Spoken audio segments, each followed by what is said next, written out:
Hey, what's going on, guys? Golden Boy here, and I'm right outside the Anaheim Convention Center, and we are so excited for the Overwatch World Cup of 2023. It's going to be incredible, but more incredible is the amount of people that are out here at BlizzCon. It's going to be incredible. So, folks, why don't we get this BlizzCon started, shall we?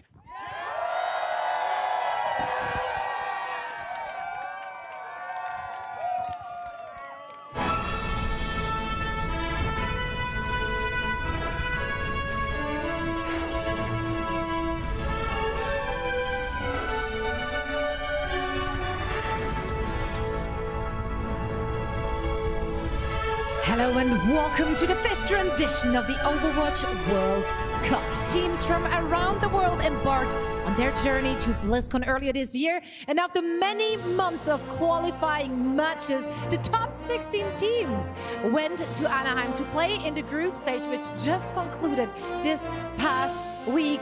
And I am back with the gang. The family's back together. Zoe, joined by Danny, Liam, Jake Line, and Johnny Snowden. We're down to the top 8 teams. They're going to battle it out for everything. But I'm just so excited to be back here at BlizzCon with the Overwatch World Cup. We're finally back. 5th World Cup. This is where it all started for me, guys. This is a special place in my heart for and Overwatch. Also, we kind of missed you, Jake. I missed you guys. You know, group stages without you was kind of rough. We mentioned you at least once per segment. You did. I maybe I missed you the most. I just want to say that. I love you guys. I'm not scared to say it. Did you watch all the group stages? Yeah, I watched it all. It was a lot of fun. Very interesting matches. A lot of surprising results. It's something I love to see at the World Cup, where a lot of these teams from countries that don't traditionally field, maybe there's not many Overwatch League players, they've still been competing and at a very high level. I think that speaks highly to the future of Overwatch, like that there's so many amazing players still coming out of the woodwork and still taking on these veterans. And it's one of the most exciting thing about the Overwatch World Cup, right? To see new faces emerging onto the scene and making a name for themselves. A lot of players we know from, for example, the Overwatch League, they had their humble beginnings in the Overwatch World Cup. So let's see who's going to emerge after this very weekend. You see in the back, it's still a little empty. That's because the doors are not open. So we're just taking that time with our pre-show here to set you up for all the goodies that are coming our way. First, we're going to take a trip down memory lane. Let's take a look at some of the highlights from our group stages. Finn playing piano. But he got interrupted though. He was trying so hard to play the piano. All of Team South Korea is like, no, we don't want to hear your piano. No, we're done. Mexico and Colombia, 2 favorite teams. Mixv had some stand-up performances on the Lucio. This sound barrier right here, so clutch. But also some boops on Circuit Royale. You know, just getting to know some of these players, like Jake said, that we haven't really necessarily seen before at a pro level. Really just so nice to see some fresh faces around. And also Kingdom of Saudi Arabia, they came out swinging. Like people like players like Quartz, they were definitely outstanding in their group stages as well. Yeah, amazing stuff. We got treated to so many highlight-worthy moments. Only made better, of course, by the fact that I got to watch them with you guys, with the posse. So if anyone at home wants to share all the action with their crew, why don't you host a watch party? Just follow the link you're seeing on your screens right now, and you can get in on it. And not only will you be treated to good times watching the games, you can also earn special drops at the BlizzCon all weekend. Let's go. Watching the Play Overwatch Twitch channel. And I mean, look at those goodies. Oh, I love Drops? We love skins. Which one? Which was the spray? Russian or Let's Dive? Which one did you pick? I'm going to go with Let's Dive. I'm more of a dive. I'm more of a dive person. I like Russian. Let's dive. Oh, Russian. I'm a Russian. Get in there. No, let's dive. Let's get in there. It feels like it's the same thing. If you're asking. It's like the premise is we going in. True. We're going in. True. My analytical No matter mind what. cannot accept No matter what, you're exactly. going We're going to be in there. One way or another. Exactly. And if anyone here is going to be in here over the weekend, it's not just us here. We just announced watch parties. One of our homeboys is having a watch party right here in the Costa? Yeah, Costa hanging out. You know, he won't be casting the games, but he'll be doing a little watch party over there. So, you know, if you're watching this on your phone outside of BlizzCon, you know, go check out Costa. You know, go support him. You know, ask him some questions. So you can host your own watch party, or you can check out some of the watch parties. Hackle, not tackle. Spear him. Don't do that. Don't do that. No, don't. Yo, Costa, do what's that. up? Don't do that. Don't Rush him. Danny, come on now. Well, whatever you choose to do, I'm supporting you, of course. We're here for the vibes. We're here for the good times. We're here for the drops as well. But our players, they are here for the fame and the fortune. That's right. We're still growing the World Cup prize pool. It is crowd-funded, so you can still contribute and support your favorite teams and players, of course, by purchasing the official World Cup bundle. This is a historic moment for us here, Jake. You know, I think to have the fandom of Overwatch, people who play the game, be able to support the World Cup prize pool by buying this bundle, I think for me, that's an exciting thing. It's more than the skins, right? It's being able to support the community and the esport that people love, and especially at the World Cup where so many new players are coming in, so many fresh faces. For me, that speaks to like the mission, the heart and soul of Overwatch. So to have this for the first time in Overwatch history, if I'm not mistaken, for me, this is super exciting. It's a very special moment. Yeah, and it doesn't only support the teams here at BlizzCon, you know, not the first or second. Like, it supports all the teams that participated in the qualifiers as well. So all the teams around the world that qualified and participated in the World Cup, they get a little bit of a share from the crowdfunded prize pool. And while you're doing that, you could get the goodies. Get those skins. The Lucio skin. The intimidating Sojourn with orange eyes. I just Ice love Queen how Sojourn? in love Lucio? you are I'm sorry, with that Mom? Lucio Mommy? skin. Sojourn? Dare Lucio, him to say it on Dad. stream, and he did it. He just did it. I have Wonderful. no shame. I have no shame. And that's why we love you, Jay. That's why we love you. Well, as you just said, you can support all teams and all players.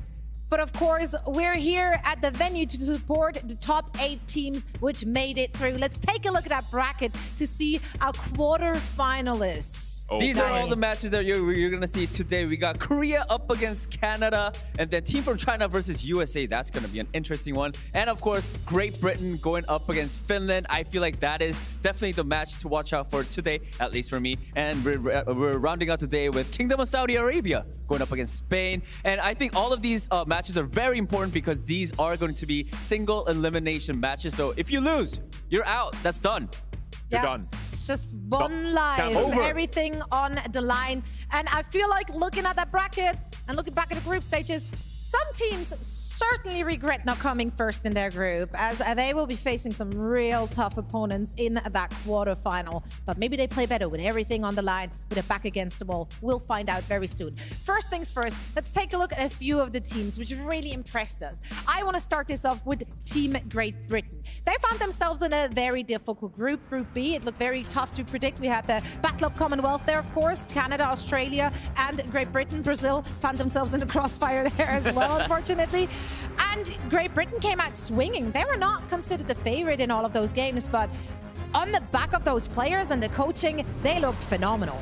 Yeah, I mean, we said that Group B would be the most competitive group because we weren't quite sure who would make it through, right? But like you said, the coaching, you know, Christopher coming in from London Spitfire, of course, has done a phenomenal job with this squad. And also having Backbone, the best Mei player in the world, having so much experience playing the Mei and the Symmetra, which are 2 crucial heroes in this meta we're going to see in the World Cup playoffs. That bodes really well for Great Britain because they have like an ace up their sleeve. They have an identity and something they can lean on. Kai has also been phenomenal on the Sojourn, and we're getting to know some of these faces that haven't played in the Overwatch League before, like Jay Corey, for example. In the backline, you have Funny Astro, obviously a household name, one of the best Lucios in the world. So Great Britain, bit of a dark horse, I feel like, here in the bracket playoffs.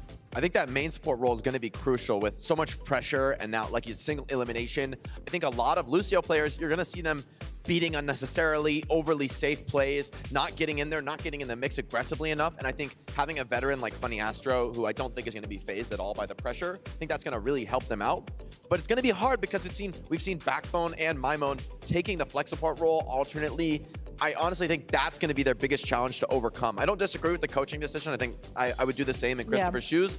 But I think going up against these like star-studded flex supports, that's where the challenge is going to be for this squad. Can Backbone and Maimon keep up when it comes to hero swaps and getting deeper into the meta? You might have missed it, but we here call him lovingly Dub My Money.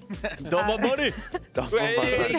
We're pushing it a little bit. We might be pushing the nickname I don't here. get it, but all right. You don't? Okay. W. We'll show you later. We'll show you later. It Don't reads like worry. Dub My Money. You guys have to explain way too much. Yeah, we maybe Explain reached a little bit. We maybe reached a little bit. Anyway, moving on. Let's take a look at Group A. Finland found themselves in that group. Looking at the group, pretty much everyone expected South Korea and Finland to make it out. I just don't think that we anticipated how polished Finland is going to look in the process. Quite frankly, they made South Korea sweat, taking the map off of them, and they played it close until the very end. It was super close. Finland almost got the win against South Korea. But listen, yes, like you said, I think everyone sort of expected Finland to move out of the group stage along with Korea. But the fact that they were able to play South Korea that close, that really speaks to how good this team could really be in the Overwatch World Cup. And honestly, if they go out, if they beat Great Britain, I think they have a really good chance of making a deep run in the Overwatch World Cup. They got great players like Vistola, Sauda, Masa had an amazing performance in the group stages. I think Finland is definitely a team that you really can't take up. I mean, not take out. What's the phrase? Underestimate. There you go. If you don't bring your English A is game- hard. If you don't bring your A game, they're Take them gonna out. beat We can take them out later after the show. You know. Yeah, we can take it out. Yeah. But I feel like Masa for Aggressive me here on a is a total Destiny. key for them. Like so many of these teams, right, have been decided by watching the group stage. Like there's some terrible sound bearers I've seen. Right? There's some weak Lucio play, frankly, but not from Masa. He's been, and especially in the Sigma meta that we've seen the Sigma with the Bastion and the Sim. In contrast to the Rhine comps, the Lucio's a lot more free. The Sigma doesn't need this like perma speed pocket. So we're seeing more Lucios make individual plays. And Masa, I think he's known for that. He's got the individual mechanics. He wasn't in the league this year, but he's playing like he's never left. I mean, he was really on a high level. And I think we're going to see more individual playmaking. Heroes like Sim and Bastion don't want to be fighting a Lucio. So a really strong Lucio who can, you know, make his presence felt is going to matter. And I think that's a key for Team Finland. Lucio gameplay. Who would have thought? You can seriously put out damage in this meta. Like Super important. we're going to see it from the Lucio. Yeah. Lucio skin? There we go. Bringing it It's all meant back. to be, Daddy. It's meant to be. This is the Lucio tournament. Sojourn also very strong this That's tournament. true. I think underrated even. We just knew when the skins got bundled, they're like, these They're like, are let's the make one. the meta. These No, are they- the one.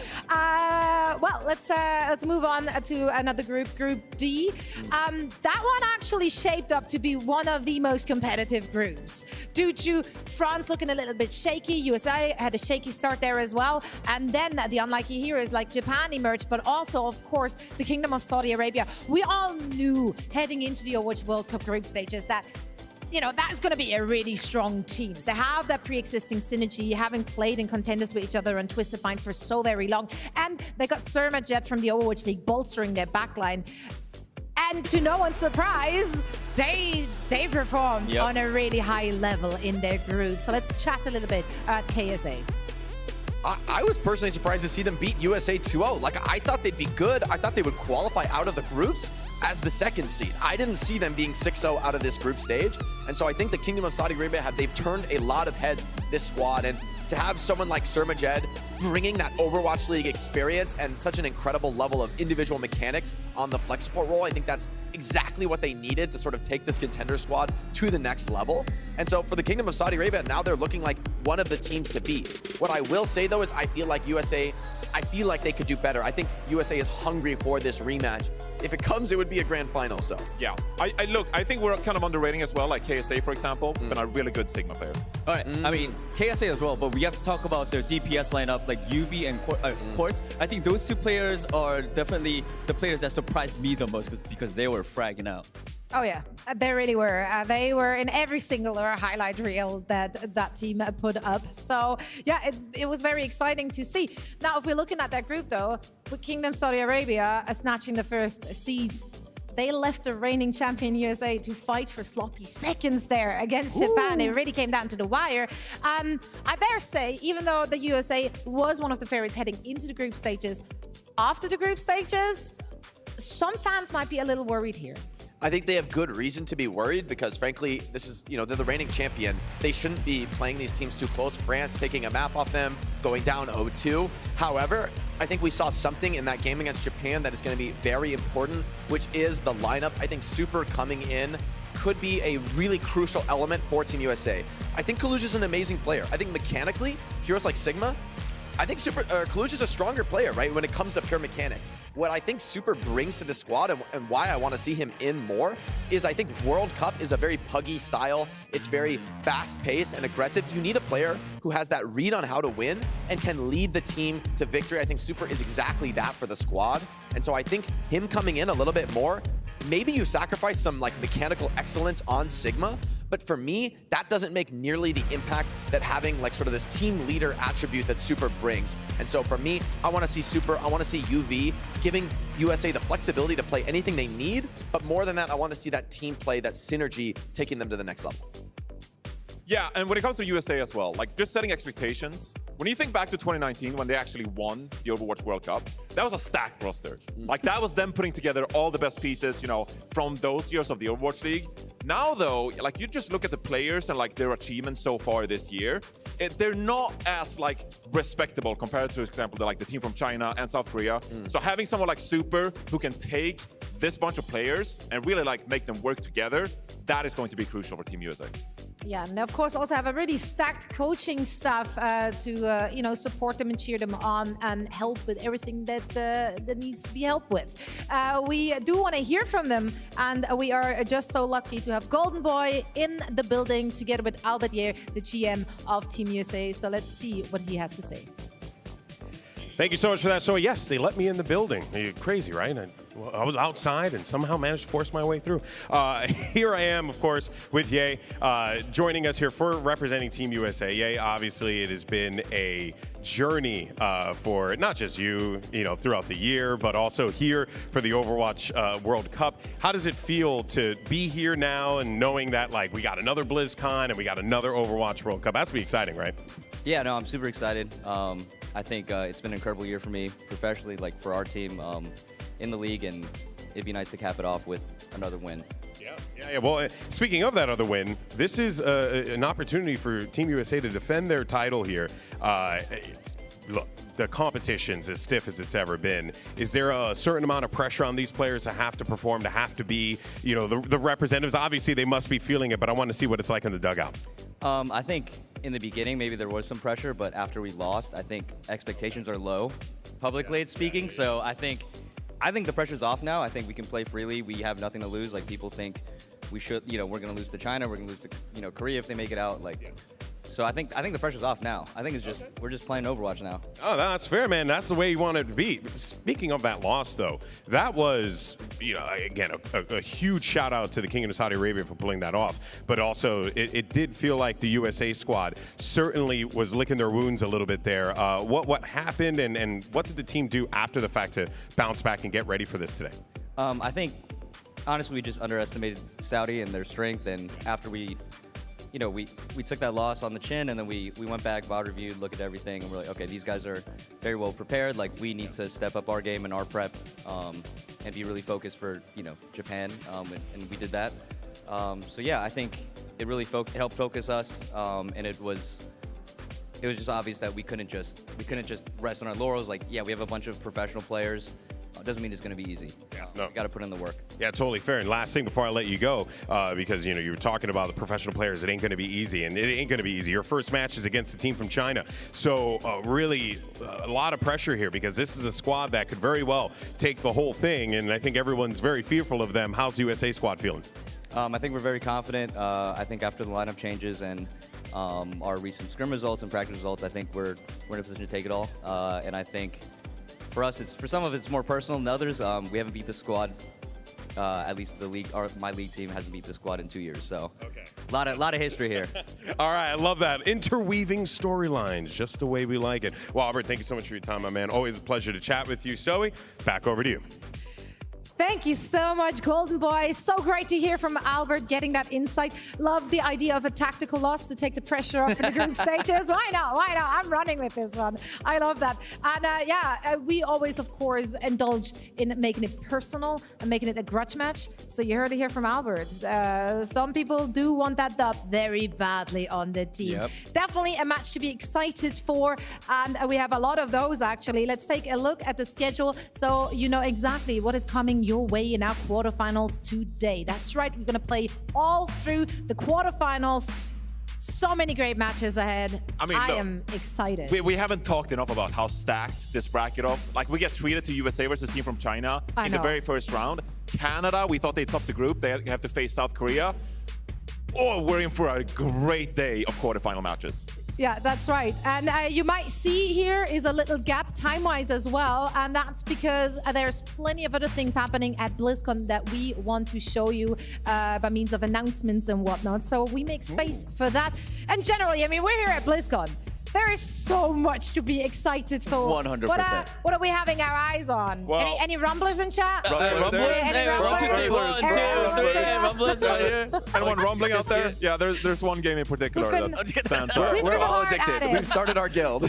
We are actually playing while we are on air. Our guild is up and running, and it's going great. You know me, I'm a classic WoW guy, so, you know, I'm looking forward to the opening ceremony, see what's going on there. But, you know, I'm over there trying to amass Shadowmern, but you know I had to take the week off. So sorry Any about Overwatch that. players? Sorry about that, Guild. Definitely. Any Love Overwatch that one, players? love that Come on. one. They've got some Overwatch announcements. I've been a huge Diablo fan for all my life. I'm super excited for everything that's happening over there. That as well. hall is Oh, Yeah. it's Like, scary. Oh. It is It's actually so scary. You guys, all of you guys are in for a just treat. when if you you're walk here at in, you're gonna be BlizzCon. like, you're gonna be It's blown away. You're gonna be crazy. blown away. Yeah.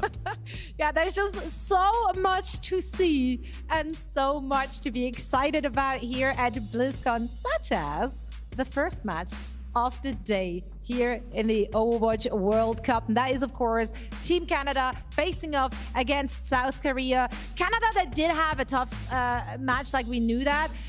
They did clean up their act, though. Although they looked a little shaky at the very beginning of the group stages, they cleaned it up and they started to look really, really good. Yeah, I mean, look, to a lot of us, Canada were the favorites to top their group in Group B, right? Because they have so much talent on this roster. You look at some of the names, and Seeker is the first one that really stands out to me. You know, I played with him in Toronto, so, you know, we're both, Okay, you know, That's all, Johnny. it's all you, You know Johnny. you know him like that. But like he can take over games. Like Yes, Seeker is so yes. good on hit gun, he can take over games. Also, Falls, of course, a really experienced off-tank kind of player. You can see him play Orisa right here. His Sigma has really been on point, and you got two really good flex support players. But the main support player is the one who stood out to you, Jake. I want to see more of Magic Maple. I've seen a ton of Lucios this tournament playing scared. I think that often is what people do when they're in a high pressure scenario on Lucio. It's like, okay, I'm just gonna speed you guys around. Like, you Let guys carry me. loose. No, but you need to let loose, especially in the Sigma and Orisa comps. Yes, you speed your team. Yes, you enable them, and you need to have good sound barriers. But you need to get in there. Booping these heroes like Bastion, Symmetra, getting booped around is not what you want on those heroes. And so the Lucios who can get away with that and still get out with their lives, they're going to have an especially high impact on the game. I want to see those greedy sound barriers holding for that delayed beat. That's going to win you team fights. And I think Magic Maypal, Noxus as well. These are like the unknown players on Team Canada, I think it's fair to say.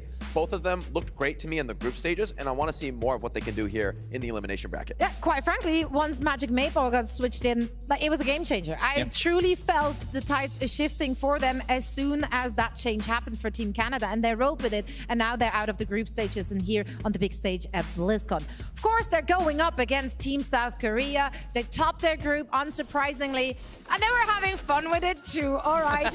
But Danny, was their match against Finland maybe a little bit of a wake-up call? Not a little bit. I think it was a big wake-up call. You know, I'm pretty sure these players. You're looking at the lineup. I think these are some of the best players that we have in the Overwatch Pro scene, right? So them playing in Finland, of course, it was a great job on Finland's side for playing it so close with South Korea. But at the same time, it is a wake-up call. You know, they need to wake up. They were maybe having a little bit too fun, but now moving into the quarterfinals and their first match against Canada, I do feel like they're gonna use that wake-up call to like really go in serious. We're looking at players like Lip, and you know, like Hanbin is in there. Fielder and Chio, probably the best support duo that we have. They're not gonna. I don't think they're gonna fool around anymore. You know, this is single elimination matches. I think they're gonna come out swinging and they're gonna just dominate. Can I say it?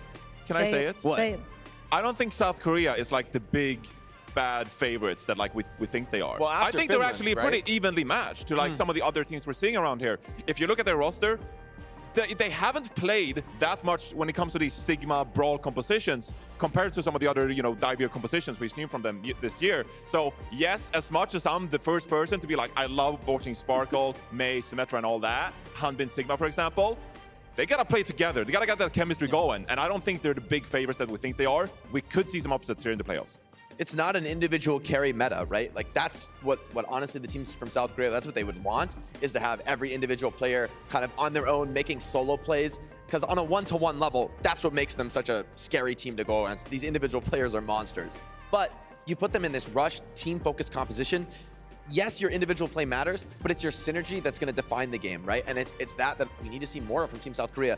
Finland taking them so close, I think, proves that they can be beaten. I mean, Finland, they took it serious. They Or meant can business. they? South Korea, they rolled up on a Seraphim come in their first match of the group stages. They were having fun with it. And while I do not expect South Korea to roll out with their girlies for this match, fear not, because you get to see them, the real deal. That's right, Le Seraphim. They will be having a concert here live at BlizzCon tomorrow, and you do not want to miss it. Now, Korea versus Canada coming up next after this.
It's the calm before the storm here, live from BlizzCon, ladies and gentlemen, as we finally get out of those group stages into our eliminations for our 2023 Overwatch World Cup. I'm Mitch Leslie here with Matthew Morello.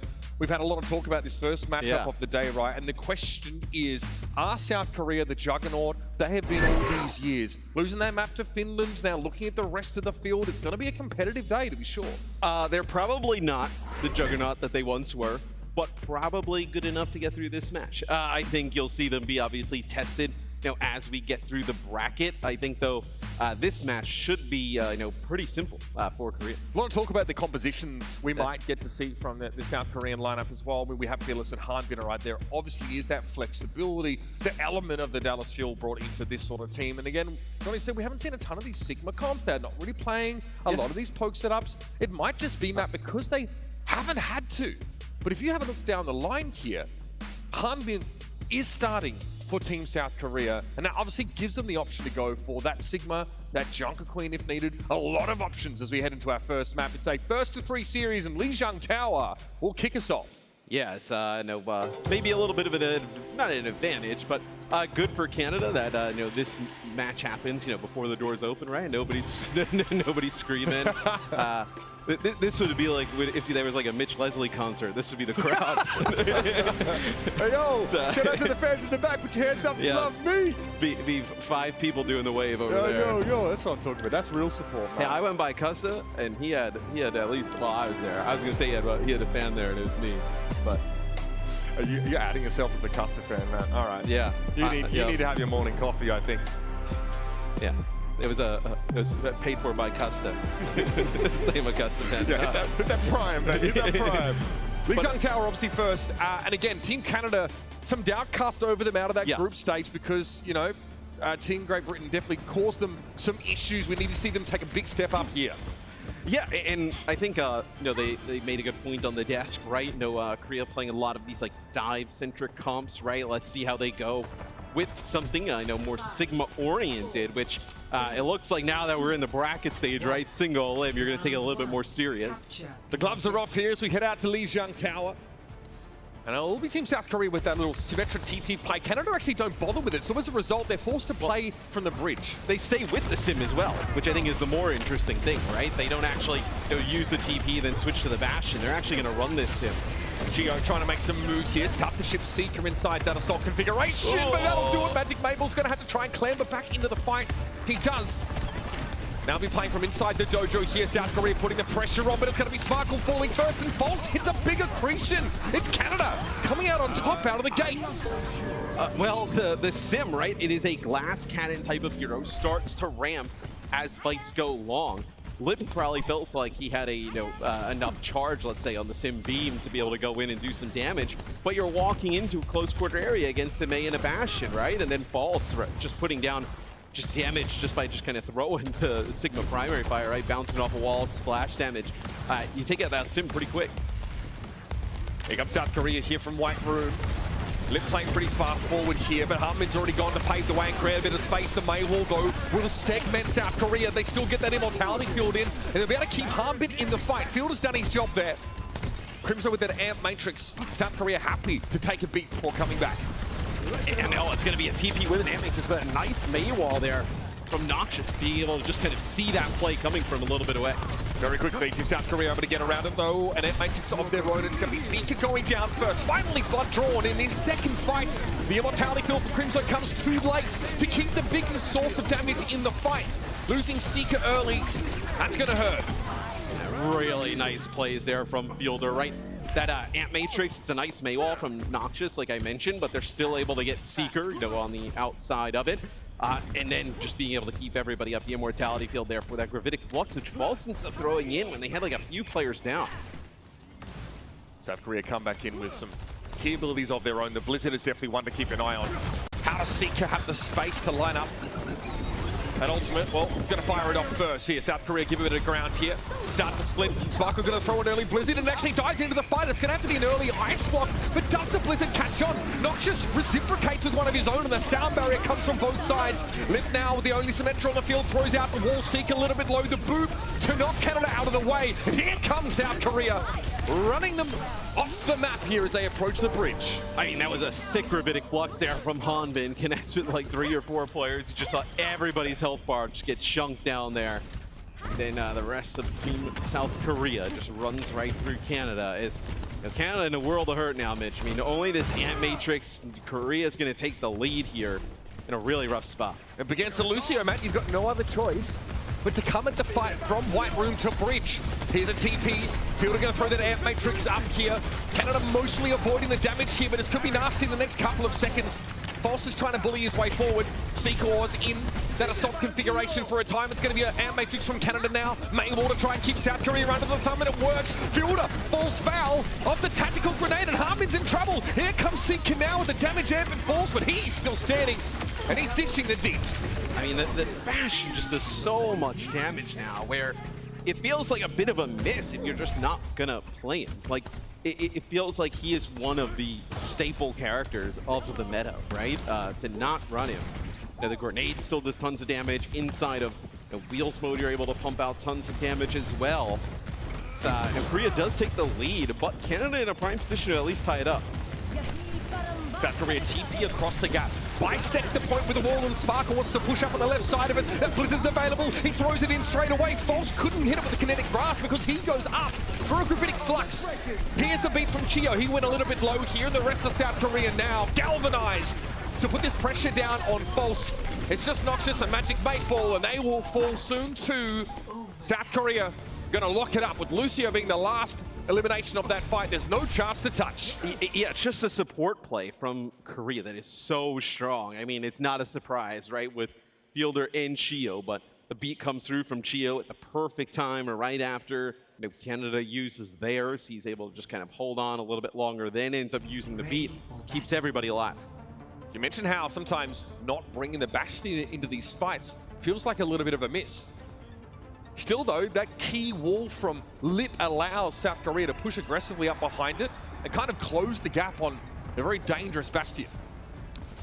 Let's see if there's any changes coming in here for this point. I actually probably don't expect any, because if you were going to play Sim, right? I mean, this is the better point for Symmetra. So far, South Korea looking somewhat fallible with this Sigma-based setup, but the fundamentals are locked in. Again, they'll be quicker to the point. So Canada will be forced to pry in from the outside. I know Korea uses the TP to get out of spawn, not to go up top to the point. There's put a lot of pressure on Hanbin. That's going to be Immortality Field out. Great response from Chio, though. He very quickly comes to the rescue of Hanbin, who was caught behind that May wall, and the Immortality Field getting thrown means that Hanbin gets a say in the fight after all the focus was aimed at him. Now it's a matter of cleanup. Yeah, it's the Sim way better here when you're set up on the point, right? You have all those turrets rolling. Like, how do you even kind of get in if you're Canada? You saw it from Magic Mayfall's POV, where everybody's getting really low directly in front of him. No Immortality Field to keep False alive. And as soon as he goes down, I mean, there's no shot that Seeker's going to be able to make it in. Canada trying to focus. Hanbin down, it doesn't work. So what's the plan now? Early Immortality Field there from Fielder as the Maywall caught Korea in a bit of an awkward spot.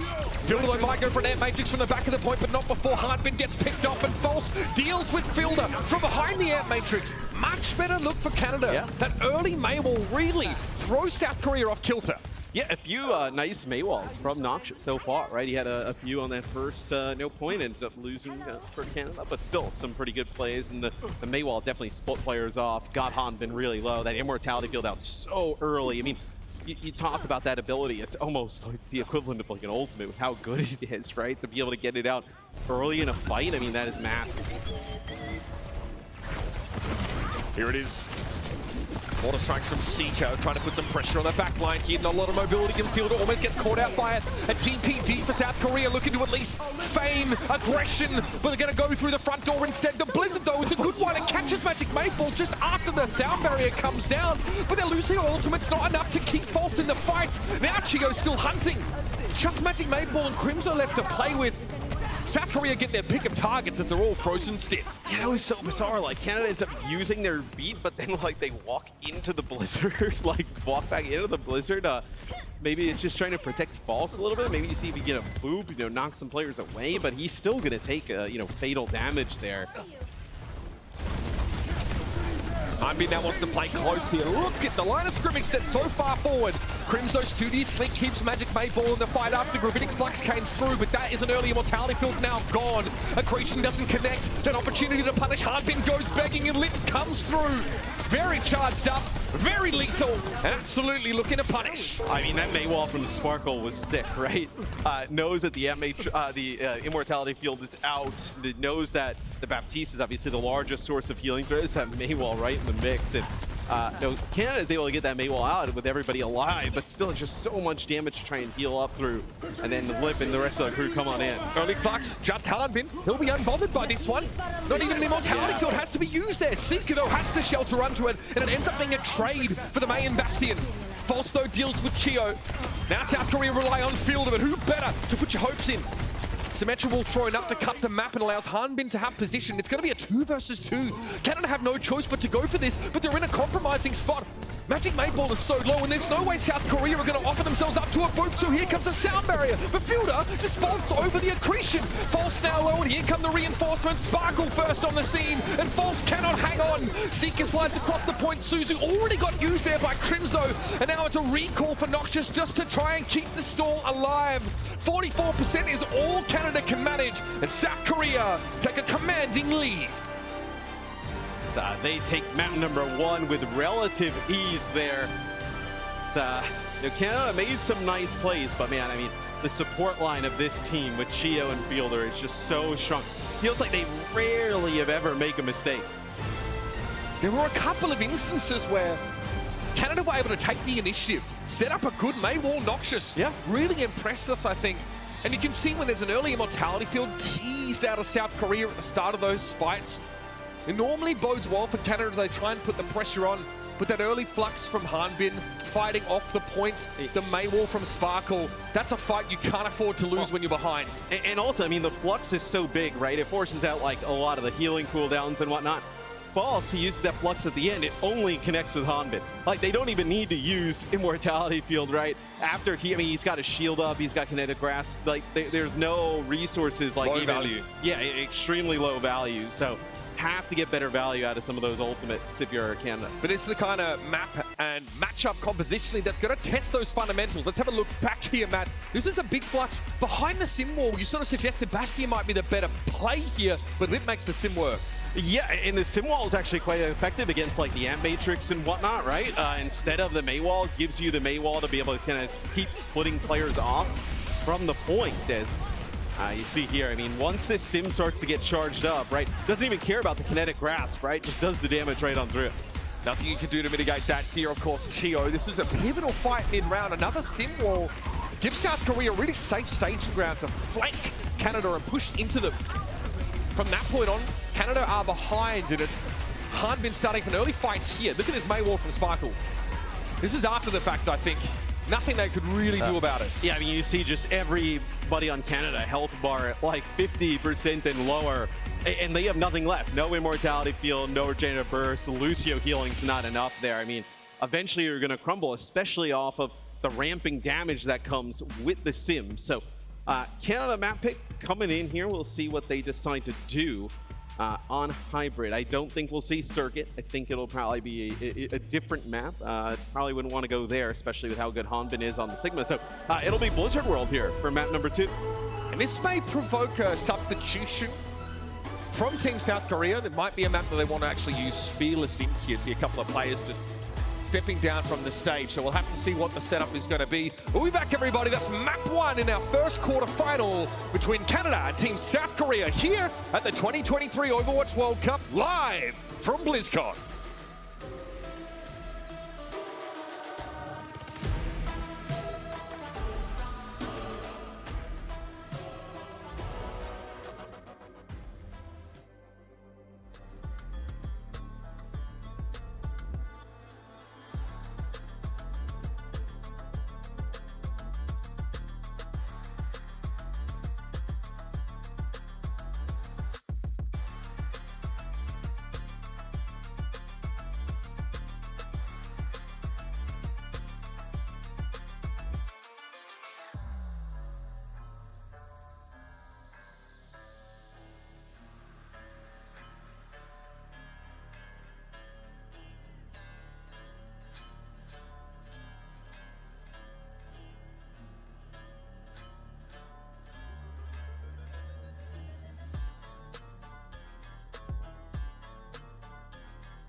Hello, hello, hello, everyone, and welcome to BlizzCon. Welcome to the Overwatch World Cup of 2023. I'm Golden Boy, your host, and oh boy, we got people rolling in now. The doors opened up for BlizzCon, and it's going to be a great time all throughout these next few days. But I want to actually talk to some of our fans over here. We have one. Oh, actually, you come over here. Join me.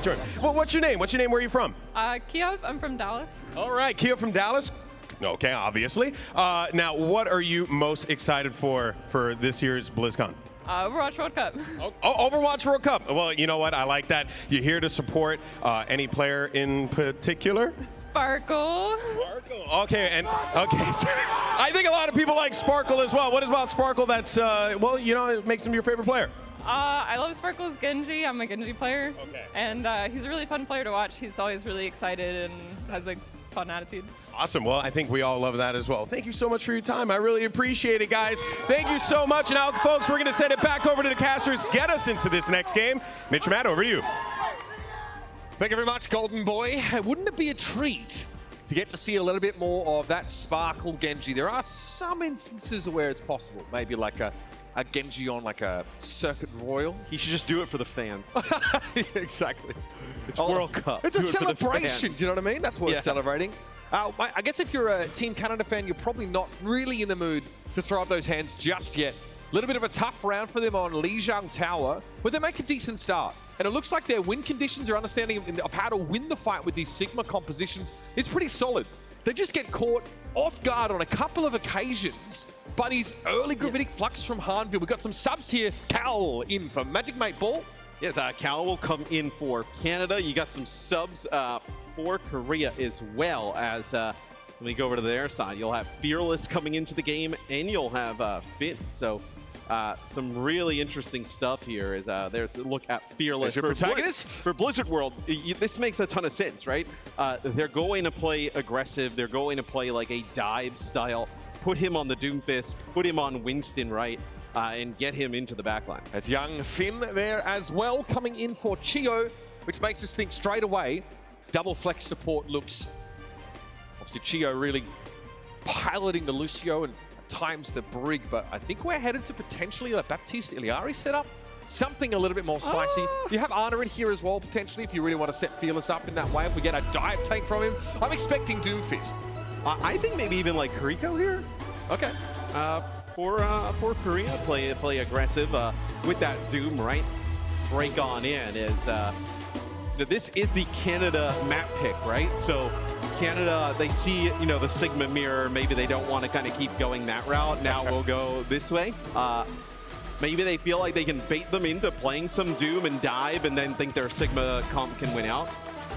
It's an interesting choice, but again, if you play a map where both comps work and you force a substitution, maybe Fearless is less inclined to switch to Sigma.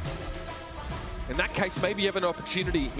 But less inclined is a nice way to say he's not going to switch to Sigma.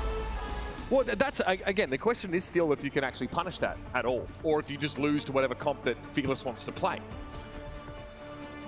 But it is telegraphed a little bit, right, from Team South Korea, how they make these substitutions. So you can metagame that to a degree. I don't know how much, I don't know if it's really any more than just a marginal advantage that it gives you, but it's on the table.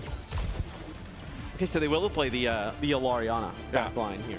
So they'll play that with the Doomfist as tanks. So Sparkle's Echo is very strong here, too. This is going to be a difficult comp for Canada to deal with in the sense of like a lot of pressure, even a lot of damage from the support line now being brought in.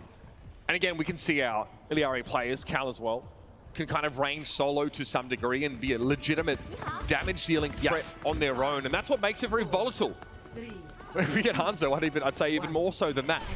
So we do get Sigma from Team Canada now. And Seeker, okay, that's a very scary pick. The Sojourn is one of Seeker's strongest heroes. Yeah, and I think the Sojourn, you can kind of like swap it out with the Bastion. I still think it makes this comp very strong as the one who's got to be is going to be under a lot of pressure is Sparkle, right? The Ilari can do some big damage to you. Well, I was going to say as well as the Sojourn. It's going to be an early first pick. Cal's able to play from that high ground and drop down state straight away. That's not the safest healing pylon. I think someone's up behind Cal. They're aware of that though. It's Fearless, looking for a way to get in. Seeker gets taken down by Finn of all people. Nice accretion to the high ground. It does knock Fielder down, so he's in a bit of a weird spot now. The rest of the team drops down with him. Fearless will be topped up now, moving back into the range of Finn's healing too. Yeah, and that Olari, like, secondary fire healing, like, the beam just brings Fearless back to life. I mean, that biotic grenade does not connect on him, so doesn't get the amp. Fielder dropping down once more, this time voluntarily, as Finn heads upstairs for that outburst. Again, the longer this fight gets dragged out, there's more opportunities for Fearless to get in and disrupt here. Eventually, we might see an amp matrix to try and crack this wide open. It is like 2 ticks already here for Canada, so doing a decent job. It's going to have to be Korea that gets on to contest. But how do you commit? I mean, Fearless is in and out. You have to generate an opportunity for the Doomfist to succeed. So far, he's going to jump into Snacks. Ramos looking for Crimzo right now, but the rest of Team Canada are on the point still. Now South Korea have to find some mechanism with which to stall it, and it's not working. Fearless gets caught out by False, and that's a point cap for Team Canada. Yeah, really nice start here for Canada. Yeah. No, pretty relatively competitive in map number 1. Good start here in map number 2 is Cal. They did a really nice job putting down some damage at range. And we'll see them try and take the high ground here. Obviously, playing with this Sigma means that probably not going to split too heavily, probably not going to invest over much in low ground. I mean, now it becomes very difficult for, like, Sparkle, right? Because, you know, the offense can access this high ground, kind of close the gap between him and, you know, obviously him and the Sky, where the Sojourn and the Olari become even more deadly. Noxious running off orders here now as he draws a bead on the South Korea players with the low ground. It's going to be Finn coming over the top. Might be a combo with his captive son. Seeker, the only player affected by it right now, and Finn's trying to follow it up on his own, but he's hit with a son of his own. Cal, though, suspended in midair. Picked off by Sparkle, but able to get Finn posthumously. Ends up being a 1-for-1. Live now. On a very strong pick of his, by the way. Much better look than the Sim. Can play from behind that kiosk now, and Fearless heads upstairs. Crimzo already falls to the sticky bombs, and Seeker can't deal with Sparkle. Too low at HP as the focusing beam comes in.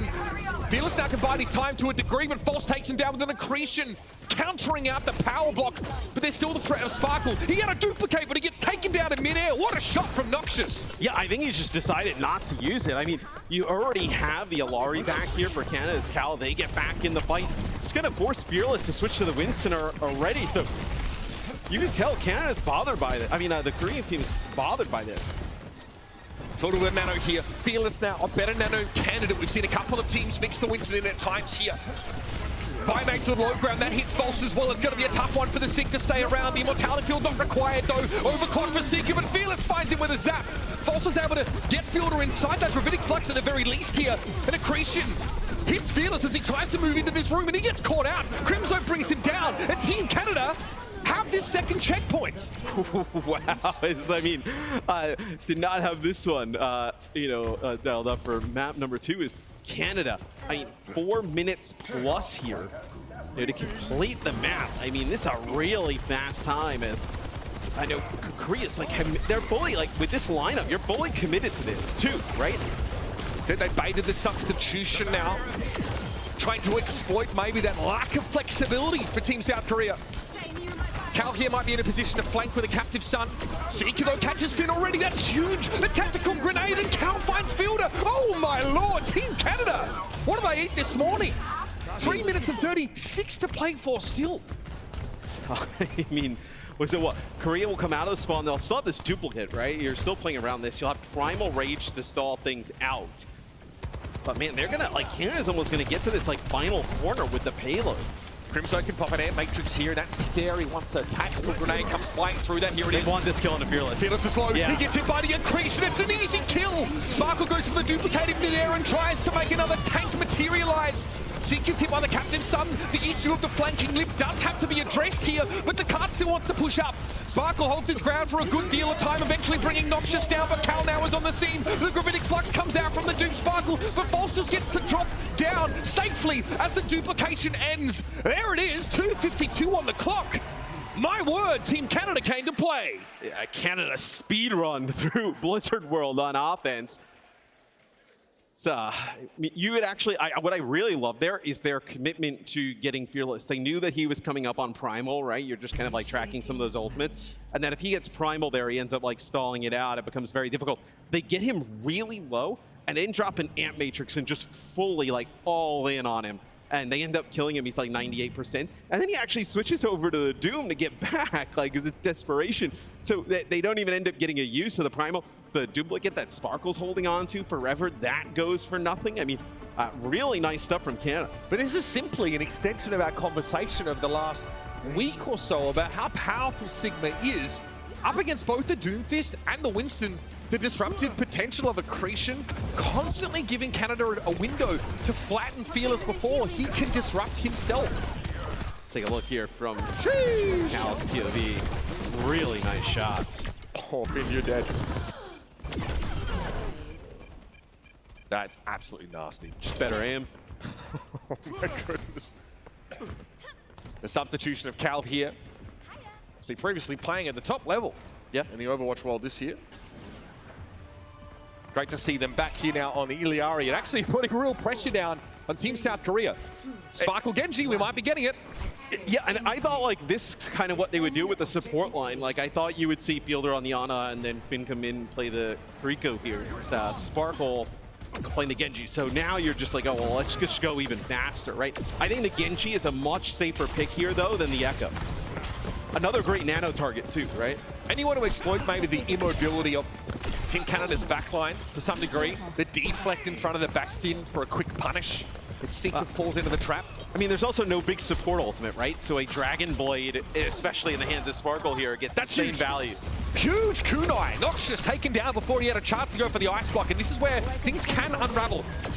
Cal here, under a bit of pressure. Fearless hanging in there now. The Suzu deployed by Finn. We have Team South Korea on the point.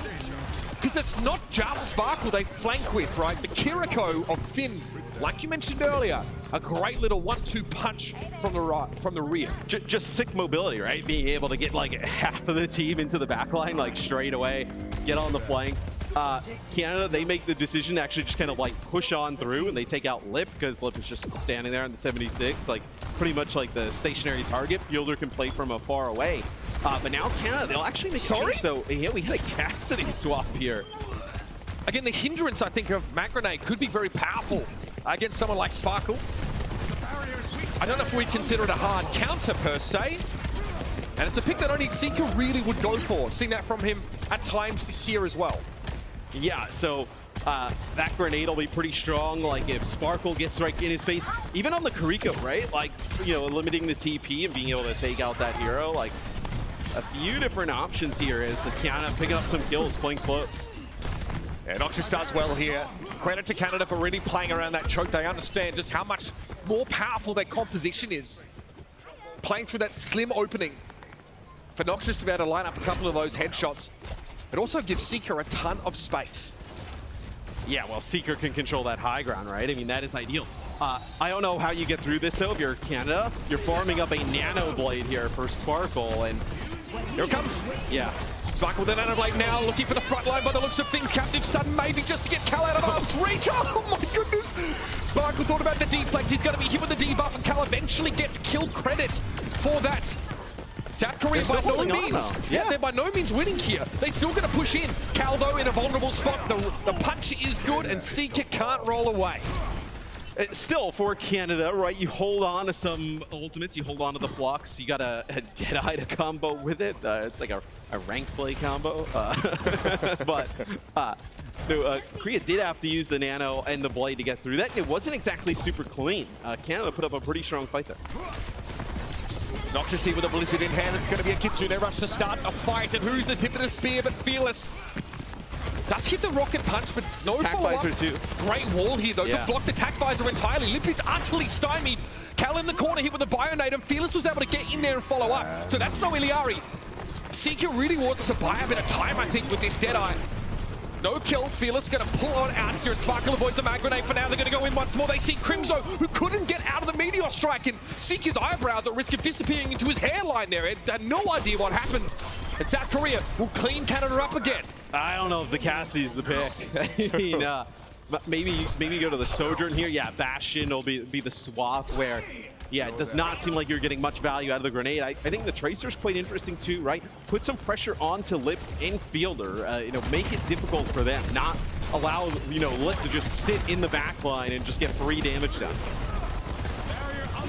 Speculative accretion there for False. Would love to just make it harder for Fearless to be in and out like he is. He will take note, I think, of the flanking Cal.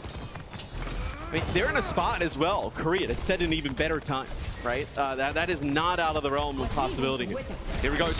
Nanobu's being given over to Fearless, and that means he can stick it. False here. Gonna catch Fearless at least in the group, but he's taken down midway through. It's such an easy target to be taken down by Lip. Cal with two. Big captive stun for Cal. We mentioned they were flanking earlier on here, but Team South Korea still have the personnel to put up a defensive display.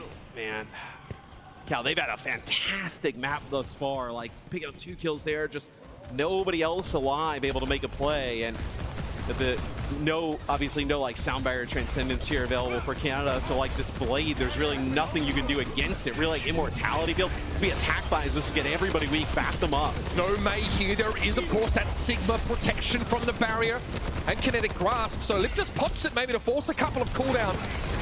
The immortality field is down. That is the most important story out of that fight. Here's the rush. Here's the blade. Here it comes. It's Sparkle in. Already Seeker removed by Fearless's punch, and he'll satisfy himself getting False out of the fight. Now where's the touch come from? Maybe Cal can get there. Noxious attempted it.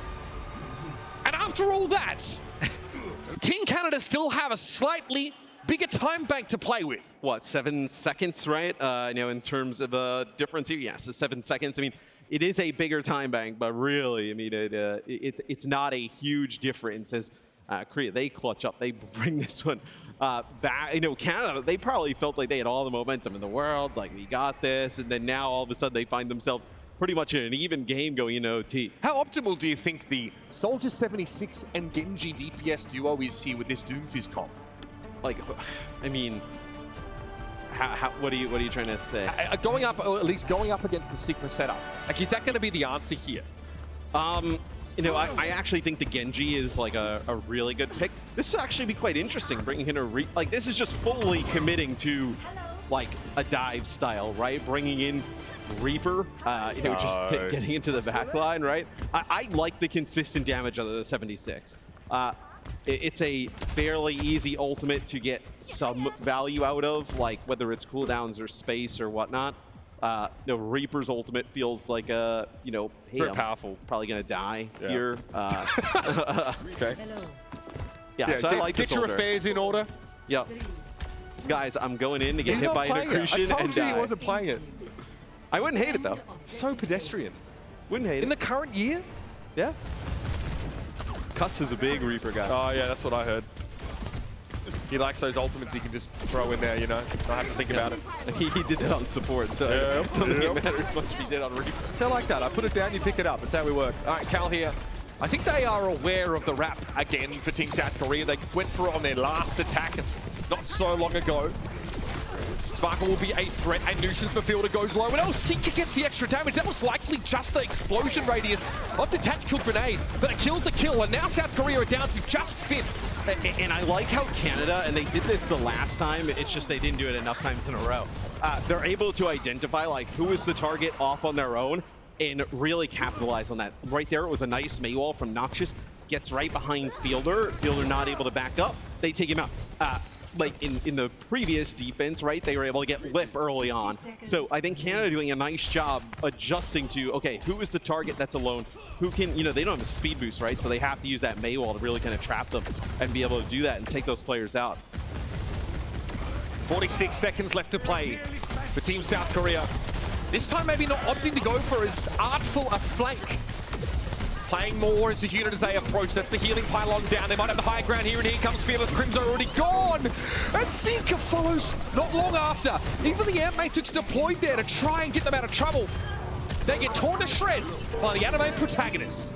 Yes, that is a nano boost that goes on to Fearless just to give him a little bit of extra survivability. That will be the point taken for Korea. And now, I mean, I think Canada's in a really rough spot, right? No Amp Matrix here, no other ultimates to work with. Captive Sun.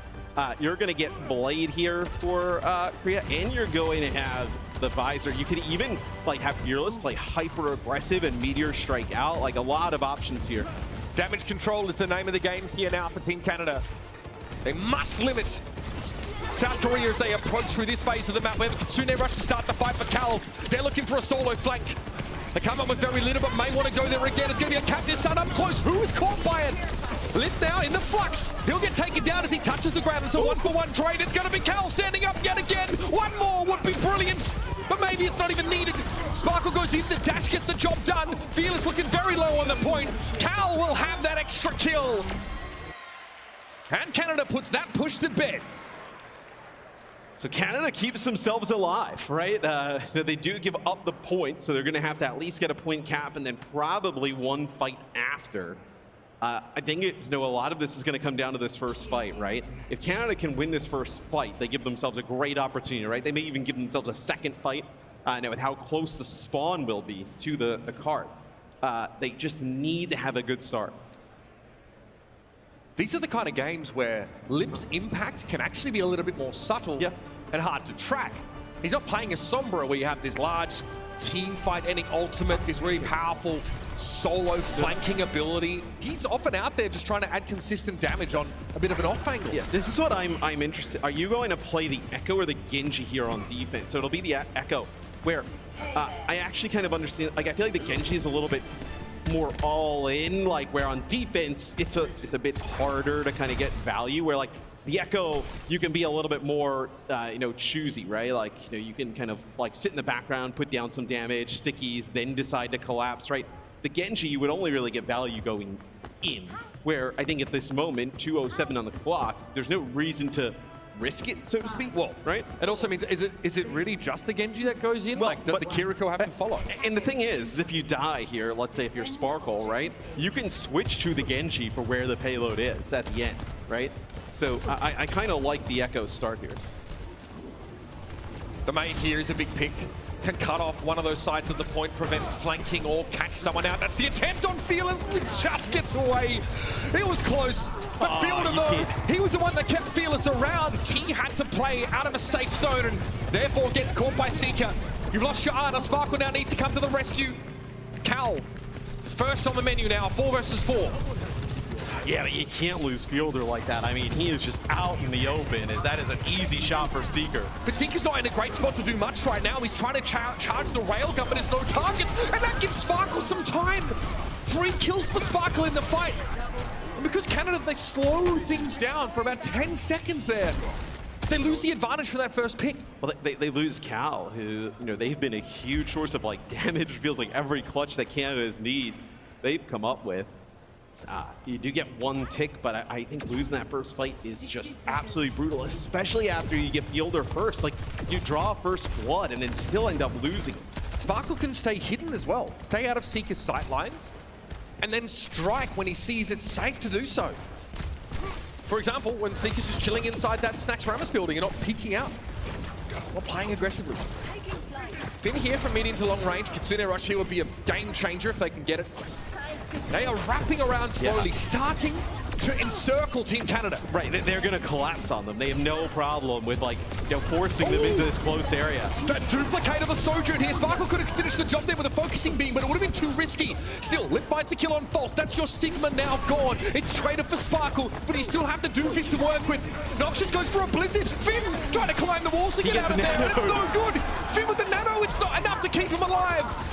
And that might have been the answer here for Team Canada. They finally come up with the goods. And that might be brutal for South Korea. They end up using the Kitsune Rush Nano Duplicate and Visor during that.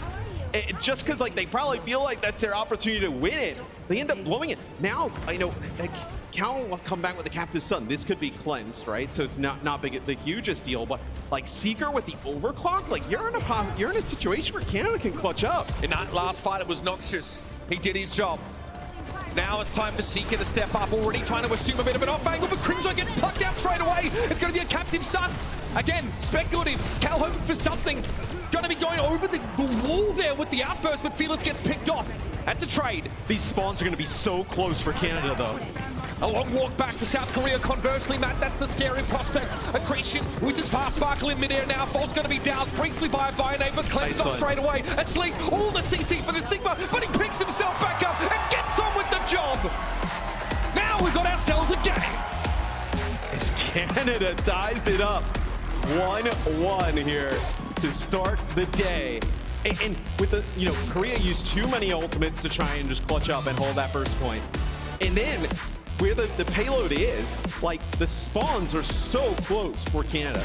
And the Sigma is just so sturdy and difficult to get off the point. That Blizzard was dirty. And at that point for Canada, right, as long as you don't just like really kind of like throw and just kind of run on in, you're gonna have like just keep working like one pick at a time, and you have such a large spawn advantage. Absolutely massive there from Team Canada in the final seconds. They did their job on defense. They held Team South Korea to limited progress. Let's throw it all the way back to this first attack here. Seeker getting a lot of value, but South Korea getting washed away here on this first push. Yeah, I mean, Canada looked awesome on their offense. Really, I think, Canada is totally okay with playing like the Sigma versus the dive. I think that was clearly demonstrated. This is the team that came out of their group second behind Great Britain, taking on one of the favorites to win it all this year. And they are more than happy to stand up to them.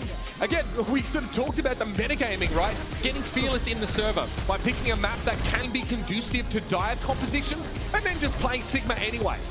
Yeah, I mean, see fearless here. I mean, just some sick clips on the Doom, but here's the Blizzard here from Noxious that, I mean, there are so many ultimates thrown in here by Korea. They would love to have that fight back. Yeah, no one's treading that orange brick road. I'll give you that for free. Fantastic stuff there by Noxious to really lock it up. Now, Team South Korea have their choice of map. See Cal here depart the stage, so we're definitely expecting a substitution for Team Canada. And again, what do you pick? You pick something that maybe works a little better for Fearless? I mean, teams have always kind of trended towards like Surabasa, typically.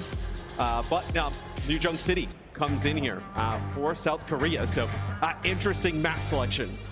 Ain't no rest for the wicked, that's for sure. New Junk City, something we saw less of when teams were able to choose. Like you mentioned, Surabasa coming up a little bit more often. A lot of Bastion, a lot of Genji potential there, so stick around, everybody. Your first quarterfinal is one apiece here between Team South Korea and Team Canada.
Now in the quarterfinals, we're dealing with first to 3 series. That means more opportunities to select maps that suit your team and their play style.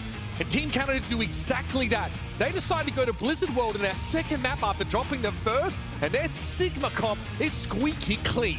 I mean, look, they looked pretty good in map number 1. Obviously not good enough to, end up winning it.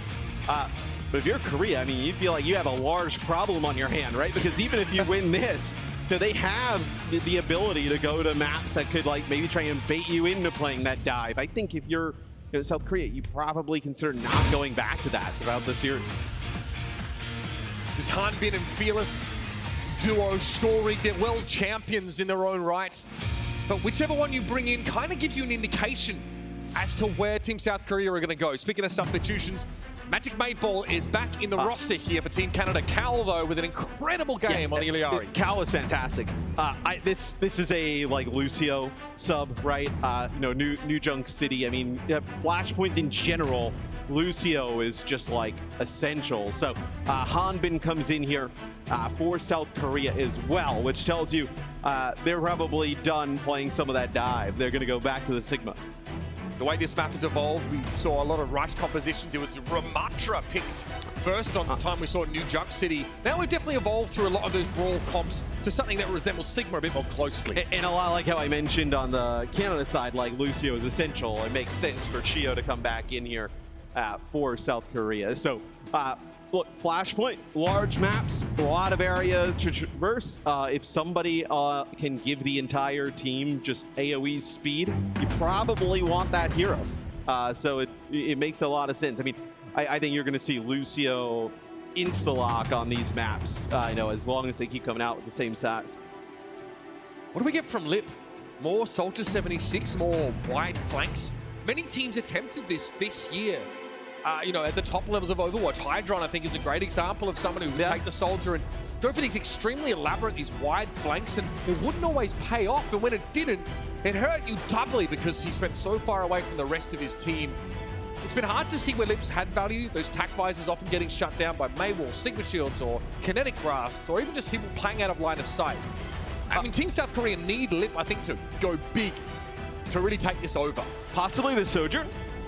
Did you pick up the Sojourn here if you're Lip, right? Like play-off angles, some interesting stuff you can do there with the Sojourn. Maybe, even I think the 76 still an option. So, looks like there's an attempted rock, paper, scissors game going on. Yeah, Team Canada were gesturing across the stage. They've also been very lively in chat here. Look, I mean, these players from Team South Korea spent so long playing in the West that they've got a great grasp of English, especially via text. So there's a lot of banter going on. How much banter am I missing? Well, yeah, there is a lot of banter. Yeah, Noxious said that apparently Seeker is the new best Sombra in the world and that Lip should take notice. Lip said, oh, show me. Pick it in this next map. Yeah, Sombra would not be a great selection, I feel like, at the moment. I mean, look, if Lip is not playing Sombra, you know that the hero is not in the best spot. Lip would love, South Korea would love to have him on that hero with how good he is. This is probably a good chance to circle back, I guess, to talk about some of the stakes here, because Team South Korea, they're our original This is single limb as well. Yes, single limb. We're dealing with our original world champions, and Team Canada, who've been in the top 4 before, but they came out of the groups looking underrated. And this now begs the question, if this is how good Team Canada are, then how good are Team Great Britain on the other side of this bracket? Are they capable of shaking things up in their favor too? I mean, both sides of the bracket are interesting in their own right. You have the USA versus Team from China match coming up nuts later. That'll be a crazy one as we are getting ready to jump into New Junk City for map number 3. KSA has been awesome, right? Has not dropped a map. I mean, they have looked tremendous. I mean, a ton of experience, with playing together on that team. Surmajed is a great player. So, this is really, you think about Overwatch World Cups in the past, and it's always felt like there's a clear favorite or two. This feels very open. The most competitive Overwatch World Cup we've witnessed, especially if this first match has been anything to go by, folks. So strap yourselves in. It's time for New Junk City. Well, you think back to, the first Overwatch World Cup, and even the second, it felt like South Korea was just so far ahead of everybody, and then obviously China started to play really well, USA, and now you start to see KSA, Canada, Finland is gone, Popping their head back up. Yeah, Finland have been in the top 4 before as well. So you're starting to see that there isn't a huge gap anymore, right? That I think also Overwatch 2 has obviously changed the way that Overwatch is played in general, right? And I think a little bit more opportunity for individual skill to kind of shine through, and I think some more individual playmaking, and I think that's definitely brought some new players into the scene all over the world that have really closed the gap. I'd also suggest, we've seen quite a bunch of players that have been on collegiate rosters, that have risen up from the path to pro, and also we have had for the last 6 years, a global competition where teams have been able to be exposed to different regional styles and get experience playing as one another. We're looking at False here. Obviously, a number of these players from this Team Canada roster have played at that level. Seeker, Crimzo, of course, is a fixture of the league for many, many years. So that talent development pipeline, especially in the West, He started to churn out some world-class players. Let's see if Team Canada have what it takes here. This is a South Korea map pick, and Harbin might be hovering that Sigma here. Yeah, and that's why he's in, right? I mean, you can play the Queen, you can play Diva potentially with Hanbin in the game, but really it is for this Sigma play. All right, straight to the middle of the map, of course. The sim will be maintained for both sides. Yeah, I was going to say sim for both sides, which is a little bit of a change up as Korea did run the sim early on, but it was Canada running the bash. Pulse almost getting caught by that first May Ward. You can see the game plan unfolding before your very eyes. Very similar to what we saw on Lijiang Tower. Battered and bruised are Team Canada right now, and I tell you what, that Immortality Field did a lot of heavy lifting, but it couldn't lift no more. Team South Korea run rush shot over Canada here. Yes, they make quick work of Canada to take control of the first point.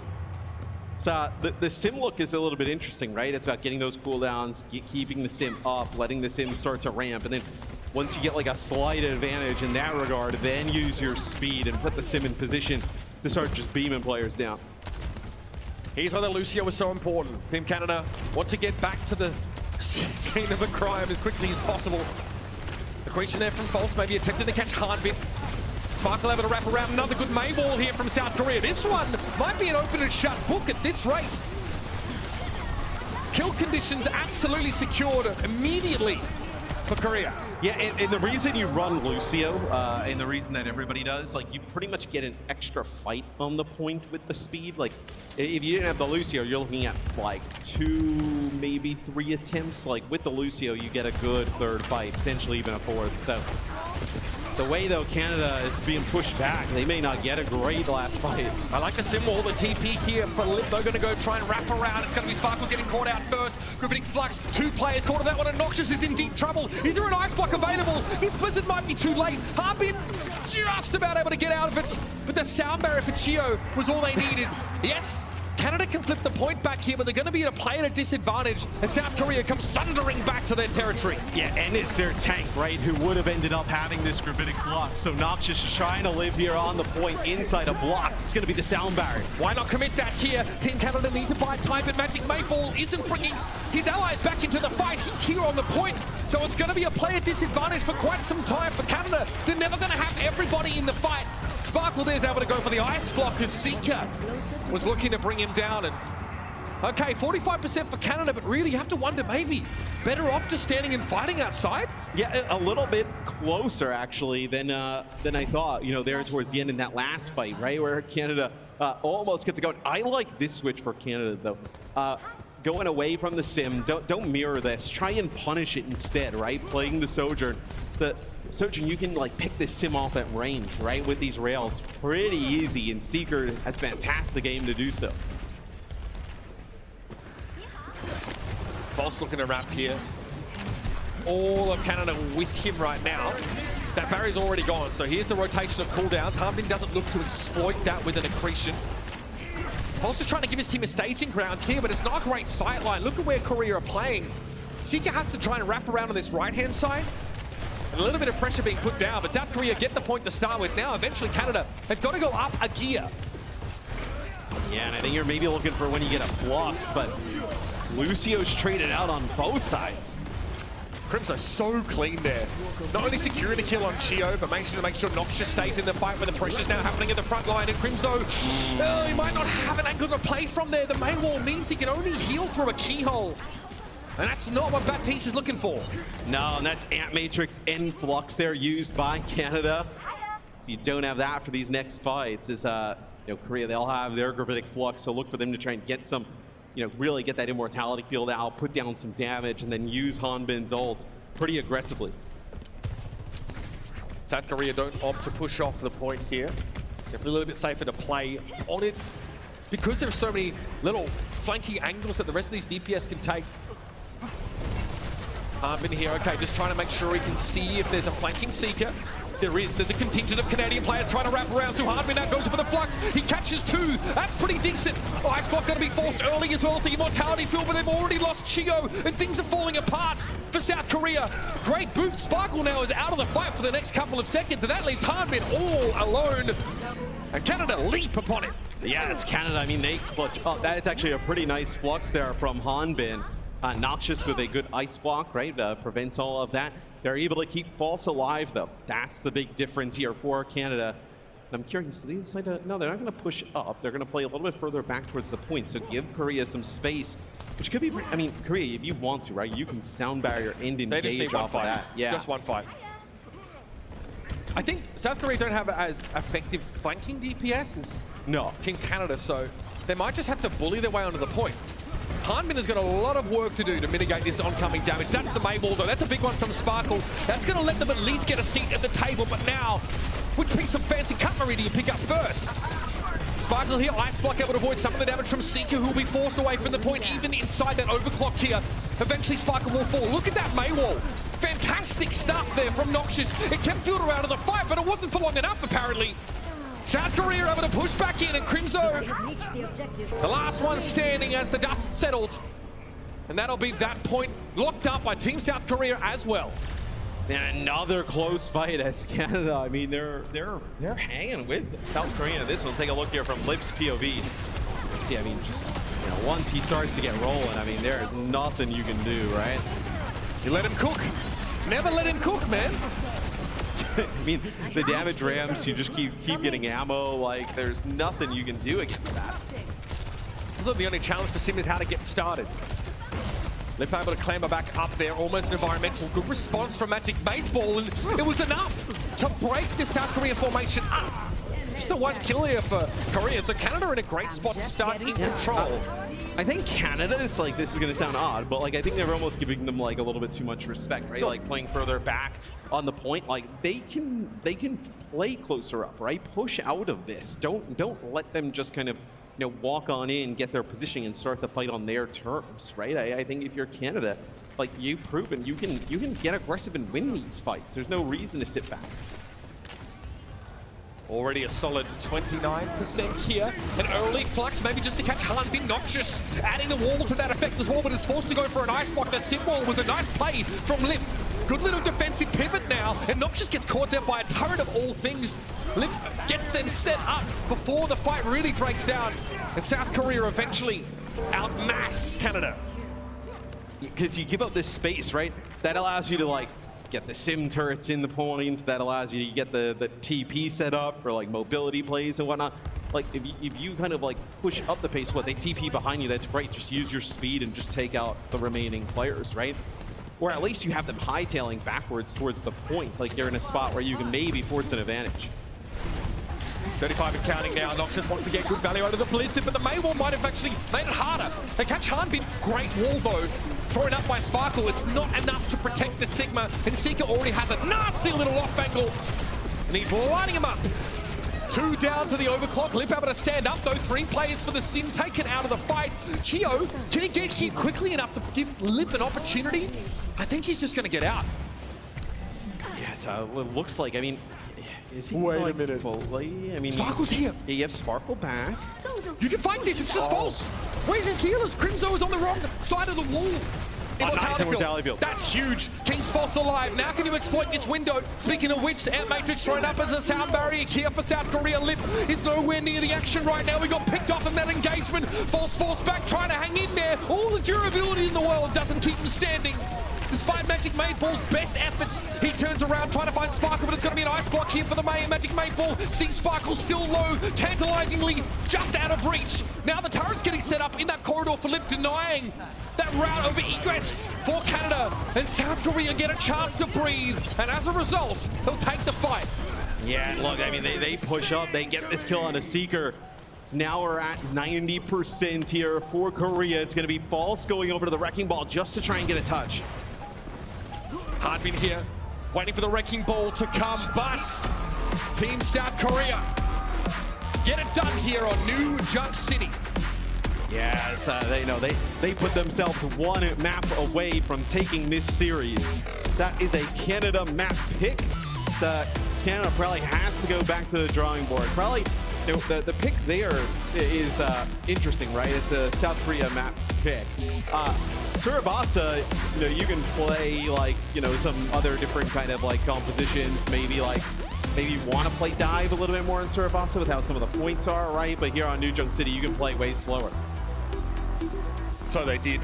Those first couple of points for Team South Korea, despite dealing with that ever-lingering threat of Seeker flanking, setting up with those overclocks. Team South Korea able to win these fights early. The Sparkle May walls were really impactful. Every time there was some pressure being put down, on Hanbin especially, Spark was able to protect him, protect the rest of the team. Let's have a look back at some of these moments here on New Jump City, Matt. Yeah, as we kick things off with both teams playing those Sigma-based comps with the Symmetra in play, which I feel like played way more into what South Korea wanted to do. Lip here as well, that was a nice fight for him, but you see most of the fight really won by that air matrix set up as Hanbin pushes Team Canada back into that corridor. Lip here almost able to win out. He finds 3 kills in that fight, has to back away for a time. And then we see a cheeky play in which Team South Korea try and catch Pulse out. There's an immortality field, it's a big turnaround. Now, if you're here with us live at BlizzCon, you might be aware that something very big is just on the horizon. Yeah. That's right, our opening ceremony is just moments away.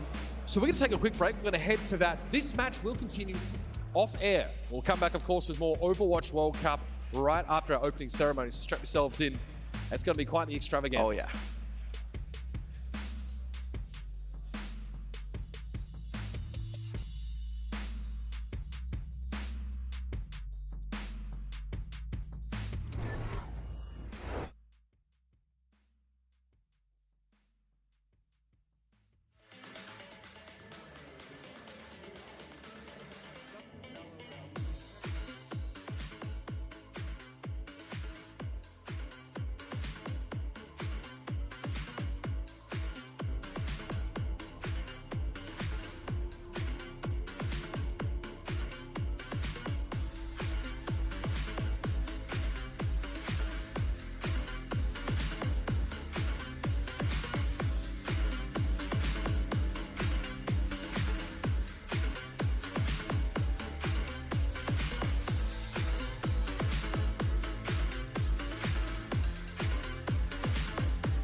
BlizzCon 2023. Please welcome the president of Blizzard Entertainment, Mike Ibarra.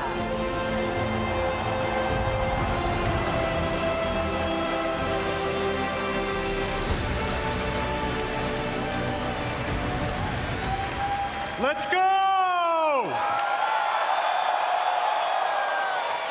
How's everybody doing? Oh man, you know, this is the best gaming community in the world, hands down. Hands down. Thank you, wow. Hello, BlizzCon. You know, it is so good to be back in person finally. All of us. I love you too. All of us at Blizzard have missed this so much. It's 4 years. It's been 4 years. You know what I say to that? That's too damn long. Where's our heroes of Overwatch at? Adventurers of Sanctuary? Defenders of Azeroth. And gamers everywhere, welcome.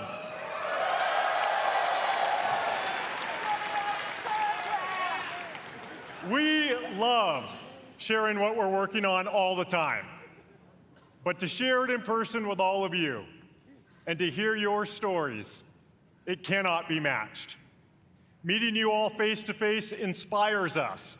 And we put this energy and enthusiasm back into everything we do. Thank you all for being here.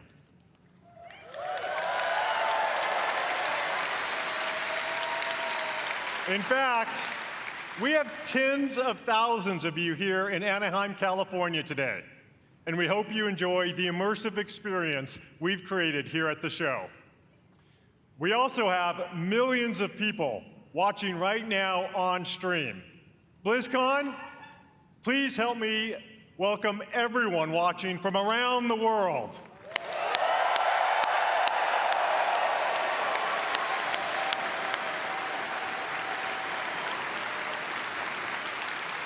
Whether you're a hardcore or a casual gamer, or if it's been a while since you picked up one of our games, we're here to show you the Blizzard we are today and the Blizzard we are becoming.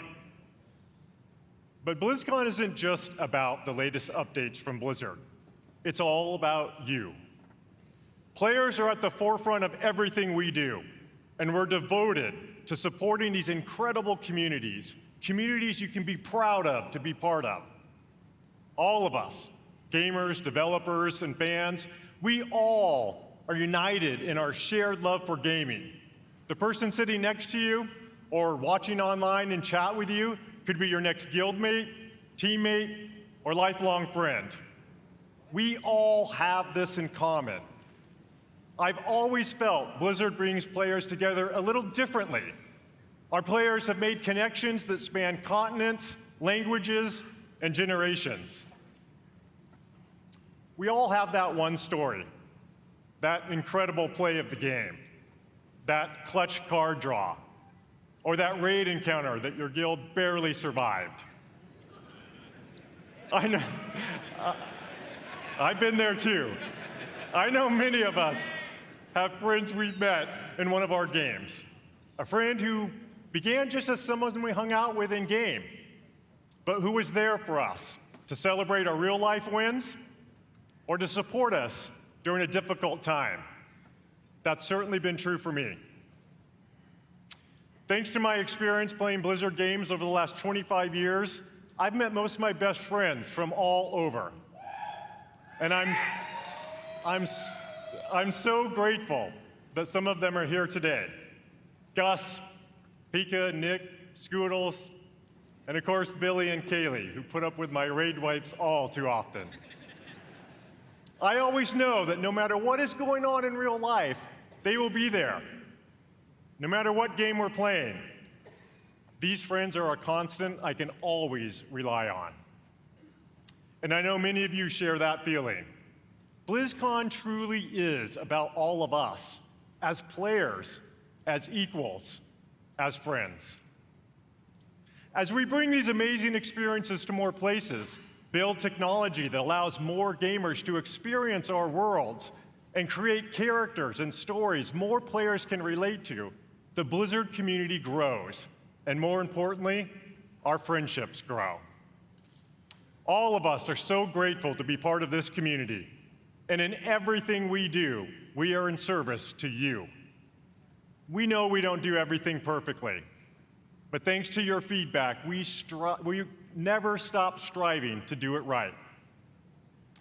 We are here to foster joy and belonging for everyone. We're proud of the worlds we build, but your experiences within those worlds bring them to life, and your connections with each other are what inspires us the most. Now, many of you may have heard the recent news about Blizzard joining the Xbox gaming family.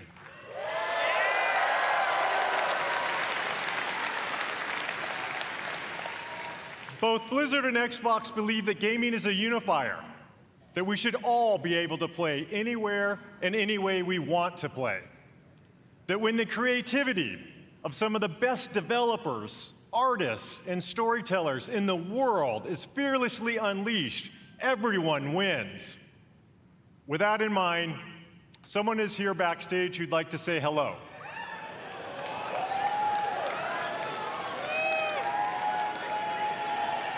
Over the years, he and I played a bunch of games together.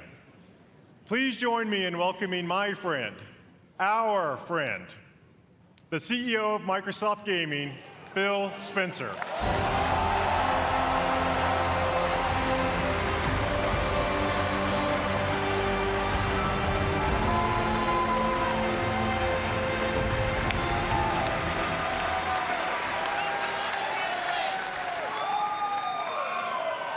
Thank you, Mike.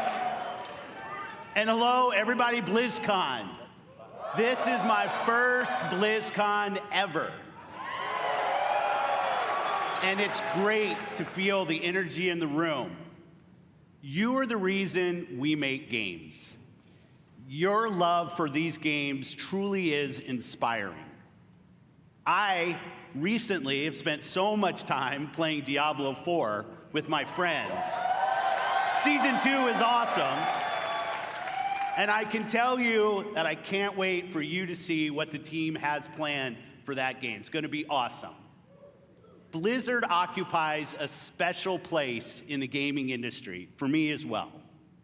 Throughout Blizzard's history, they've pioneered and refined so much across the gaming industry, and many of you here today have been a part of that journey. Think of Diablo.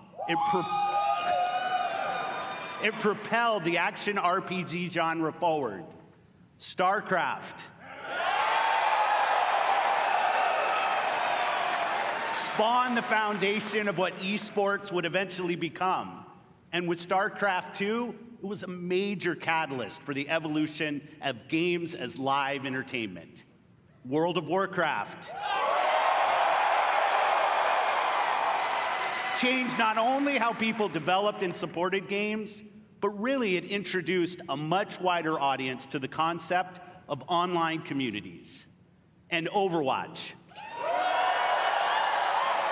not only reimagined gameplay, but also the representation possible in class-based shooters. Blizzard's influence is everywhere. And because of its enduring legacy and phenomenal revolutionary development, with a care and a craft that is incredibly rare in this industry. Our commitment at Xbox is to bring more great games to more players in more places. And now that Blizzard is part of Xbox, we will nurture the essence of what has made Blizzard unique.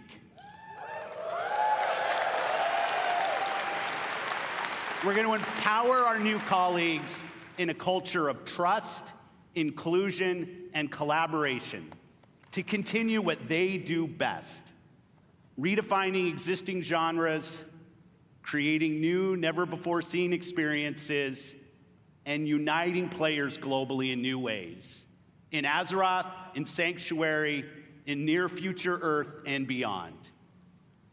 It has been a privilege to welcome the teams at Blizzard to Xbox. And I'm honored to be able to be here to help welcome all of you to BlizzCon 2023. Having seen what's in store for players, I can say the future of Blizzard is brighter than ever.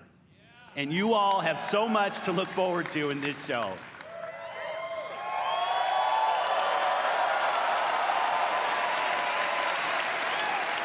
So I'll get out of here, let you see the show. Thanks everyone for the warm reception, and have a great time at BlizzCon. Thank you.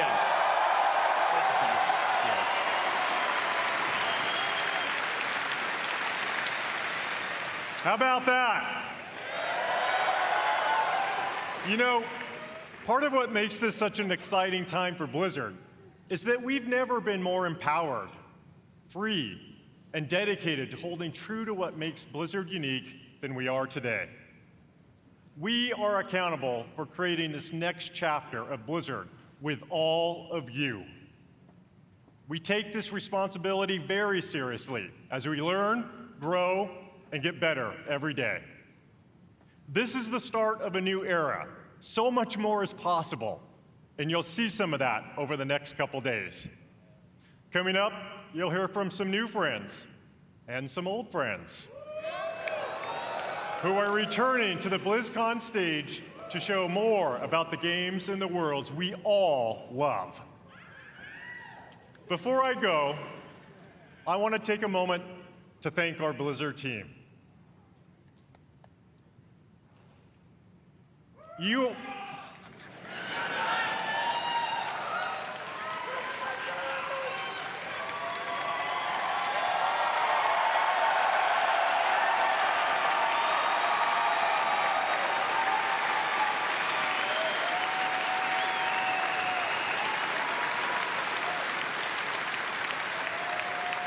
are some of the most talented individuals on the planet, and collectively, we are capable of building the most legendary universes in gaming.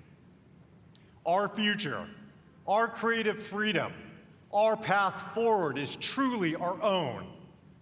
And I know we all stand together with a singular goal: to exceed player expectations and foster and support each other. Thank you for everything you do.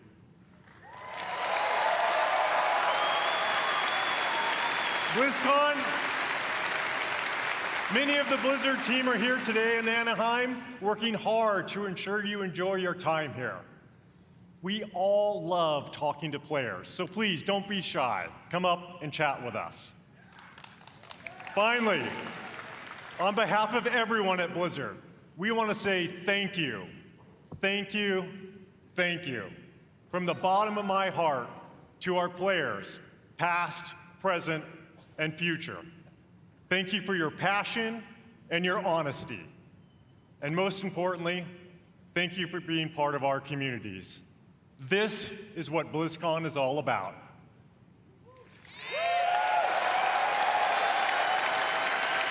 Everything we do is for all of you, and it's an honor to be a part of these worlds with you. Now, welcome to BlizzCon.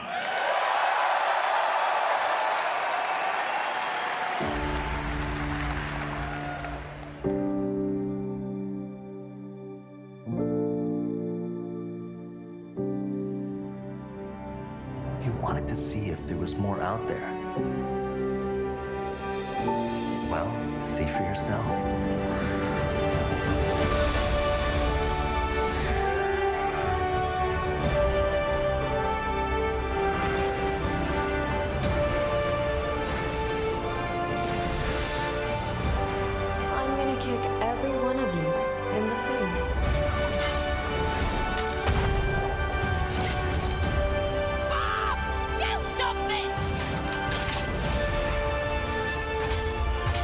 See you at the finish line. Did you really think this would be a fair fight? Oh my god. That was disgusting. Yo, nerf this! Mama's got you!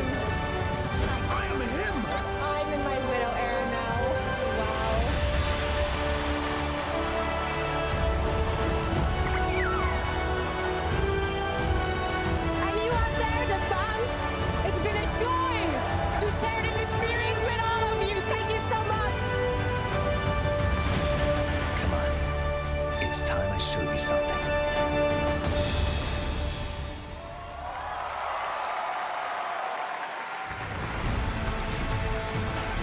please welcome Overwatch Game Director, Aaron Keller.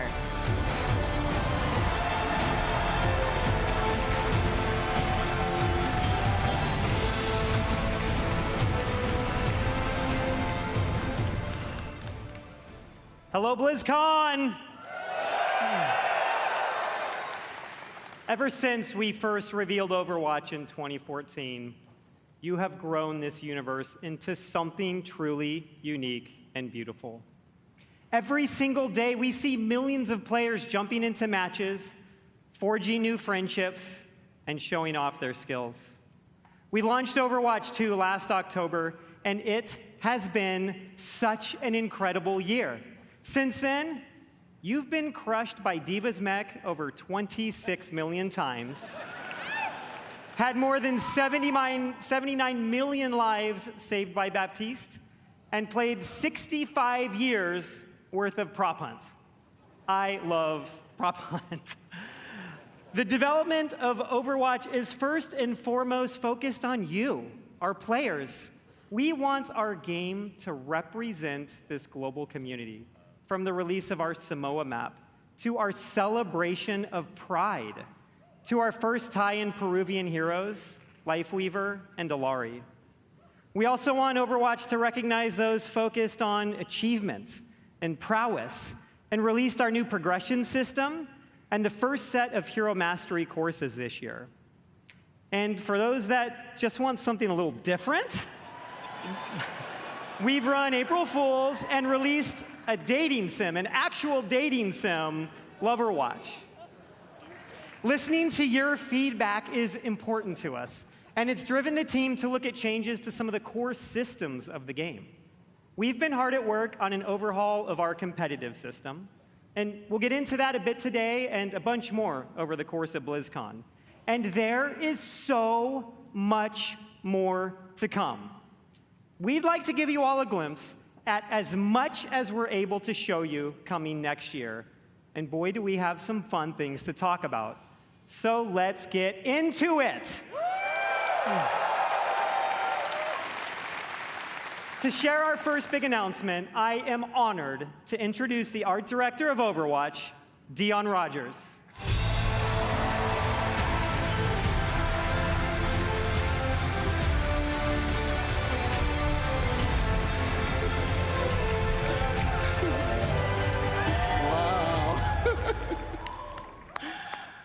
Hey, everyone. Sorry, I'm a bit excited. The energy is awesome in here. You know, Aaron and I have been working on this universe since before Overwatch had a name. Working together with an incredible team back at Blizzard. Many are with us today at BlizzCon. Creating such an incredible game with so many amazing people and seeing what it means to you all, it's meant everything to us. And out of all the things we work on, one of our favorites is to create new heroes. You know, Overwatch is full of big personalities, and it takes a special individual to really stand out. And the team has been working hard to make sure no one could predict who this next hero is. We haven't leaked any articles. We haven't leaked a spray or two. And we've left 0 hints, especially not in our recent Samoa map. Now, who's ready to meet the newest hero?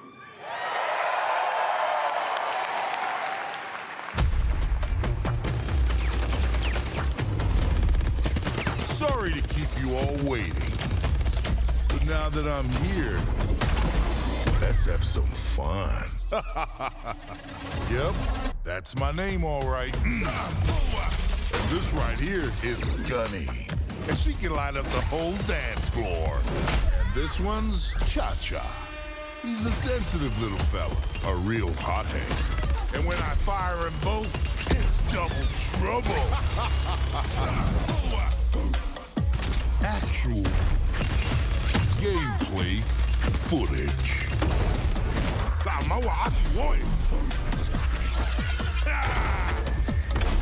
Going so soon, I'm gonna miss ya.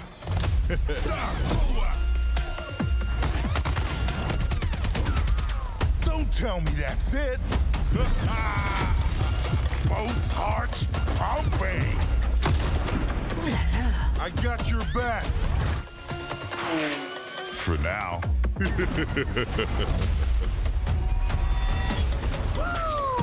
Here I come. Sensei quick kicky. We got him where we want him.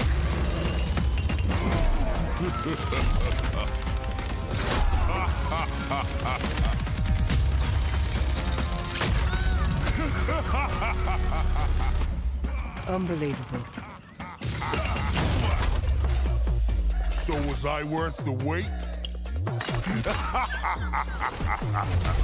We're gonna have a hell of a time.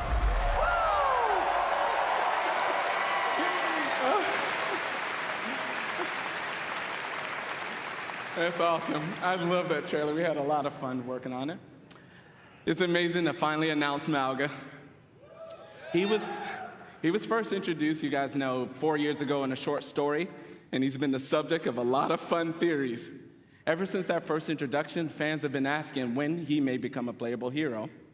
We're excited. We finally have our first Samoan hero.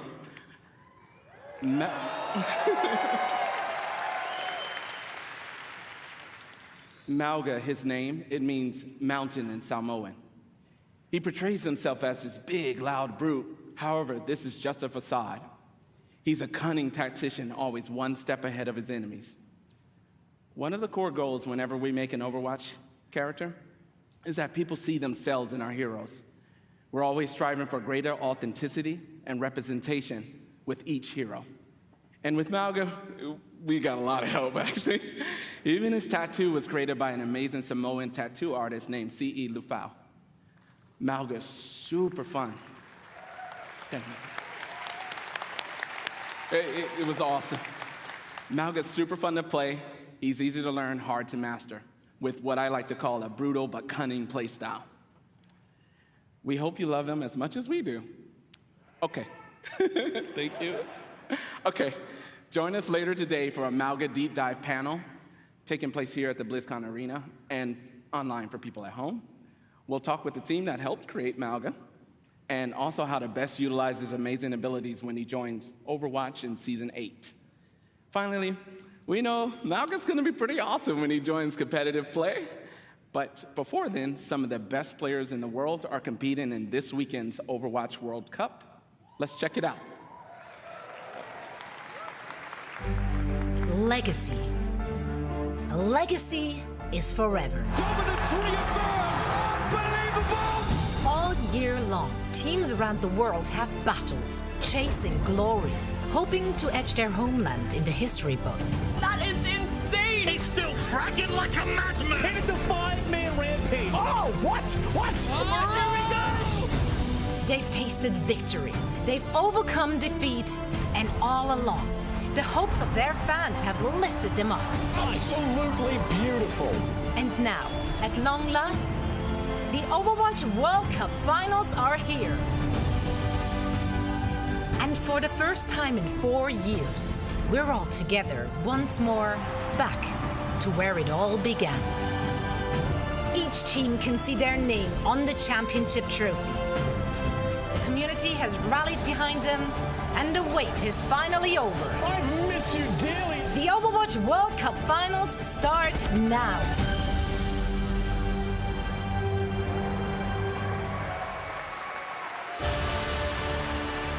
Please welcome Overwatch esports host, Zoe Gschwind.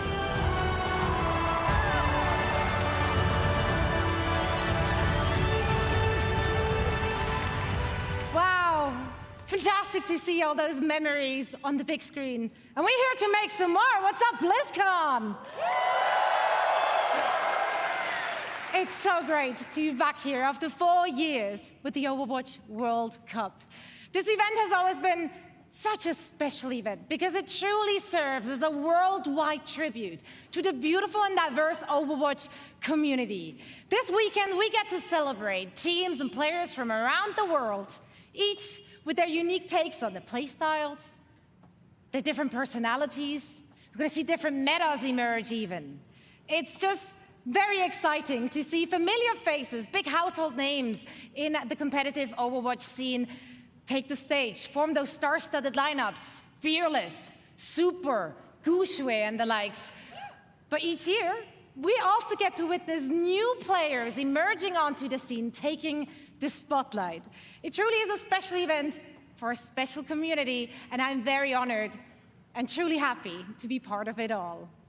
Now I know that all of you here in Anaheim and everyone watching at home is joining us from all over the world. As you can see, so are our players.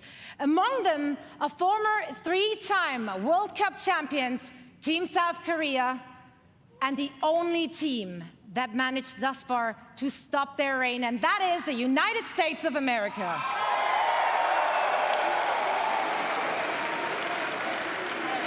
That's right. Well, I tell you, it's not going to be easy. It's not going to be easy. If you watch the group stages and if you watch the first game today, tough competition ahead for Team USA. And if you want to find out if one of our former champions will remain victorious or if one of the other 6 teams will seize their inaugural season title, make sure to join us. Not only will you be treated to fantastic gameplay, of course, no, you will also earn special drops all weekend long on the Play Overwatch Twitch channel. Now, we have a lot of amazing Overwatch 2 action on the horizon and so much to play for our teams. We got over $500,000 on the line and counting, raised directly by all of you, our passionate and amazing fans. Yeah, give it up for yourself. Now, of course, the winning team will walk away with a big bag, but this year, each and every single player out of the 43 teams participating will be earning a share. And this is unprecedented in Overwatch esports history, and it would not be possible without all of you. So once again, thank you so much.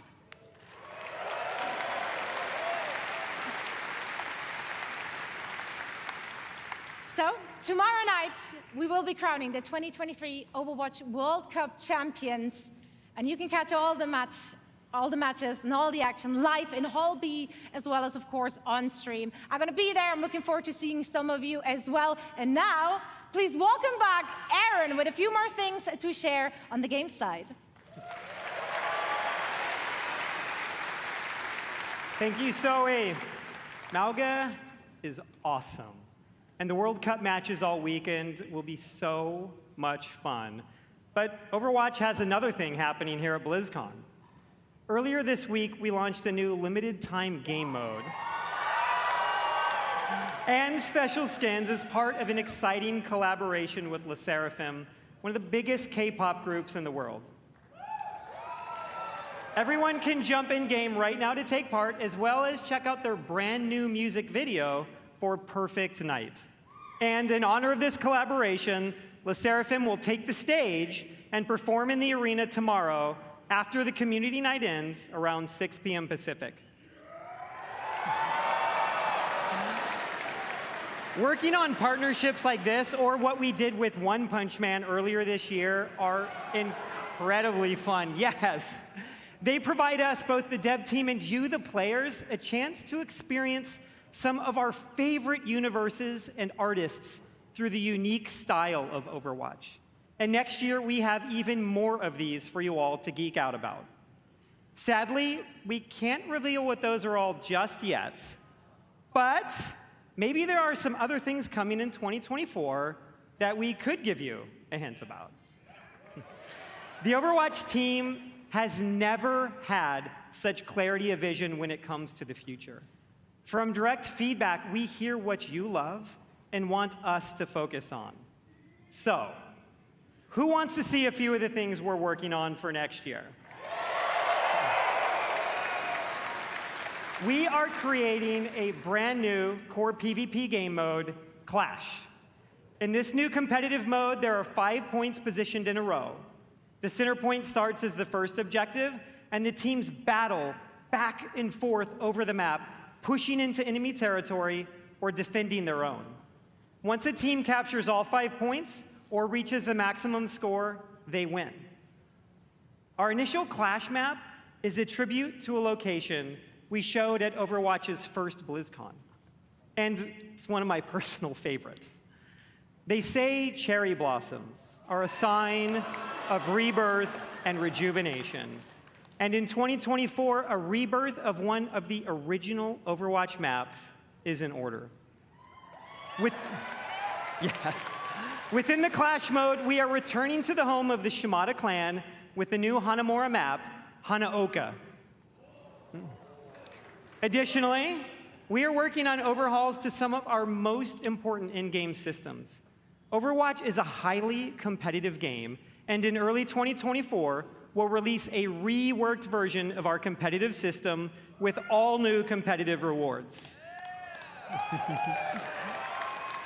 And with Seasons, one of the team's goals has been to create themes that speak to so many of the cool and awesome things that we all love.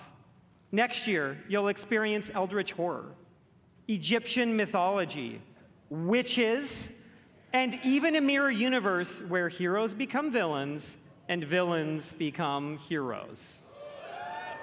And of course, Overwatch is nothing without its heroes. Mauga is the 39th hero in Overwatch, and in 2024, we'll be releasing 3 more, and we want to give you a glimpse of 2 of them. A new damage hero, Venture, is coming in Season 10, and a support currently codenamed Space Ranger in Season 12. And this is just scratching the surface of everything we have in the works. Join us tomorrow here and online, where we go in depth on all of this in our What's Next panel. It will have more information on Clash, the reworked competitive system, a closer look at Space Ranger, even early gameplay footage of Venture, and so much more. And lastly, for the first time ever during a BlizzCon, not only is our next hero playable in the Overwatch Hall here in Anaheim, but all of you at home can play Mauga all weekend in-game, including Quick Play, going live right after the BlizzCon opening ceremony concludes.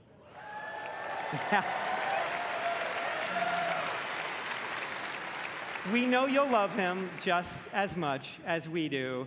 Thank you all. We'll see you in-game.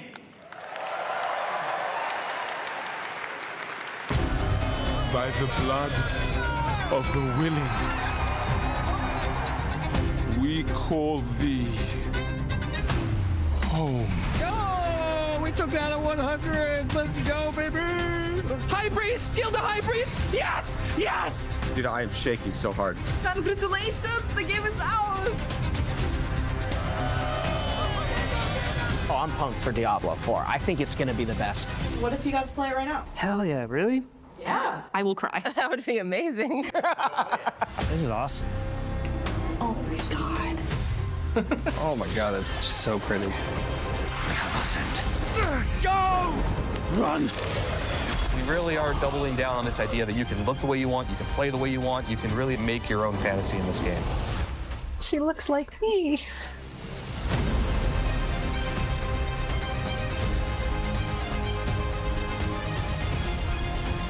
The way he comes in is crazy.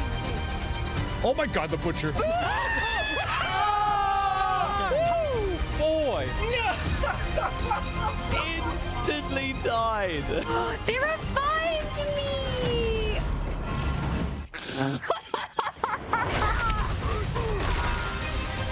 I'm gonna find some demons and I'm gonna shove my green foot right up there. Yeah, let's go! Level 100! There are literally like goosebumps. Go down a bit more, go down a bit more, go down a bit more. You got her! Yes! Let's go!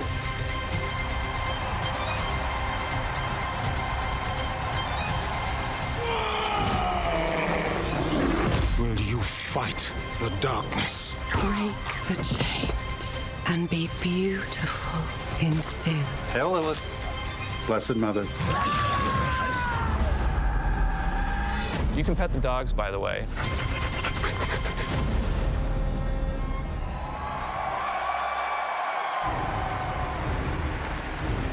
Please welcome the General Manager of Diablo, Rod Ferguson.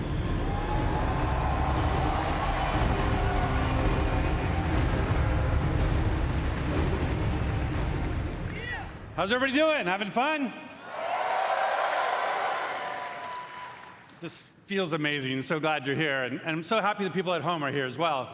You know, watching that was such a great reminder of what a fantastic community we have and what an exciting year it's been.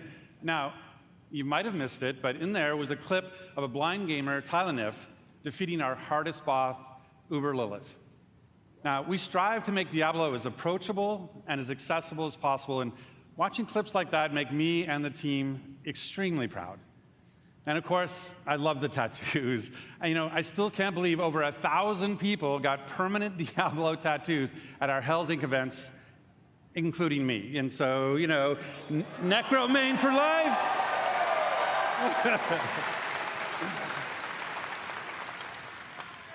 So, we talk a lot about the last BlizzCon 4 years ago, and back then, the Diablo community was hungry for even more experiences in that dark, gothic place caught between the high heavens and the burning hells, a little place we call Sanctuary.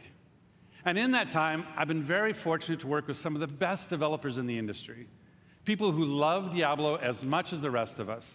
And it was their passion and dedication to this universe that released a great new Diablo game every year for the last 3 years.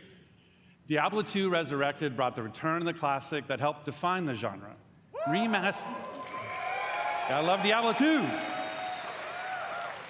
So it's remastered for a new generation now for PC and console. And Diablo Immortal brought Sanctuary to mobile for the first time, bringing millions of new players into our universe.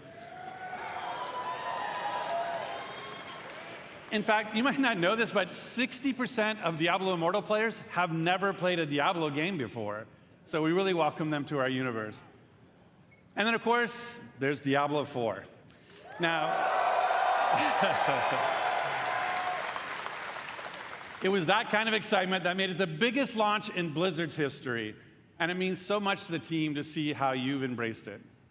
We've played over 1.5 billion hours together so far, and it's your love for the game that drives us. Thanks to you, we've made a lot of changes over the last 5 months. In fact, our patch notes for Season of Blood, our second season, were over 14,000 words long, because that is how much our community has influenced and will continue to influence the evolution of Sanctuary.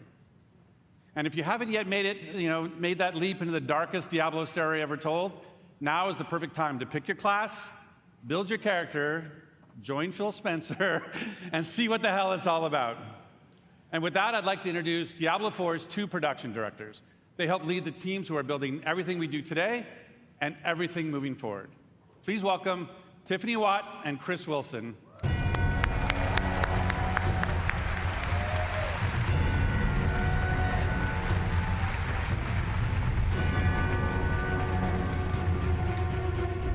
Thanks, Rod. Hey, BlizzCon. The last time I was on stage, I was helping to announce Diablo 4. To be here today with all of you is so awesome. The launch was incredible. We're really excited to be here today to share what's coming next. But first, let's highlight some of the player feedback that's in Season of Blood today. So many of you have told us that you wanted more in-game activities. So we've given you a couple this season, one now and another coming early next month. So live now is our new boss ladder. This is a series of additional boss fights from level 55 to 100 that will also see the return of our kind of gross but farmable and rewarding friend Duriel, who you can go after for Uber Uniques that everybody's been sieging for. And with those new bosses dropping both Uniques and Uber Uniques at a much higher rate, and even dropping some special cosmetics, you're going to want to make your way to level 100 so you can fight them all. So in the Season of Blood, we've rebalanced the end game, letting you get to level 100 about 40% faster than in Season 1.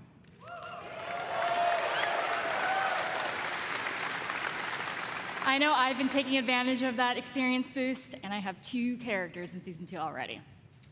Of course, all that leveling is about getting that amazing loot. So we've also changed how item power works.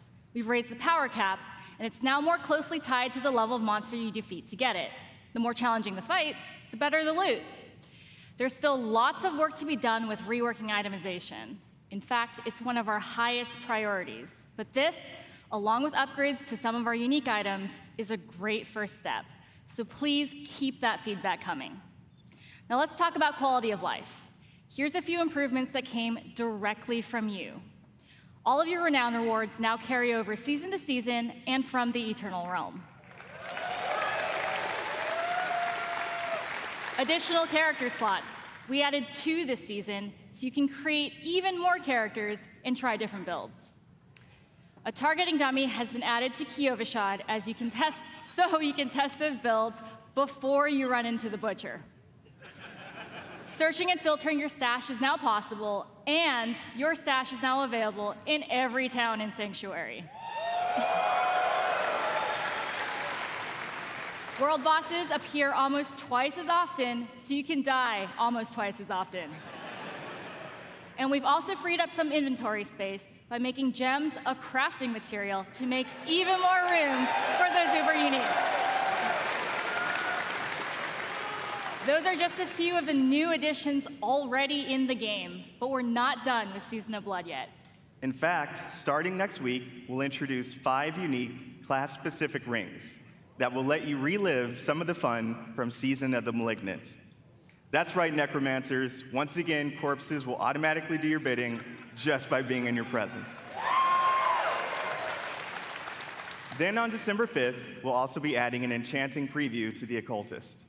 So this will allow you to see which affixes are possible before you spend your hard-earned gold. It's just another way to give you even more control over making just the right build for the challenge at hand. Also on December 5th, as promised, we'll have another exciting new in-game activity, a 6-week event called Abattoir of Zir. It's a highly replayable pinnacle experience designed for players who have reached level 100, slain Uber Duriel, and mastered all of the other challenges that Season of Blood has to offer. Those who survive will attain a Paragon glyph constructed of the Vampire Lord's very own blood. But beware, Abattoir of Zir starts difficult and only gets harder. And of course, as we near the end of Season of Blood, it'll be holiday time, not only here, but in Sanctuary as well.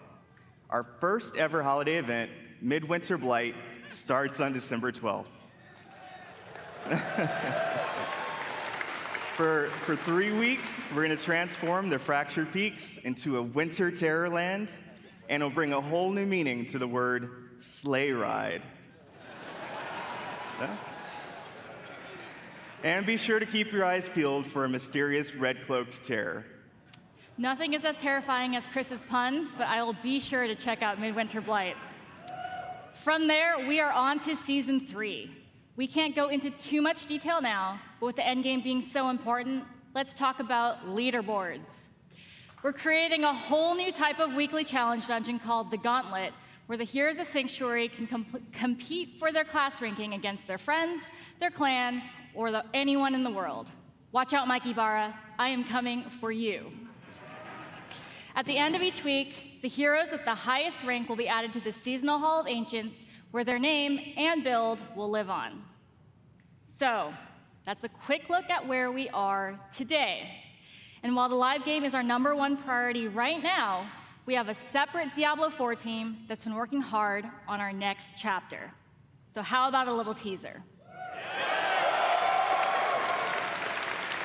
It's super early, but as we look to expand on the story we started in Diablo 4, we're going to take you somewhere even darker, where hatred's influence continues to consume Sanctuary.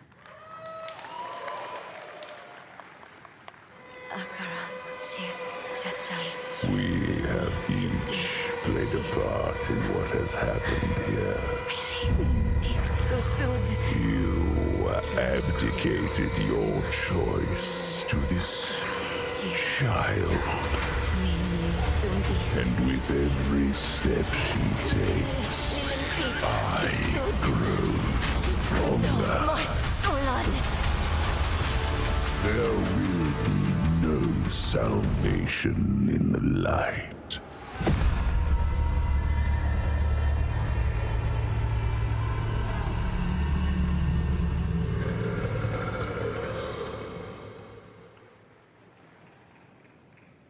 Vessel of Hatred is Diablo 4's first expansion.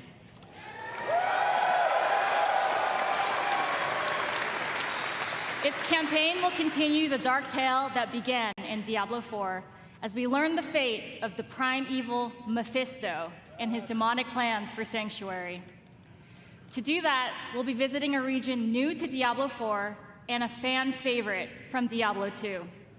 The lush jungles known to outsiders as Torajan, but known by the locals as Nahantu. With this new story set in a mysterious new region comes new ways to play, new evils to vanquish, and, of course, a completely new class never seen before in the Diablo universe.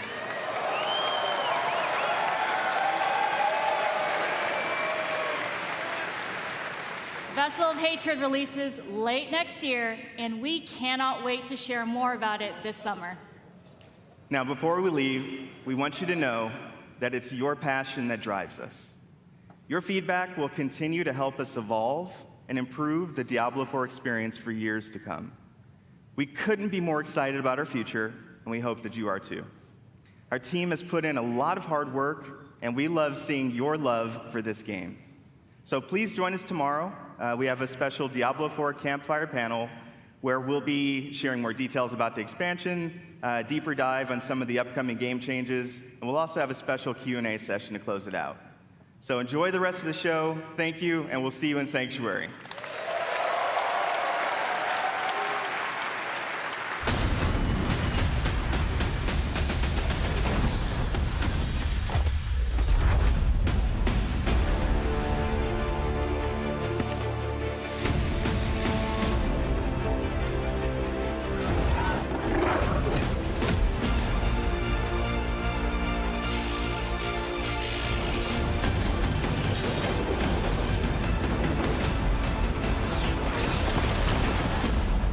Go buy World of Warcraft, install it on your computer, and join the online sensation before we all murder you.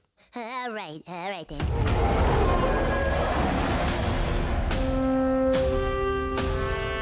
Welcome to the world of Warcraft. I'm William Shatner, and I'm a shaman. I'm Mr. T, and this is my Night Elf Mohawk. T, there's no such thing as a Night Elf Mohawk. Shut up, fool! This role-playing game where heroes like Leroy Jenkins do battle. Leroy And that would be the world of Warcraft. You're a player in the NFL, but what you're most proud of is that you've rated third nationally in dungeon progression. I mean, it was perfect. That was fire.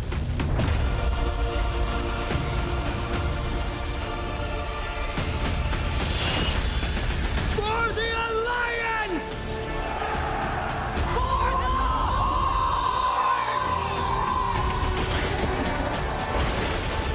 For Azeroth!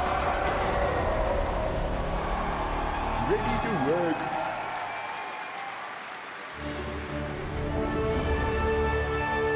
Please welcome the General Manager of Warcraft, John Haidt.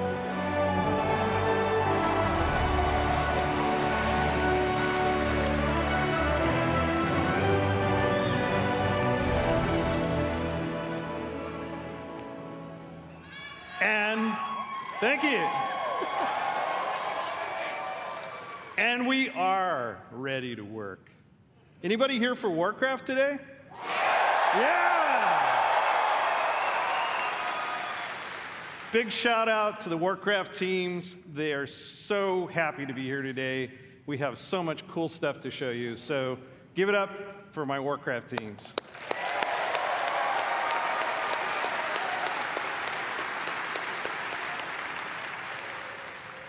Can you believe that almost 30 years ago, a dispute between orcs and humans led to one of the longest running fantasy adventures in video game history?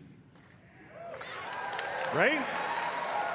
Generations of players have called Azeroth home. Teenagers that first played Warcraft when it was released, I know you're out there, are now parents. Right? Raising new heroes to take on the raids and battlegrounds of this timeless adventure. It's those shared stories of Azeroth, both in-game and out, that make up this universe. Today is a great day for Warcraft.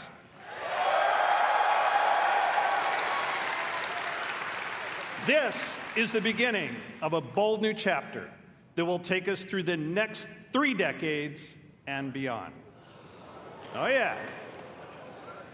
With a variety of games to entertain you, we welcome everyone to find your community.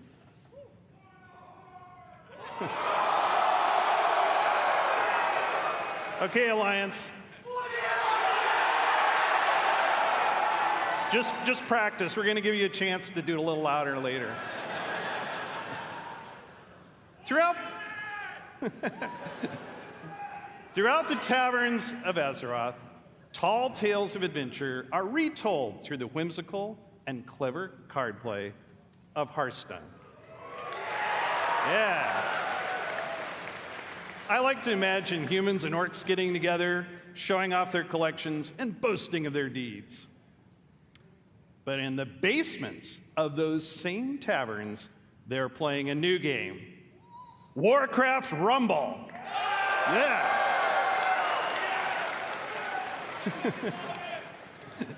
Me too. Which puts the battlefields and dungeons of Azeroth in the palm of your hand. And finally, World of Warcraft.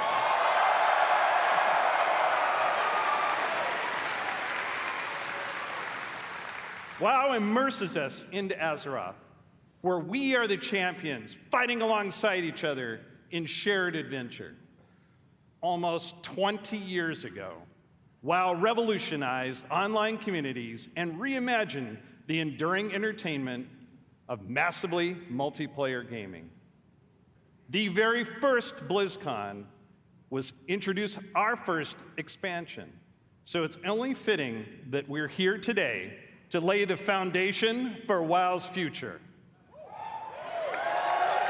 Yeah. Azeroth is a home we can always escape to, a home that is always waiting for us. Together, we build this universe. Our teams craft the worlds and the adventures, but it is all of you who bring it to life. You are the heartbeat of the brand new adventures that are about to unfold. From all of us on the Warcraft teams here at Blizzard Entertainment, thank you.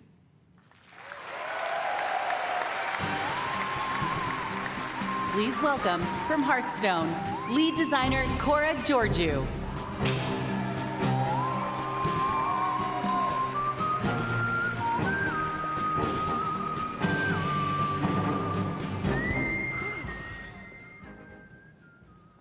Hello, BlizzCon. Well, I have a pretty good view from up here. It's really nice to see you all. We are thrilled to soon be celebrating Hearthstone's 10th anniversary. I know, I'm getting old. It's a decade of telling tales around Azeroth with all of you. Whether you aspire to climb the ladder to legend, enjoy brawling with friends in the battlegrounds, or maybe you've just listened to the 10-hour version of the Saviors of Uldum theme song. Thank you all for being a part of our bustling tavern. We invite players both old and new to join us for our 10th anniversary next March. But we have so much to enjoy before then, so let's talk about what's happening right now in Hearthstone and in Battlegrounds.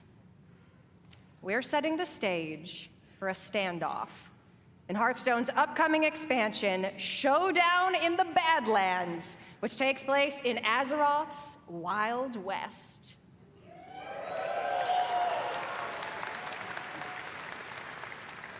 Two strangers will cross paths, an outlaw and a lone ranger. Though they may not know it now, Together, they are destined for a grand adventure.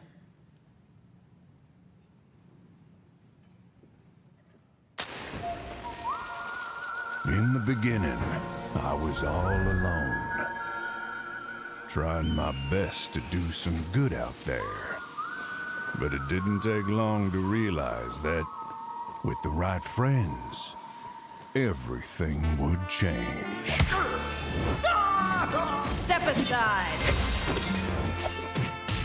Ha! You don't know who you're messing with. They knew the townsfolk were up to something sinister. Let's move! Right behind you! And it was like a powder keg, waiting to explode.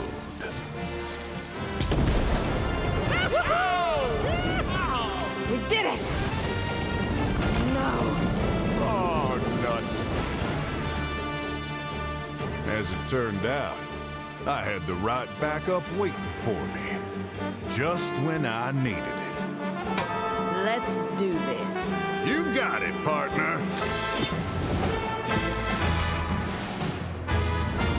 I didn't intentionally pursue leadership. I'm gonna punch ya! Candle mud slider. Sleeping like a rock. Let's show these fine folks some Badland hospitality. Well, looking for a standoff? Careful, it's against me.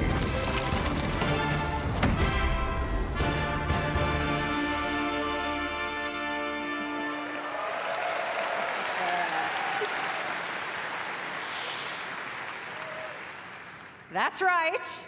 Our beloved Reno Jackson and Elise Starseeker are getting an origin tale. They'll work together to save the Badlands from the Blood Rock Town's nefarious mining operation. Singleton decks are returning. With cards like Reno Lone Ranger, Hearthstone's first ever neutral hero card. We'll talk more about him at the What's Next panel later today, where we'll also be revealing a motherlode of exciting new cards. You can get your hands on them and more when Showdown in the Badlands releases on November 14th.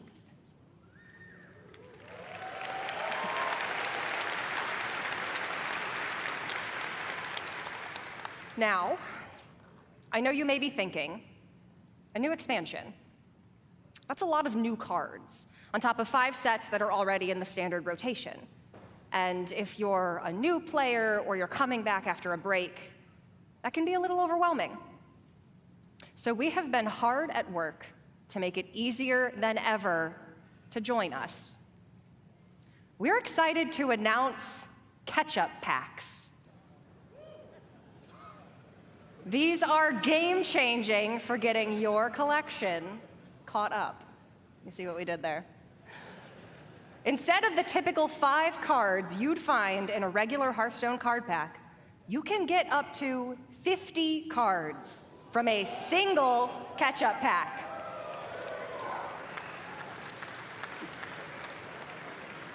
The cards you receive will all be from within the last 2 years, ready to play and constructed. All of our players are going to get catch-up packs to open once you log in, and for all of you here at BlizzCon in person, or those of you at home who purchased either BlizzCon collection, we're also gifting you a few more packs.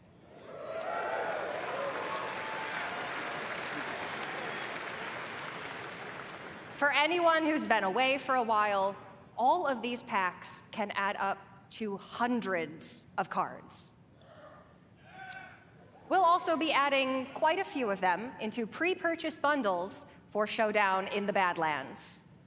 We hope to see all of you getting some amazing cards and filling in or beginning your Hearthstone collection on November 14th.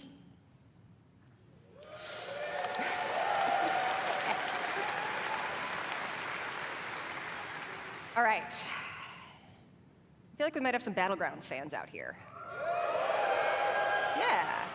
So you might remember then that the last time we were all together at BlizzCon, we unveiled Battlegrounds.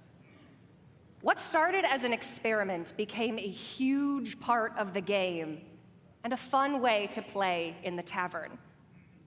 But playing together is what inspired the new mode we're debuting here today. Queuing up as a party for a lobby is great, but ultimately, you play against each other. What if you could actually play teamed up alongside each other? Sounds fun, doesn't it? We're pleased to announce a truly cooperative way to play. Battlegrounds Duos.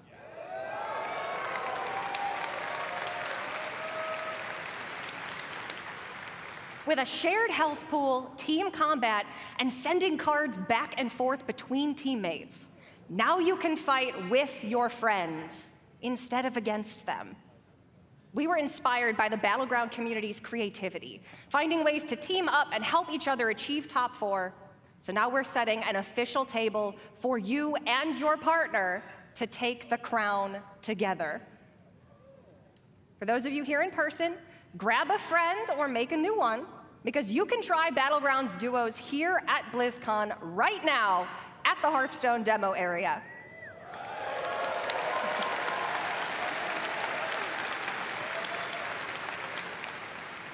We're planning to launch this new way to play for everyone early next year, and you can learn more later today and see the new heroes and minions that make teamwork so fun in Battlegrounds.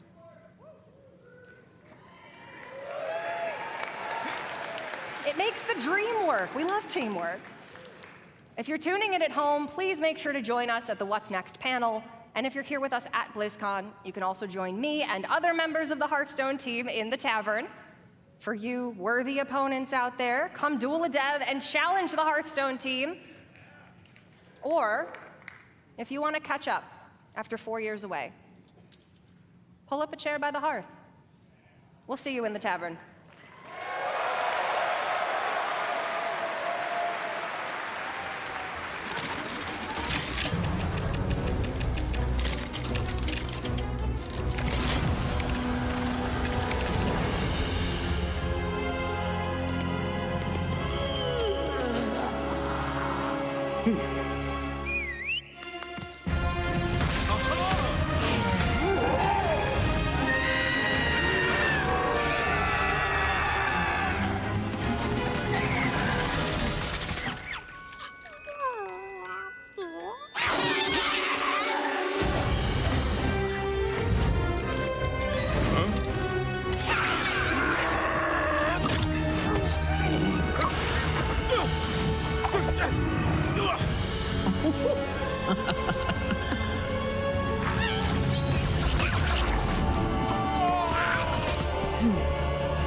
Please welcome, from Warcraft Rumble, executive producer, Vic Seraph.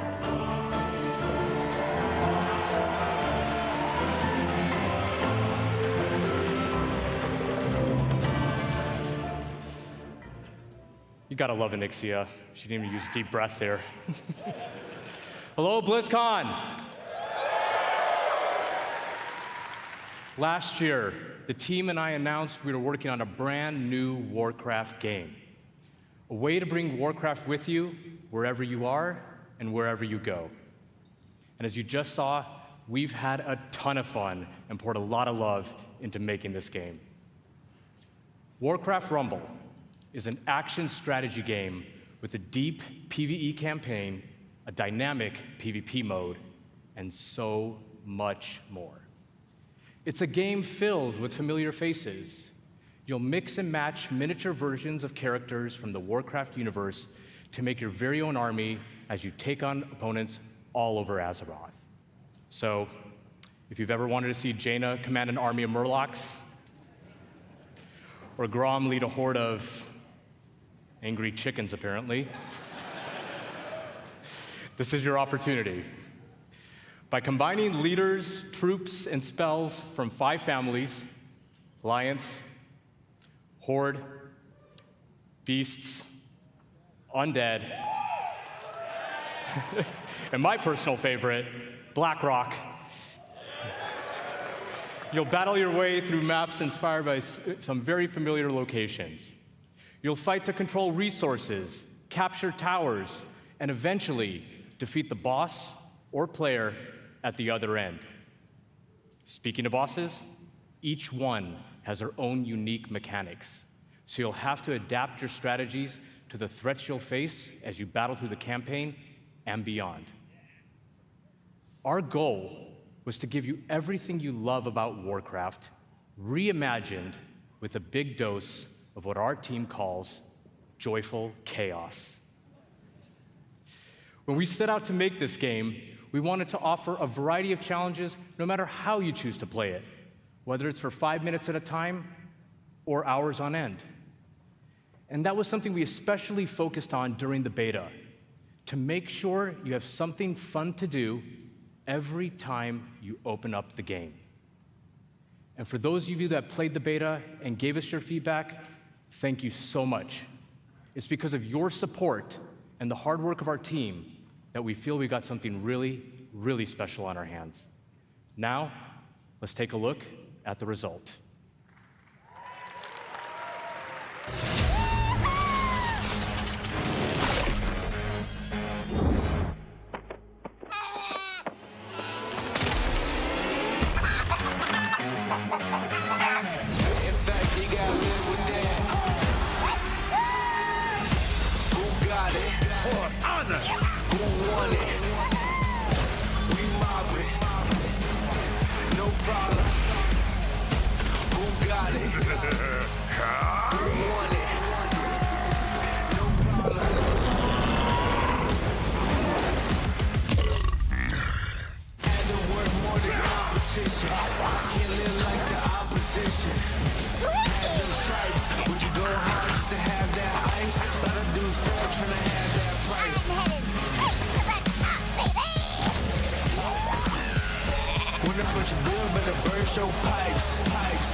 You know, I gotta admit, it's pretty cool watching that video and just thinking about how far we've come since last year.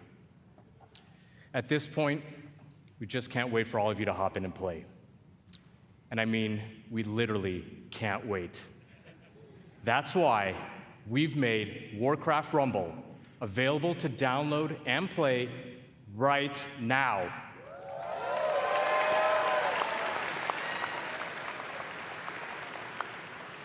This is such a huge moment for us, and we're so all excited to have you join us. And for those of you in the audience with me today, let's bring down the Wi-Fi together. You know I'm kidding, right? Please don't bring down the Wi-Fi. I'm in a lot of trouble once I get off of here. Whether you're a veteran of Azeroth or just have a deep love for strategy games, there's a lot to enjoy here. We've got a huge campaign with over 70 bosses. And for those of you looking for an especially unique challenge, we even have a heroic campaign with an extra layer of difficulty that we cooked up ourselves.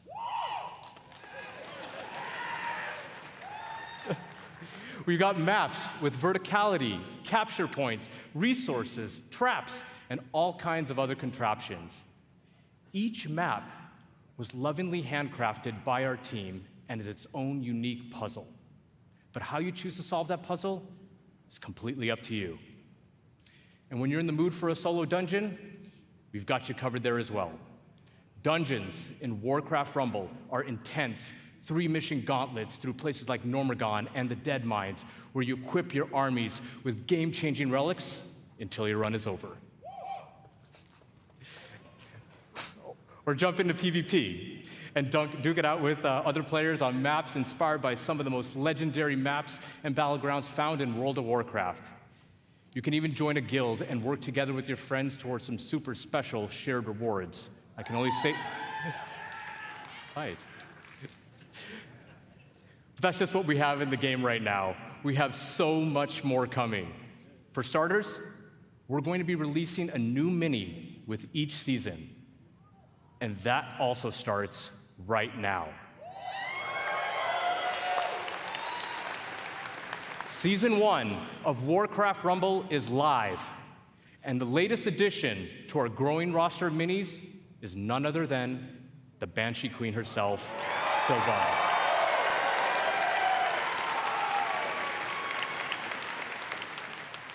We're also working on even more ways for you to play with or against your friends. And that includes the biggest challenge in all of Rumble, raids. Make sure to join our Warcraft Rumblings panel later today to hear all about raids and what else we have in store for the future of this game. Now, BlizzCon, before I go, I just wanted to let you know, the team and I, many of whom are here in Anaheim with us right now, we love playing strategy games. And we set out to make a game that harkens back to our RTS roots, where Warcraft began almost 30 years ago. It is really made out of a genuine love for Warcraft by people with deep roots in the universe. No matter how you like to play, there's something for everyone to love in Warcraft Rumble. Thank you so much, BlizzCon. Enjoy the chaos, and we'll see you in game.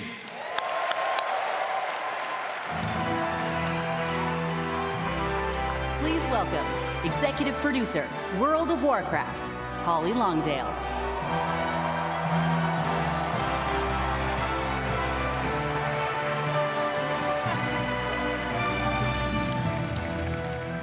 Wow. What's up, BlizzCon? Oh, I'm so excited to see you all here. This is fantastic. Well, can you believe we've been playing World of Warcraft for almost 20 years? You know, 2004 was a while ago, right? You know, some of us, we waited in those lines for those midnight releases and got our discs. Yeah! And we raced home to install those WoW discs one by one. Across nearly 2 decades, players all over the world have taken part in the stories of Jaina, Sylvanas, Arthas, and Thrall, and of course, so many others. And together, we've jumped through the portal into Outland. We sailed off into Northrend, and we watched Sargeras stab the world with that sword. During that time, gaming has changed, and you have changed, and so have we, particularly in the past year. The entire team across both Modern and Classic have embraced their communities. We are truly listening to your voices and taking action. My friends at BlizzCon, now is the perfect time to prepare to close chapters, open new ones, and double down on why we all fell in love with World of Warcraft in the first place.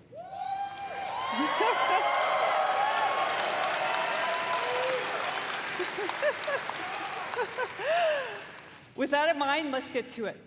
As many of you know, WoW Classic was born out of the community's passion.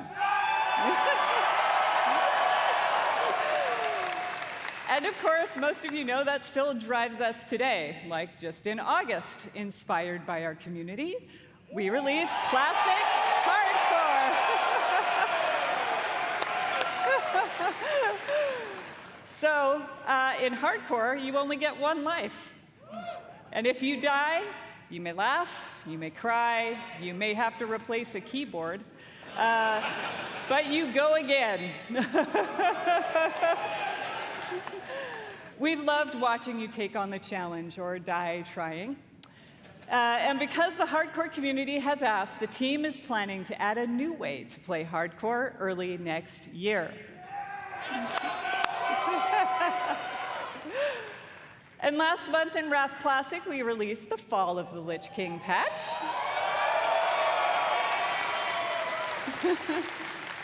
And while there's still more to come in Wrath, earlier this year, we looked at your feedback to think about where are we gonna go next. We read through a lot, and I mean a lot of your feedback on social media forums, and we sent out surveys to our players. And here at BlizzCon, we're happy to announce Cataclysm is coming. And it's coming with hashtag changes based on your feedback, just like you'd expect from Classic. So now, let's jump into the Wayback Machine and get a reminder of all things Cataclysm.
So that its true lords may return.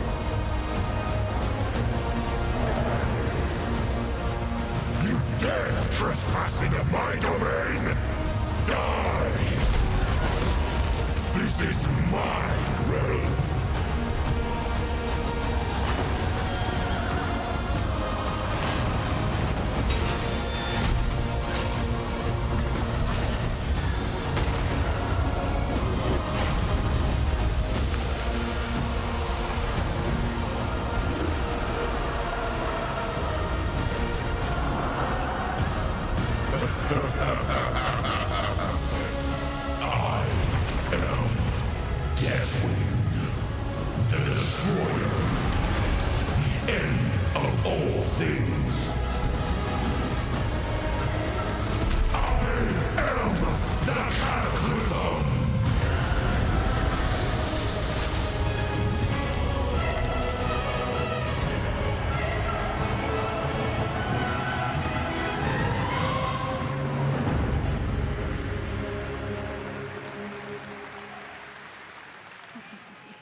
Get ready, my friends, because I love the passion, by the way.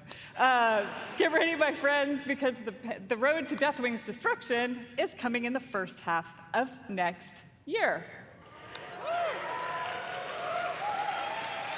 All right. Now, over the past 4 years of Classic, we've watched you master the vanilla experience. and we've loved it.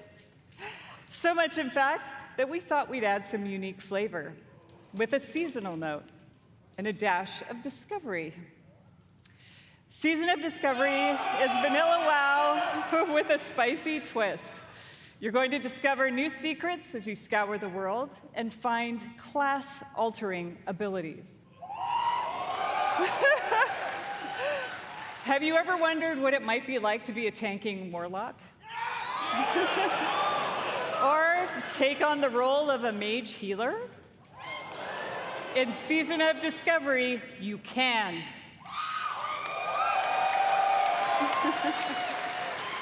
The season is going to launch with an initial level cap of 25. And when you hit that max level, you'll be met with the brand new level 25 endgame.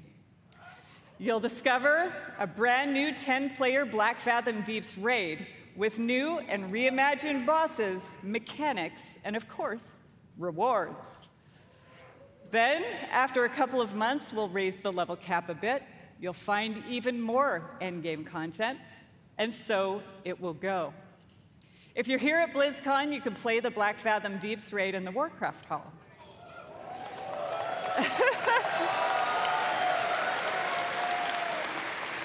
So, if you love Classic or just a little intrigued about what exactly a Warlock tank can do, go check it out. For all of you watching online, don't worry. You won't have to wait long to play. Because we want you to discover all of the secrets together, there will be no public testing. WoW Classic Season of Discovery launches in a few short weeks on November 30th.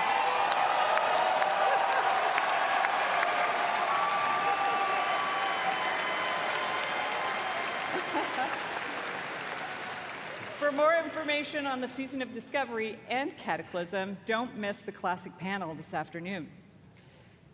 All right, now it's time to talk to my Dragon Riders in Modern WoW.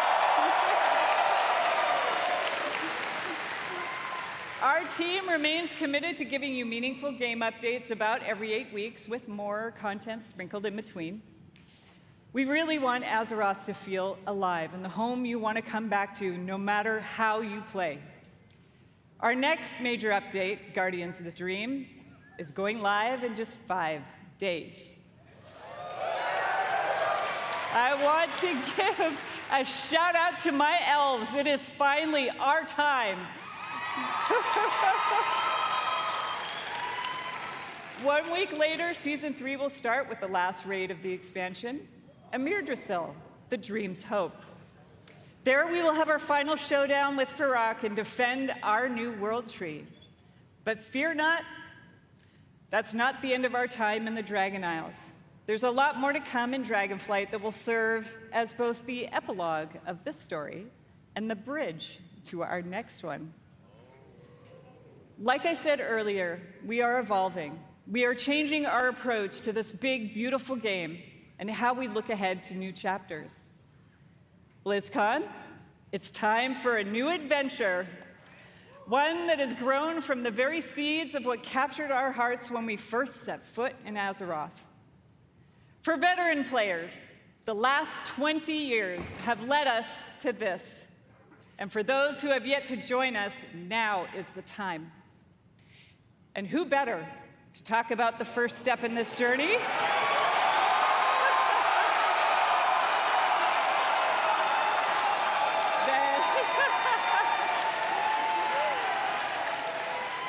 Than someone who carved the path in the first place. Everyone, please welcome my friend and the executive creative director of the Warcraft universe, Chris Metzen.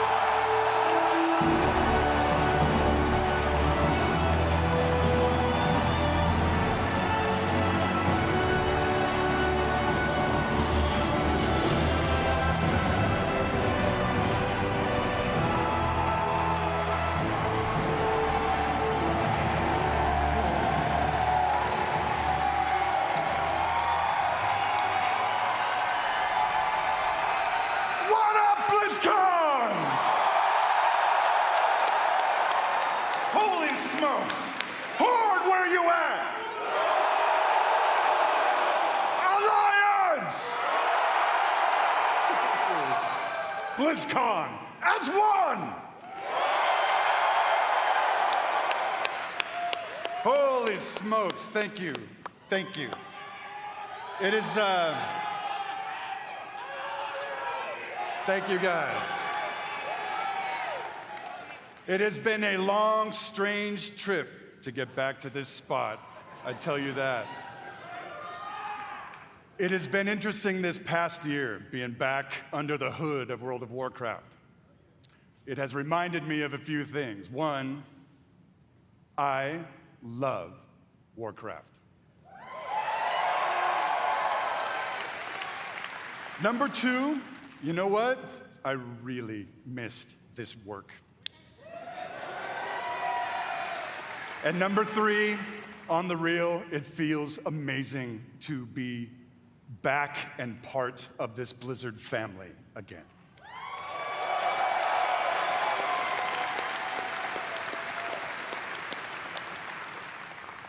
As Holly said a bit ago, next year is the 20th anniversary of World of Warcraft. I can't even believe it. Whatever. How many of y'all have been playing from the beginning?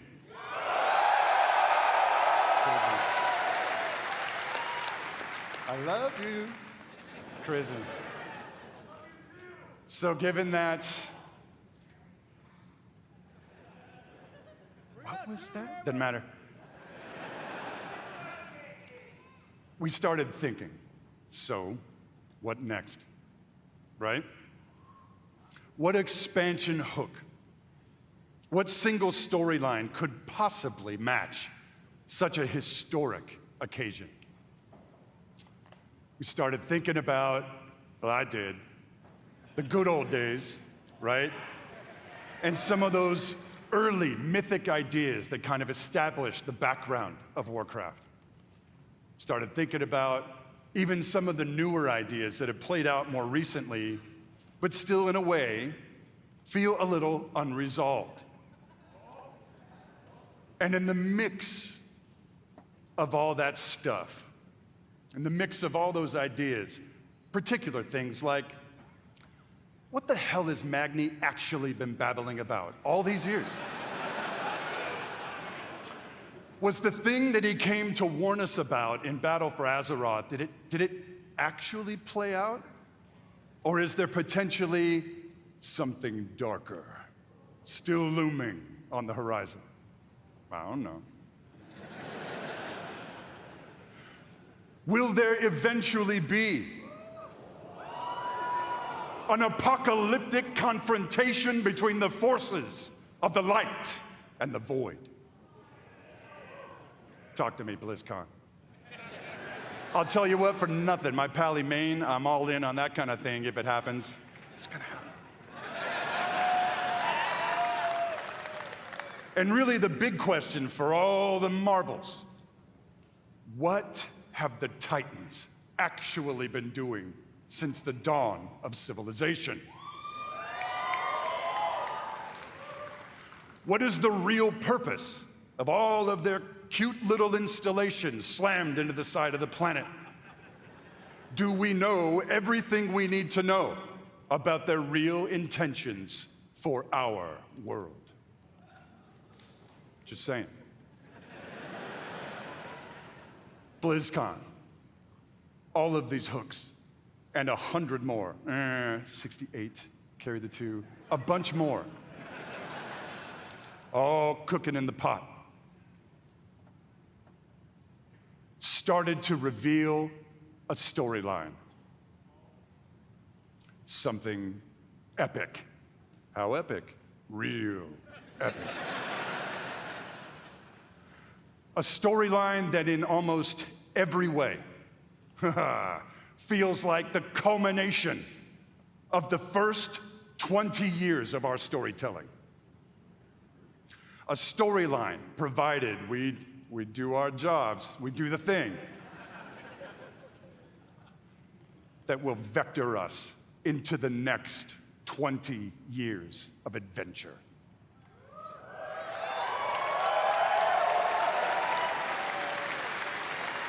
BlizzCon. Are you with me, BlizzCon?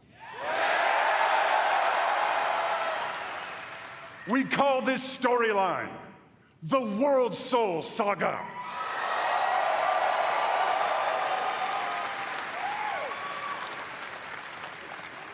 The World Soul Saga is so epic, as we covered.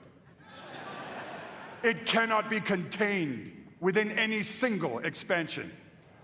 It is built to play out over multiple expansions over the next few years. Come on now.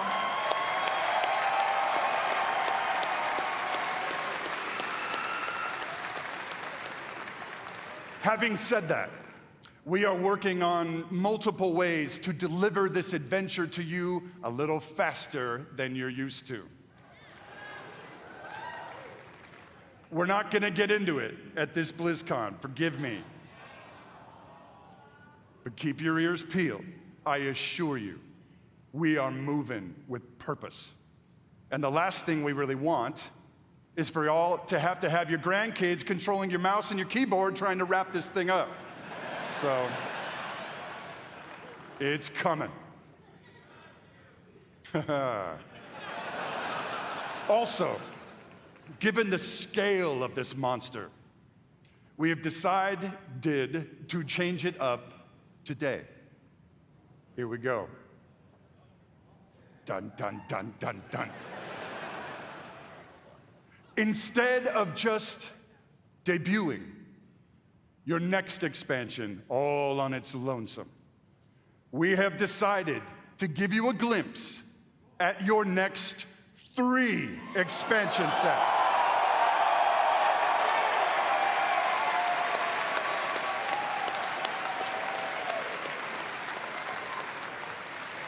Does this meet with your approval, BlizzCon?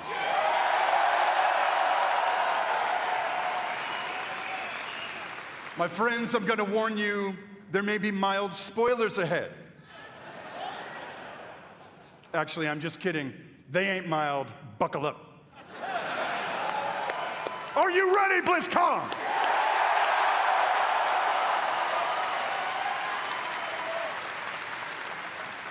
The first part of the World Soul Saga and your 10th expansion is called World of Warcraft: The War Within.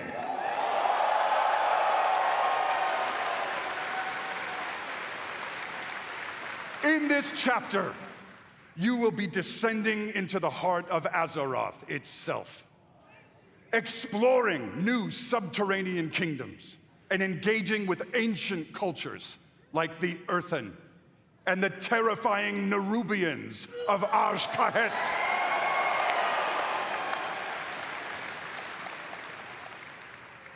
But as the forces of darkness close in around our precious world soul, you, yeah, that's you, will be called to do what you always do, which is dispense indiscriminate justice upon all those who got it coming. Talk to me, BlizzCon.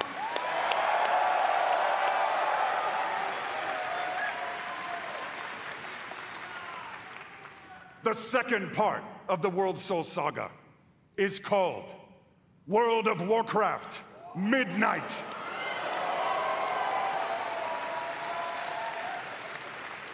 In this chapter, you will be returning, ready, to the old world, to the fabled lands of Quel'Thalas. There, the forces of the Void have invaded Azeroth, intent on snuffing out the light of the Sunwell and plunging the world into darkness and fear. You will not only help reunify the scattered elven tribes of Azeroth, but you will make your stand with the forces of the light and banish the shadow forever.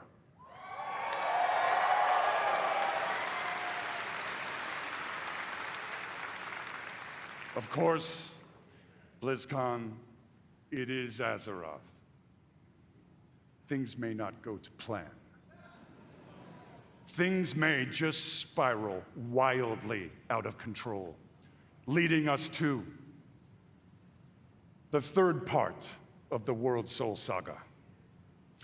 World of Warcraft, the Last Titan.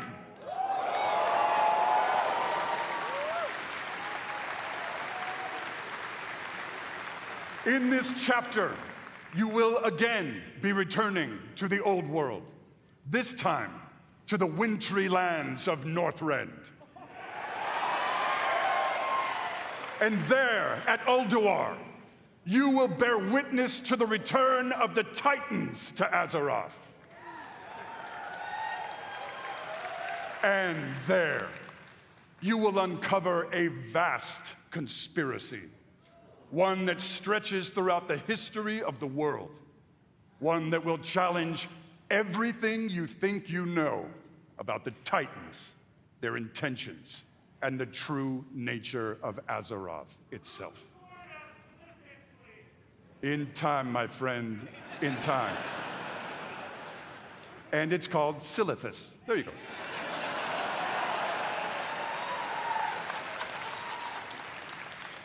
BlizzCon, my hope, our dear hope, is that you can see when it comes to WoW storytelling, we ain't screwing around.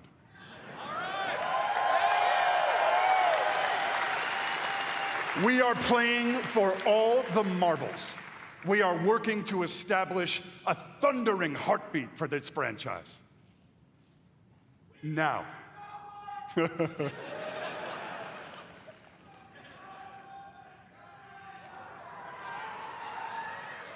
Now, BlizzCon.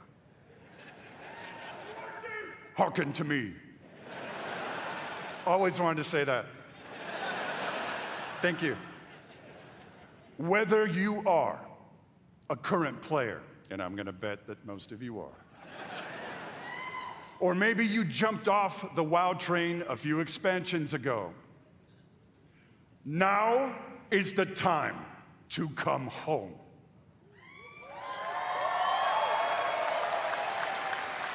Now is the time to pull on your boots, pick up your broadsword or your favorite glowy staff, and get in this fight. Friends, Azeroth needs her defenders now more than ever. Now, in a few moments, we are going to give you a deeper look at the war within. But before we do that, I want to leave you with a little something to chew on. I want to remind you all that sometimes very epic things can begin with small, heartfelt moments. What you're about to see is one of those moments. And with that, BlizzCon, proud defenders of Azeroth, let the World Soul Saga begin.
You're here to tell me we don't get to hide. Is that it? You needed time. We stayed away. But time by itself heals nothing.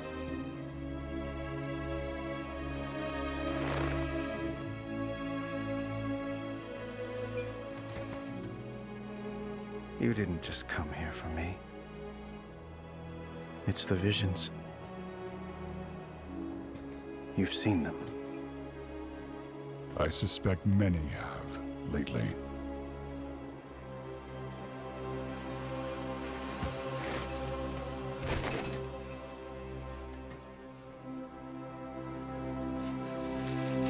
Something, someone, is calling out from the heart of the world. Like a voice from a dream.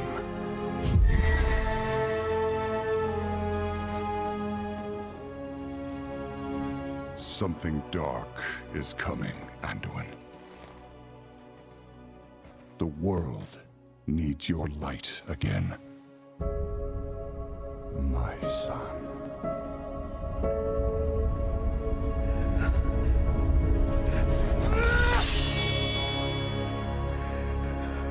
I am not that person anymore. I have no light. Not after what I've seen. Not after what I've done.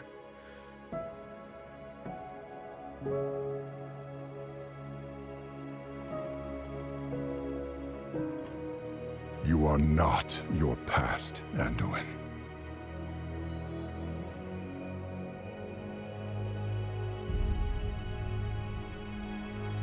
I trust you.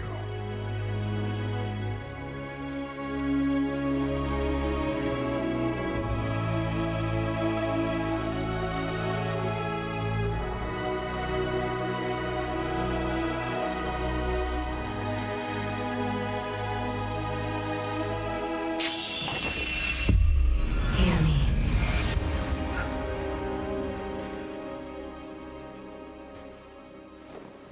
They're getting worse.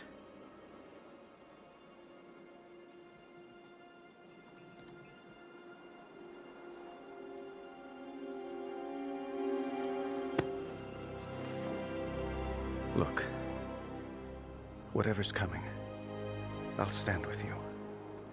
Of course I will. But we were drawn here by the voice. Who is it, Thrall? Who's calling out to us? I'm not sure yet.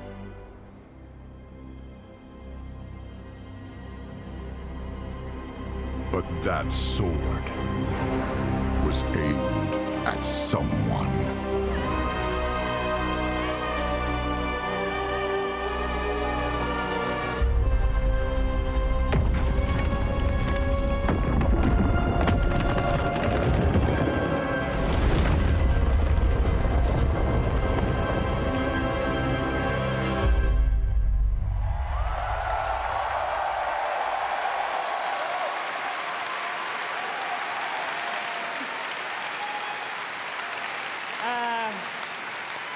I guess we're not ignoring that sword anymore. I do have to say, though, every time I see that cinematic, and I've seen it many times, it gets me right in my heart. It feels like a new beginning, and it feels like coming home. And we are so excited about where we are going.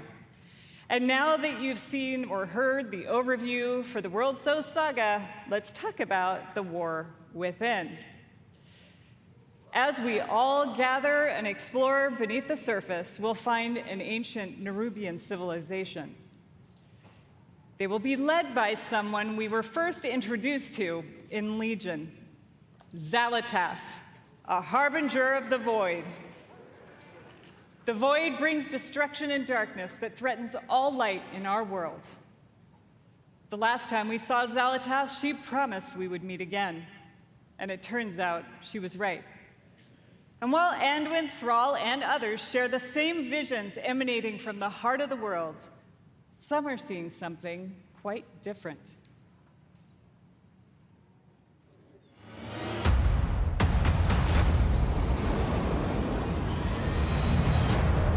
My visions are not the same as the others. No radiance. No song. Just the shadow. taunting me from below.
The fate of our world rests upon the edge of a knife.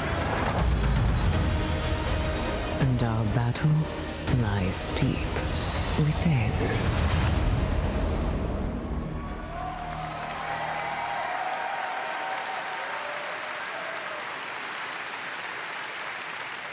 In the War Within, alongside beautiful, unique underground zones, we will have challenging dungeons and raids and some new features, too, that are built to last. If you like exploring on your own with a couple of friends or family, we have delves. These are a variety of bite-sized experiences for 1 to 5 players that will offer endgame rewards. You may also find in your delve a familiar character who'd be willing to fight alongside you. And if you're like me and you have an obsession with alts, we have warbands. With this feature, you could treat all of your characters like family and share banks, reputations, transmogs.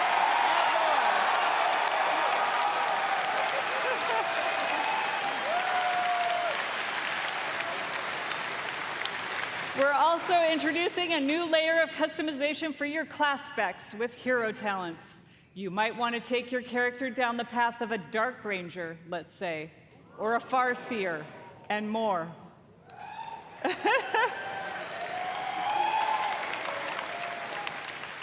Also, during your travels underground, you will meet the Earthen Dwarves, and you'll be able to unlock them as our new allied race.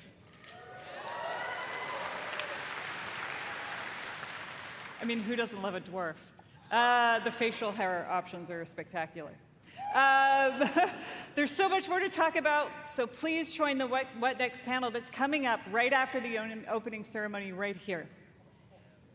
What I can tell you, though, is that the call to get into the fight to save our world will ring out when The War Within releases next year.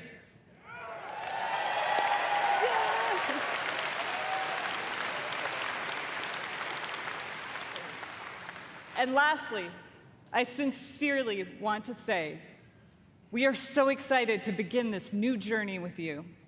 And from our hearts to yours, thank you for bringing our world to life.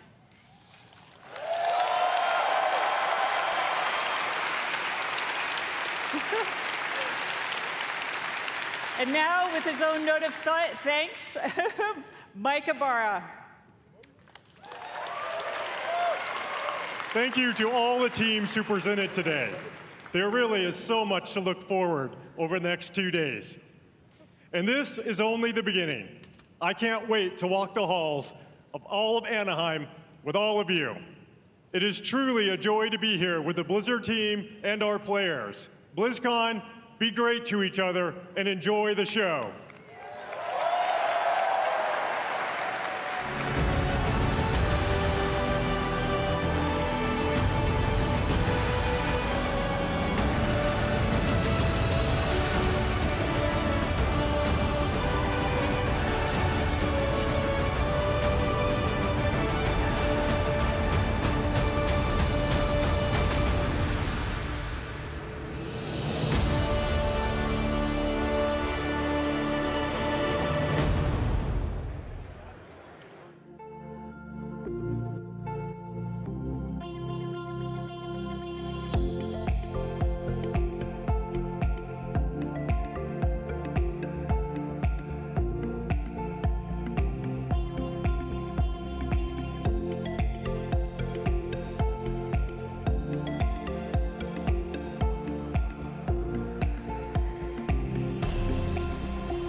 legacy. A legacy is forever. All year long, teams around the world have battled, chasing glory, hoping to etch their homeland in the history books. That is insane! He's still fragging like a madman! And it's a 5-man rampage! Oh, what? What? Oh, here we go! They've tasted victory, they've overcome defeat, and all along, the hopes of their fans have lifted them up. Absolutely beautiful. And now, at long last, the Overwatch World Cup Finals are here. And for the first time in 4 years, we're all together once more, back to where it all began. Each team can see their name on the championship trophy. The community has rallied behind them, and the wait is finally over. I've missed you dearly. The Overwatch World Cup Finals start now. Welcome back, one and all. So we're here joined by Danny, by Jake, and by Johnny. We're here to break it all down. We're in the quarterfinals. 1 match down, 3 more to go. Let's discuss what we got to see. As of course, we took a quick breather there to witness and marvel at the opening ceremony. So let's roll it back. Look at the highlights of that first match of the day where Canada had to face off against South Korea. And in the very first match, we got to see Korea, of course, the favorites to win this entire tournament, go up against Canada, who struggled in the group stage, ended up second in Group B. It was really a tale of two different kind of compositions here. I feel like Korea came out really strong, playing the Sigma composition with the Lucio, with the Symmetra, pushing the pace throughout the entire series. And Canada just didn't really have a way to deal with it. We saw early on in the series that Canada actually put up a pretty valiant effort, obviously in our leading tower, and they had a really impressive push here on Blizzard World to tie up the series 1-1. But from there on out, Jake, it was pretty one-sided. Honestly, in the Rush Mirror, Korea was the stronger team, but when Canada was able to create this compositional mismatch playing the double flex support, I think Cal had an incredible game on Blizzard World, was really putting in a ton of impact and showed how difficult it is to dive into the Sigma comp. There's so much pressure coming out, especially from those backline supports, still poking, still doing so much damage. Looks like the stronger comp. However, though, when the Rush comes out, I think we saw a great development in the meta with both Mei and Sim being utilized, cutting the Bastion for Team Korea. Looked like a great play. I think we will see more teams follow suit when you're in that Sig mirror. Honestly, the Bastion is soft countered by Sig, so Mei and Sim really worked incredibly well together with very impactful team fighting ultimates. And then had to go with our push map, of course, that we didn't broadcast live. It was South Korea once more coming out on the Lucio and the Symmetra and really pushing the pace. Lip here getting the first pick in the very first fight. That made sure that Korea were really aggressive to start off this map and got a lot of push because of it. Now, as this map kind of progressed on to push, Canada just really didn't have a way to deal with the aggression. Obviously sticking, as you can see, the Baptiste and the Iliari backline. It is slower, and so Korea really found a way to navigate around Korea. Now Canada, this one fight, they used all 5 ultimates, investing heavily. As you can see, Korea just pushing it, and finally, Korea capping up the map with 3 minutes and 30 seconds left. Canada just couldn't stop the very fast aggression from South Korea. With South Korea moving on, it is time to take a look at our brackets. Now, unfortunately, this is the end of Canada's run in the Overwatch World Cup 2023. So once again, of course, a huge shout out to that team, to the org, to everyone who made this possible. They've had some fantastic moments thus far in the group stages, in the qualifiers, and now here as well on stage. Yeah, I think for me, even today, Cal had a fantastic performance on that Iliari, and of course, people like Seeker and False as well. I think all of Team Canada had an outstanding performance throughout the Overwatch World Cup. For me, this was Team Korea pulling out all the stops, right? Especially that adaptation in the final map. Really impressive, the pace they're able to bring. Every team has to be putting some respect back in Korea's name. Maybe it was a close match against Finland. I don't think Korea's going to be giving up many close matches unless teams are really bringing it. No, they're bringing the A game here, and so do the next 2 teams. I know they're both rolling up to win it all. It is, of course, Team USA going up against a team from China. So let's take a look at both of those teams, starting with the lineup for our US squad. Let's go! Well, yeah, they may have been looking a little shaky in the group stages, but they made changes, and now they're here to win it all. I want to see Super come in. I think the World Cup, these teams, yes, they are professional players, but they're still coming together with relatively little practice. Having someone who can lead the team, inspire them, communicate with confidence, Super's going to have so much impact in this series. Yeah, and the first obstacle in their way to the trophy is, of course, the team from China, two-time runner-up. They're here to take the gold home this time around. And look, they're one of the top 2 favorites. Obviously, a really stacked team. They have plenty of synergy. They've been playing together the entire year. So this squad, they know each other really well. Now, again, it's going to be a tale of 2 different compositions. USA leaning heavily on that Sigma composition with Super heading the spear as a tank player. The team from China, what can they do with Gu Shui in that tank role? They've primarily been playing the Winston and the Doomfist. And as we go into this match, I expect the team from China to really get into the face of USA. How will they deal with that? Well, we're about to find out. And we don't want to lose any time, so let's dive straight into our predictions.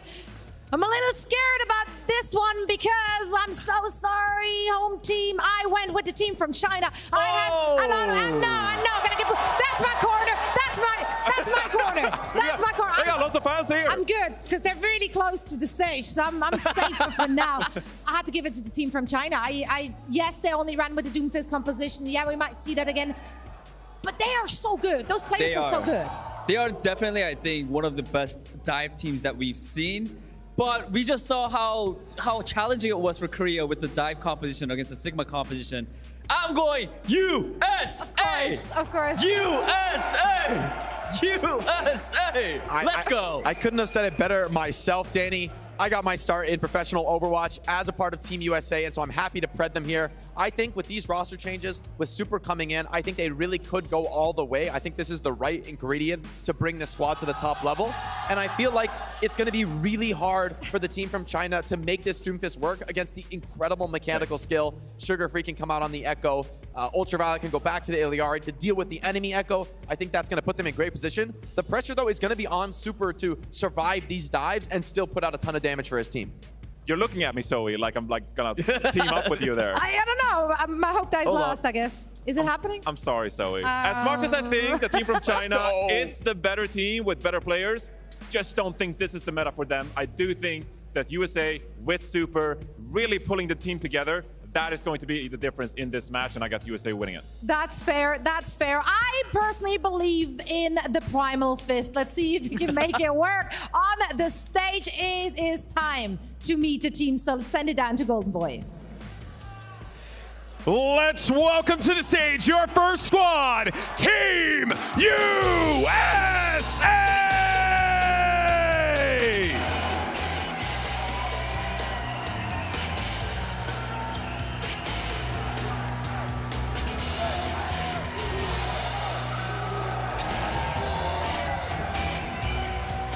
As well, they play with no pressure at all. No, they are composed, they are calm, they're collected going into this series. Oh, there's pressure though. No matter what you say, there's always going to be pressure on these guys to perform in front of the home crowd. But pressure, it can make diamonds. I think that's what we might be able to see here today. So much star power on this roster. I want to see more from them. And their opponents, the team from China! And I gotta be real with you, it sounds like the team from China is the favorites in the building. The fans roaring on this team. Obviously had an incredible performance in the Overwatch League tournament earlier this year, and now taking their synergy to the Overwatch World Cup. One of the top 2 favorites to win the entire thing, but first they have to deal with USA. It's time to settle the score and send it over to your casters. Make some noise for Uber and Mr. X. Who would have thought we'd end up on this side of the bracket with a matchup between USA and the team from China so early, Matt? That is absolutely bonkers. Yeah, I mean, when you were looking at the bracket early on, you didn't really expect this because you expected USA to finish #1 in their group. Roll on through, KSA had other ideas, right? I mean, they came through and, they didn't lose a map in their group, and they put USA in this position. But this may be a pretty good matchup for them in terms of like what, the team from China wants to run comp-wise and what USA has excelled at. USA had another game before getting out of groups. We had a lot of doubt cast on them, but Super got brought in the tank role, and they absolutely sent Japan packing to get their spot here at BlizzCon. First map in this series is going to be Lijiangtao with the desk split with their predictions. It's so funny to hear like this hometown advantage in the United States. Sorry, have you heard the crowd? Yeah.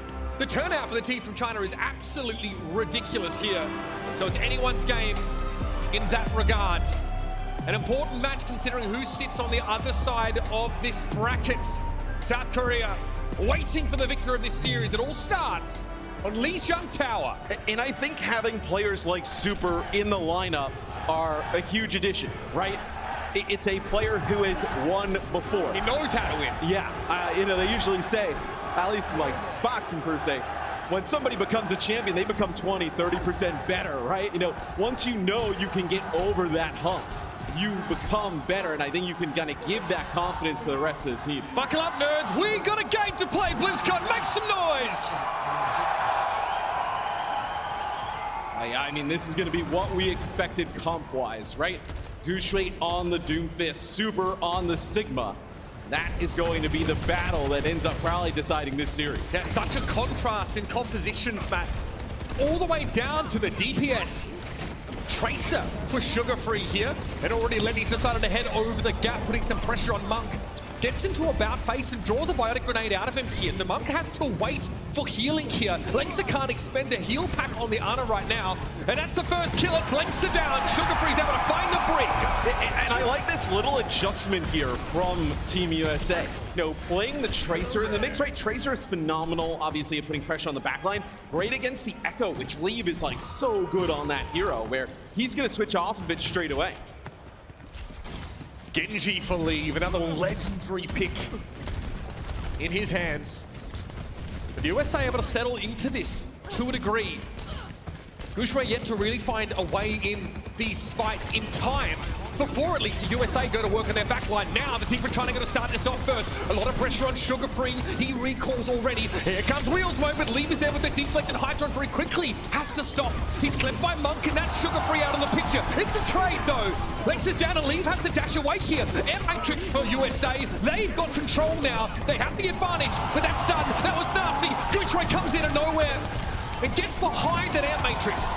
Yeah, he gets the benefits of the nano boost, and he pushed on in. You still have Ultraviolet here. Now I mean, look, this is still winnable for USA. I mean, you have Super in the mix and Sugar Free. 3 versus 2 now. USA getting their ducks in a row here. Sugar Free has to head across. They've left Super alone. That's my streamer. Some really nice plays there from Guxue on Doomfist. That has been something we have expected as we have watched him play this hero as a tank. Is to kind of take a look across the board here, right? Tac Visor, Dragon Blade available for the team from China. USA does have that sick Wombo combo though, right? The Flux plus the artillery. The team from China, the kind of roster that's going to walk into that though. Let's see. Here comes the Barrage. It's going to be instantly a rally, and it's going to be a Dragon Blade from Leave. He's looking for the back line already, but here comes the strikes. Suka brings Leave down. It's a trade. Guxue backing up here behind that power block. His Hydron is spinning bullets across the point. Guxue now has his cooldown refreshed. It's a mutual knockdown. He takes a licking. A ton of damage as Guxue tries to reposition. But the USA can play from behind that middle barrier. They need to get Super healed up here. Hydron again in towards the assault configuration, but the attack fighter from Shy has been quiet. Sugar Free tries to get away, but Shy tracks him across the map. It was a trade again. Monk's out of the picture now, but Shy finds his second of the fight, and Ultraviolet's in a compromising position. Now Super and RuPaul back to back. Can the Sigma find purchase? The answer is no. Now the team from China get the lead. And it's just so impressive because you feel like USA, like this composition, is something that, you know, it is the stronger version of this, right? But the team from China is so good at executing these dives. Guxue able to get in and out with like slivers of HP. This could be an advantage for USA though. Ant Matrix here with the Bastion damage, right? Force them around a corner, get Sugar Free in position to get a pick. Nano for Guxue surely here. Yeah. Monk trying to maintain a safe position, but has to jockey left and right. Here comes the assault configuration, and Guxue's headed into the backline. Oh, it gets him through the Ant Matrix. Hydron falls down with Helix Rocket, and the Ultraviolet falls as well. Guxue stands front and center. Better luck next time, boys. It's going to be a team from China. Take the first round.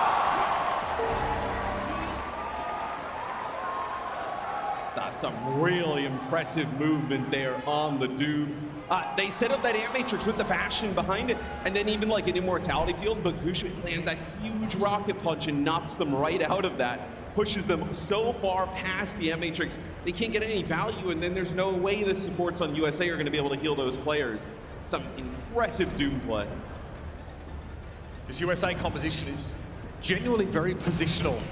They have to be able to play from behind Super Shield, from inside an Immortality Field, from behind an Ant Matrix. Doomfist completely unravels that. The displacement that he can inflict makes it very, very hard to be set up in the right way. And Team USA will come out with that same comp again. I like this from Leave and the team from China, where they're not going to play this Echo at the start. The Echo is like, you're going to get picked by either the Bastion or the Tracer. Go with the Genji, be a little bit more aggressive. Ultraviolet goes very low there. Hydron also reeling from the poke damage out of the team from China. Trying to assert himself as Ultraviolet here, but that flank from Shy eventually is going to start to take its toll. It's already drawing heal packs out of Ultraviolet. Here's Gushue to the back. That's going to be an environmental. Hydron goes careening over the edge. And already this fight's over. I mean, they are making the Doomfist comp look like it could even be better than kind of what we see out of these Sigma-based teams. They go in, they get a fast pick. Environmental for Gushue, then picks up Ultraviolet. If you're USA, I mean, this is going to be, I think USA's comp, like, kind of moving on in. It's probably, there's no speed, right? You're just going to take poking damage. It's going to be, very difficult. Gushue drops down. Now the punch, Sugar Free's in trouble. Able to get away though. It's going to be an Immortality Field thrown down for USA. Gushue just looks to reposition outside and rotate these cooldowns again. Back up to the high ground once more. It's Sugar Free attempting to pressure Monk and maybe threaten the back cap. Pulse Bomb does not connect. Now you're just trying to get capture progress on the point. Yeah, so they're going to give it up because Gushue was low. Now they're going to re-engage with a Nano. He's down to 100 HP. Power block thrown up. Gushue wants to stay in the fight. He has some damage mitigation still, but Hydron with the assault configuration. They don't see Lee come through the back door though. He looks to try and pressure Hydron down, but the healing's good. Even without Ultraviolet now, they're still able to put a heck of a lot of pressure down. Hydron wants to get back onto the point, but Super got picked off, and they lost to Baptiste. It's another lost fight. Alexa gets an environmental there towards the end, as this is going to be really tough for USA. I mean, they're going to have the rally here, and it just seems like Gushue just controlling the entire pace of the game, right? Deciding, when they're going to go, when they're going to come out. And USA it seems like they're just not even able to play the game they really want. Artillery strike, Lee dashes upwards. Gushue just shrugs it off. Oh, Lexa, okay, super interrupted. No gravitic flux there. Lee stunned up, though. Great shield bash from Ultraviolet inside of that rally, getting the stun now in Ultimate. And that lets them ping off the Genji.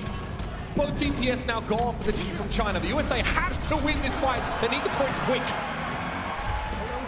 And I think it's all about capitalizing. Like, you can't allow, Gushue to just seismic slam, rocket punch, in and out, in and out. You gotta land those accretions. You gotta be able to get that stun down and then take him out. There's no Immortality Field on the other side, right? So you have no sleep. You only have stun in Ultraviolet's ult. Right.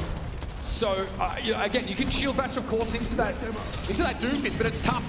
Ant Matrix thrown up here. All of the team from China have to group up and back away. Sugar Free sees an opportunity for a big pulse go begging there, but he is biding his time. Shy is coming hunting. A pulse bomb kill here would be huge, right? Because it just buys you a fight. That's just what the doctor ordered. Not a great doctor if you ask me, but still. Sugar Free able to find it, and Monk attempts to go for a defensive bite grenade with the pressures immense. Sugar Free slept though. Immortality Field's going to keep him alive, and the team from China forced right on back to their spawn. This next fight is going to be like everything here for Team USA.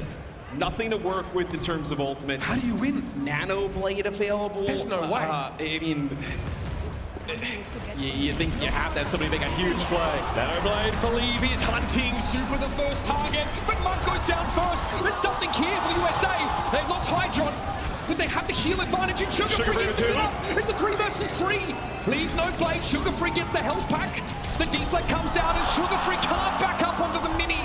The team from China take the fight, but it's not convincing. And you do get to 90% here for Team USA. You end up getting closer to some of these ultimates. They survived all the ultimates. Yeah, and the visor isn't super impactful, right? So you should be able to live on through that. 93 and counting. The time is now for the USA to keep themselves in this map. They've got to get to the point. Rabbinic flux now generated by Super. Here we are, we're in overtime. The pressure comes in from Leave. A big punch though leaves Super reeling. Gooseway goes overhead into power block. Now Super. Where does this flux go? It's anyone's guess at this point. He's getting an aerial view of the situation. He gets Monk, but is it enough? He sees a low health Genji. He sees Lee get over the wall, but Shy's going to come in with a tactical visor from the side of the point. Super can't afford to look that way right now.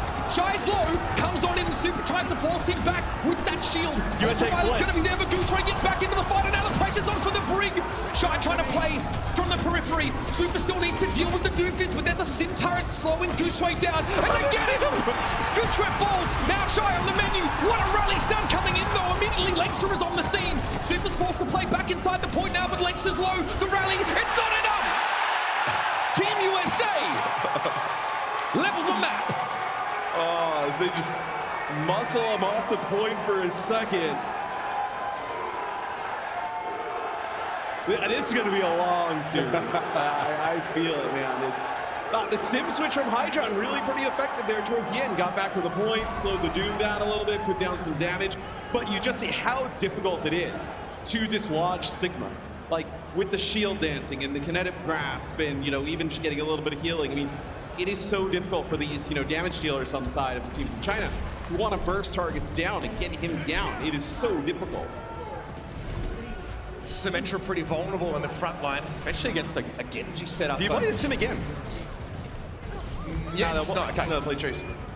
Tracer worked out for Lenny for much of that map. Shy on the Soldier 76 again. Less of a playmaking hero. Okay, we have Leave waiting in the wings here. They're going to wrap around behind them. It's Lengster and Leave going to try and create a pincer here. Ultraviolet gets the message, but he's going to run inside the Immortality field with the rest of the USA. Oh, they get Monk, though. That's like the biggest source of healing here. Can't ask for much more than that. It's just Lengster for heals, and he's not in position to keep Gooseway up. The gambit from the team from China backfires somewhat. It's Leave that salvages it with 3 kills on his own. He gets a health back, too. What? And he's still fighting. Shy is hit by an accretion, though. Leave wants to go in and pressure Super down. Connect grasp, keeps him alive a little bit longer, but Shy brings him down. That is Leave with 3 kills to keep the team from China in it. Everybody was dead, and Shy and Leave were like, we don't care.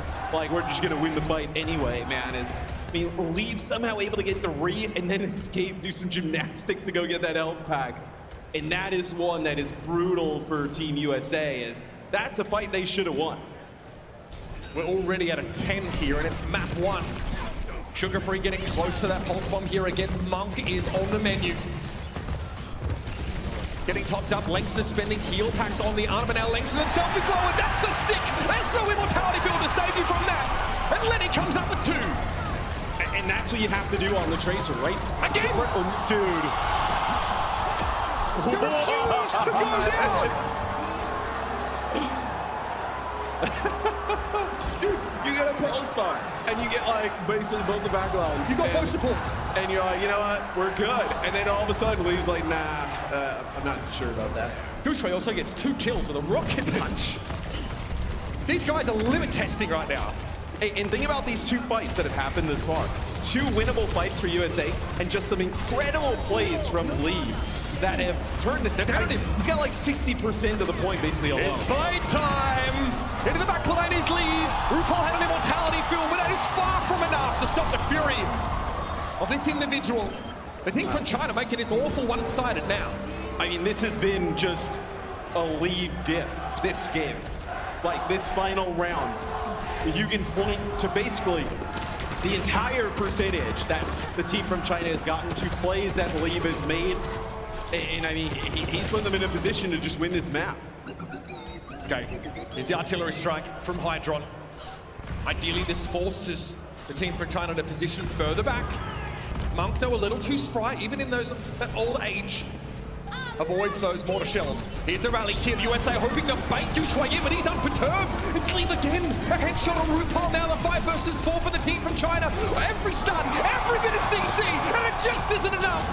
Gushue shrugs it all off and finds a double kill with one punch. Move over, Saitama. This man's taking your job. So they flipped the point for just a bit, USA, but man, Leeb leading the team from China in map number 1. I mean, he has all the right to stand up and talk that ish. I mean, how many? 3 vs 5s, bro. And these guys gonna win. At least 2 of them. I mean, that last round is so demoralizing from USA because you get an advantage, Leeb just wipes off the board.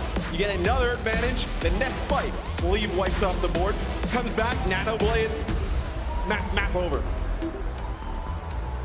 2 of the biggest playmakers Overwatch has ever seen side by side on the team from China. Leeb and Gushue refuse to bow, refuse to give up, and have some unbelievable turnarounds in these fights. Let's take a look back here. Starting with Gardens, Matt. We had Shy, of course, on the Soldier 76 for much of the map, and again, the USA still pushing this Sigma setup, a super at the helm. Yeah, and I think the biggest thing was like, so they come out with like a Tracer, right? Like, we don't see Tracer a ton. It's really like a Mei. And the Echo can take advantage of not seeing the Tracer on the other side, seeing the Mei. So I like the adjustment from USA to play Tracer here. The bad part in the end is that forces Leeb over to play Genji, and he is tremendous. Doesn't matter where Leeb is going to be, he's going to punish you. Here's a moment after Sugar Free finds 2 kills, both supports, by the way. Dash, dash. How's your father? I don't need the blade. It's over. Gushue, so many of these charged rocket punch kills, Matt. Monk with a massive Bionade in that fight. The blade almost utterly superfluous. I mean, bro, the way that Leeb is playing, I mean, you sub you and you'd probably have a chance. I mean, get me up there! Midtown will be the Team USA map pick. That map that's coming up next. No break here. We're just gonna go right into it. I mean, I want to keep watching these games. I don't want to sit on a clock. Let's get these games going. Team USA, I mean, that means they have pretty limited time to collect themselves after that round, because what we just witnessed on Lijiang Tower was a couple of passages of play that kind of break the core tenets of Overwatch. Normally, player advantage is paramount. The advantages, I mean, the percentage to win a team fight after finding the first pick, let alone both supports, is astronomically high. And yet, the team from China is still able to subvert that, find victory, not 1, but 2 fights. But look, back to back. I think the way you look at it is, you know, you put yourself in a position, Team USA, to win that first fight. Obviously, Leeb goes bonkers. Second fight, same thing. Like, you are actually like in a position, you know, to win those 2 fights that you kind of, I mean, look, you play the game the right way. They played well enough to potentially even win that map. If somebody on the other team is just going to have an otherworldly performance, like, you know, just not your day. Where I think if you're Team USA, hey, let's not change anything up. We liked, you know, the way we were playing, making the right plays. Let's see if Leeb can do that 2 more maps, right? And like, it's a dangerous thing to challenge because we've seen him do that in the past over series, but that just may be how this series kind of feels and is playing out. The team from China will have Leeb on the Echo here. Another fantastic pick from him. Shy really very much on Soldier 76 duty much of this time. So the playmaking potential rests once more in the hands of Leeb and Gushue. As the United States come out of spawn here with that Sigma setup. Tracer Sojourn here for Hydra. And I wonder why the Soldier over like Sojourn. Something with a little bit more kill potential, but it feels like he has just this consistent damage to set up Gushue and Leeb for their kills. Monk here playing from safety. The train car is a good place to be here. Ultraviolet going down to Leeb, who by all accounts appear to have gone in on his own. Oh, the flanking bio. Oh, the humanity of it. Team USA just hoping this is over quick.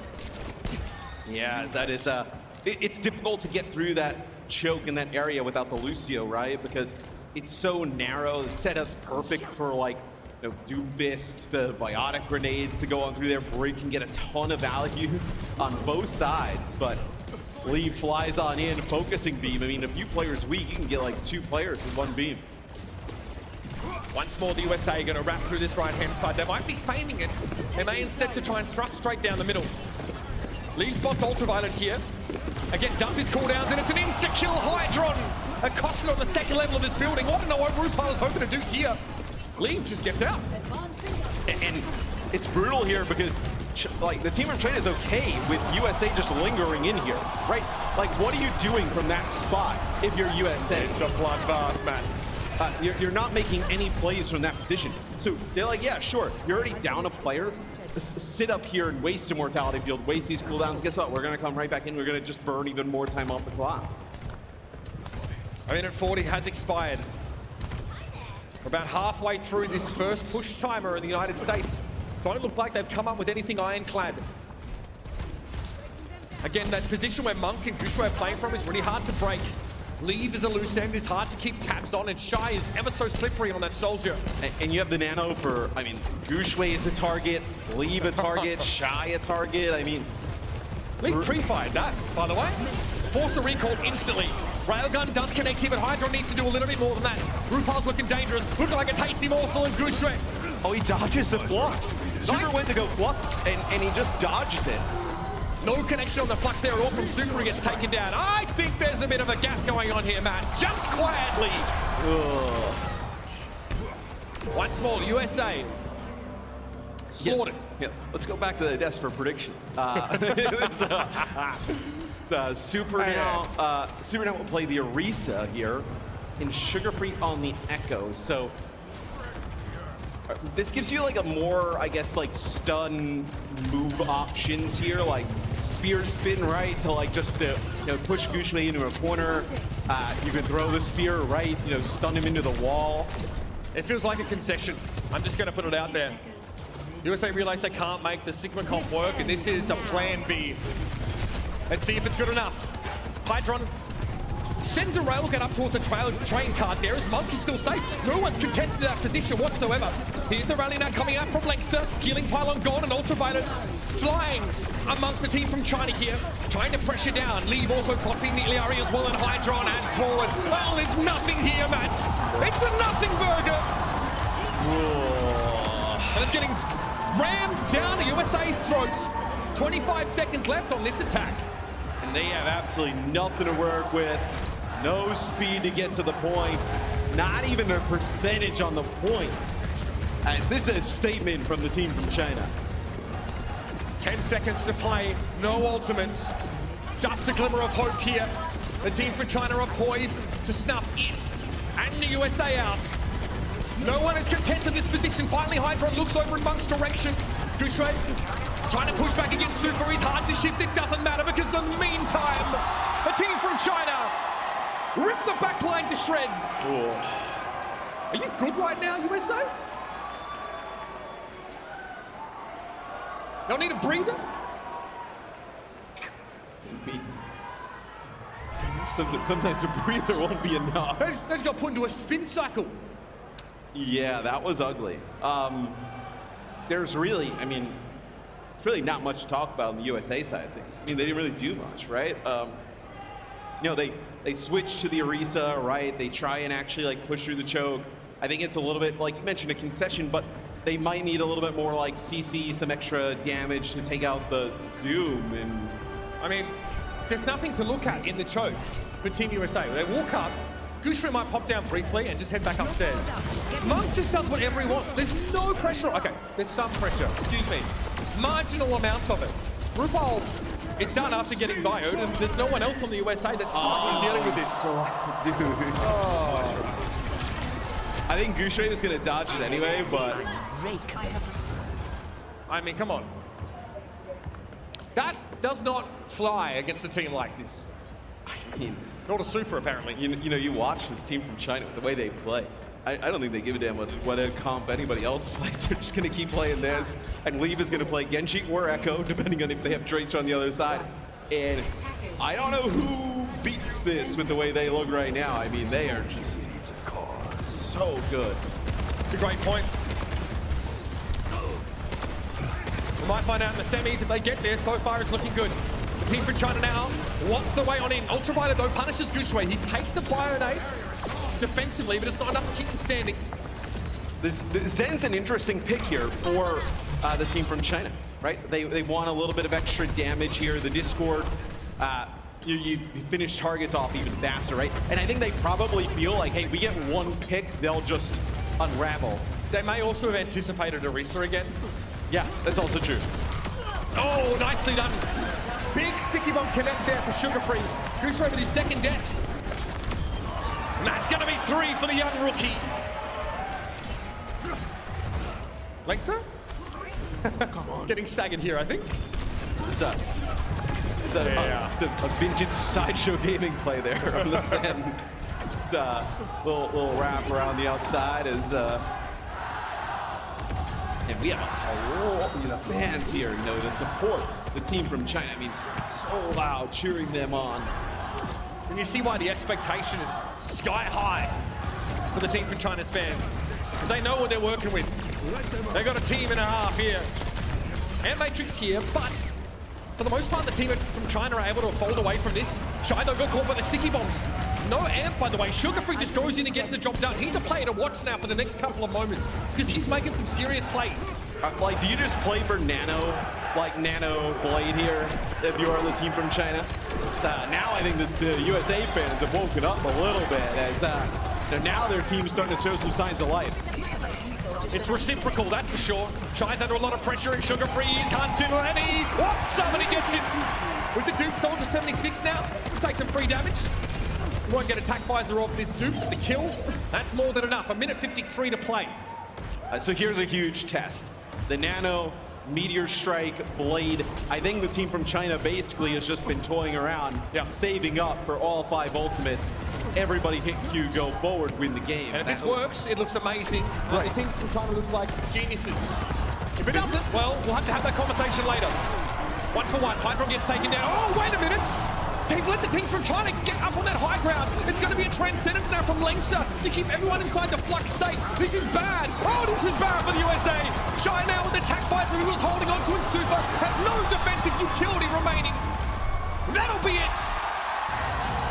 The supports from the team from China drag themselves up onto the point. And the USA in no position to argue. No. It's like it's been 10 minutes and already the USA battles on a knife edge. Yeah, I mean, that is 2 maps done and dusted fast in favor of the team from China. And, I think the Team USA, you saw some things here towards the end, right? You were making good use of the Echo in that comp. But China was just, they're playing for these ultimates. Once they get the ultimates, they go on in. They don't even get the ideal setup. They get the kill on the leave early, and it doesn't even matter, right? They just kind of, okay, well, Nano's Shy, and he'll go off with the visor. It's traded instantly. Hydron getting picked off at the start of that fight is really punishing. To take down the element that can put the most pressure on the Bastion and the Genji. There's no deflect available. All of a sudden, you have nothing to punish Gushue. To start to force your way through. These two teams are not on the same level. One of these things is not like the other.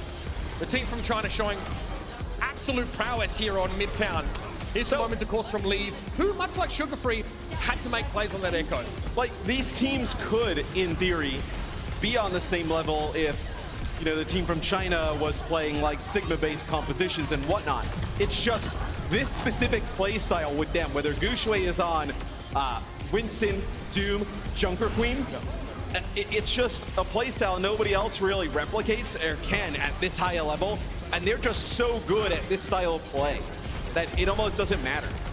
Shy spent so much of that round really just dotting the I's, crossing their T's, making sure there's consistent pressure being applied from the extremities. Then comes alive in those final moments with attack visor. What do you pick to get yourself out of this hole? I mean, what?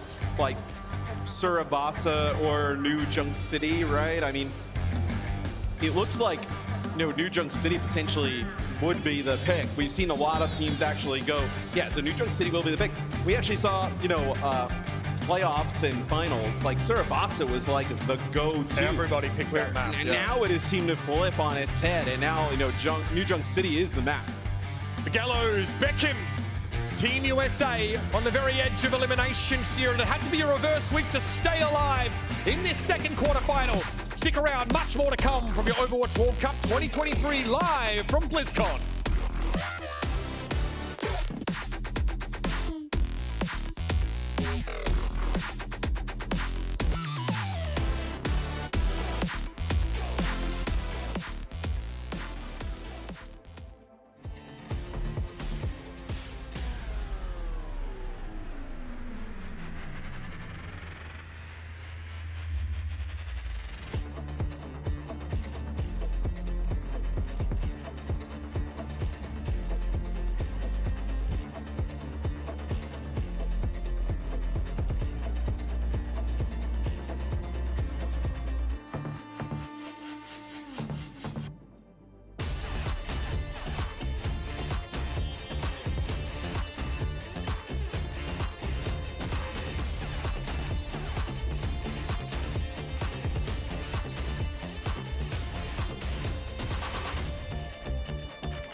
We kick this series off on Lijiang Tower, a close affair, to be sure.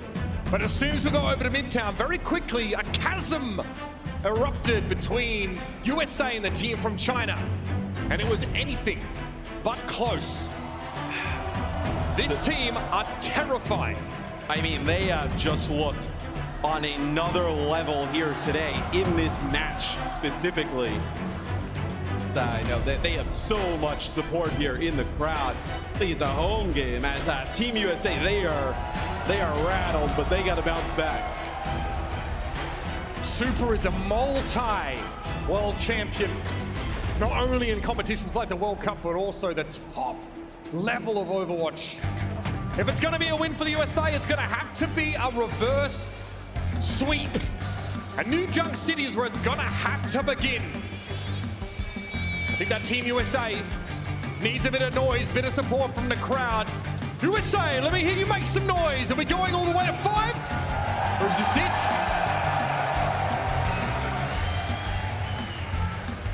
So I know the crowd wants to see 5. The team from China, I mean, they don't care. They want to get this one done quick. And I think this is like a statement, right? Because everybody's like, they only play the Doom, like they're gonna get like, you know, hard countered with them playing the Doom Fist, and they don't care at all. I mean,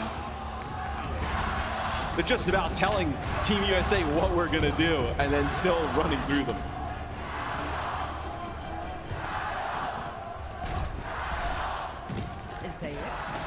It's now or never for the USA. It looks like it might be a Orisa setup here as we come out of the gates on New Junk City. 2-0, favoring the team from China. Gives them a little bit more like stun potential. Interesting that there's no Lucio for the team from China. They'll just be running the Brigana. Aggressive posturing here for the USA. Sugar Free wants to beeline for the backline, and he's found them. Good little dash. The switch strike gets a ton of damage, and Monk doesn't connect the sleep dart. Sugar Free now can toy with this Ana. It's tough for Monkey to put that healing down, and there's no one ready to receive it anymore. Anyway, the USA start strong. And here's what's different about this USA comp. Like, you can actually set the pace of play yourself now, right? It's not dedicated on Guxue, you know, jumping in, causing chaos, and leave. You see Lance and Monk, they can't go anywhere. Speed into them, get the Orisa on them, get the Genji on them as well, and try and make plays. Stopping Guxue in his tracks with a well-placed energy javelin is an important component of this, like you talked about at the start of the map, Matt, a bit more of that crowd control. No Lucio here for team from China, so it means they're a little bit slower getting back to the point, with a little bit less flexibility midway through the fight. Super. Been in this position many times before. Monk forced back. Lead needs to be peeled off the point, though. He almost had a back cap there. That would have been a big problem. Now Super's on the low ground. Guxue's low. Who's going to heat him up? Nobody. He falls. Ant Matrix now for the USA. Super wants to keep the pressure on here. Sugar Free's going to wrap around as well. Their Bionade doesn't matter. Hydron gets a 2-for-1. And this looks much better from Team USA. They are going to take that first point here. As you just see how much more aggressive they can be, right? Not trying to stop the dive as it comes in, really just prevent the team from China to even get their dive off. He banks this off the wall, hey. Yeah. Oh, buddy. That's nice. Shy just gives him a hug there. He knew it was over. Bomb flats now. Once again, the USA take an aggressive posture on the point with the blade. It's going to be a nano as well. Leave into the back line. There was a sound barrier from Ultraviolet, though, so Lee can't find the kill, just the immortality field. The perfect answer from Ultraviolet. And they were able to survive the terrifying nano blade from Lee. I mean, this looks like a completely different team. That was close, by the way. Almost hit Ajax. That had to be a perfect immortality field from RuPaul. Now the USA fans have come alive here as it's the first time I think the team from China, you got to be a little bit worried about how do you crack the code of some of this stuff that they're doing. How do you deal with the pressure that Sugar Free's putting on your backline? No nano for this Genji, but he doesn't need it. Here's the rally.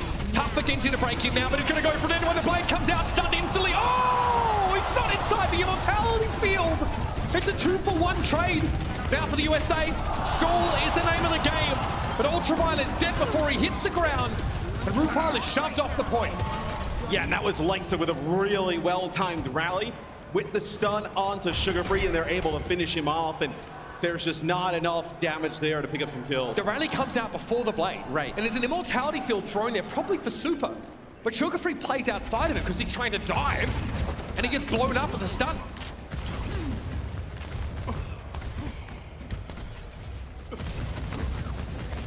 %40 and counting now for the team from China.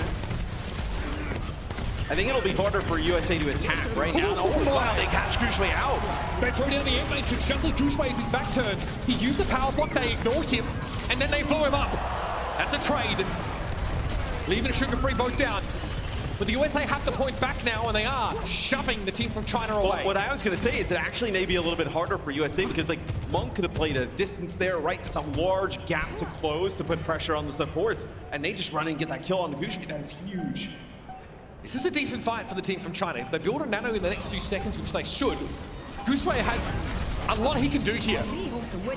Super's hit with a Bionic Grenade here. He has that Terror Surge up, but he's very low. He needs to be healed. Here's the Terror Surge. Gushue's going to jump out of it now. Sugar Free very low, but Lengsa was picked up by the Orisa Ultimate. A 2 versus 2, but there are no supports left for the team from China. It's just RuPaul and Ultraviolet. It's not enough. Shy picks up a few with the railgun. That has been a switch here, right? Shy, back on the Sojourn. I was talking about that on Midtown, like why the 76 over the Sojourn, and now comes in the Disruptor shot, pretty good at just kind of like slowing some players down, putting some damage down as they're trying to come in to drop it on top of the supports, and then finish them off with a railgun. This is your last fight at Bomb Flats. And Leaf has a blade. No nano though.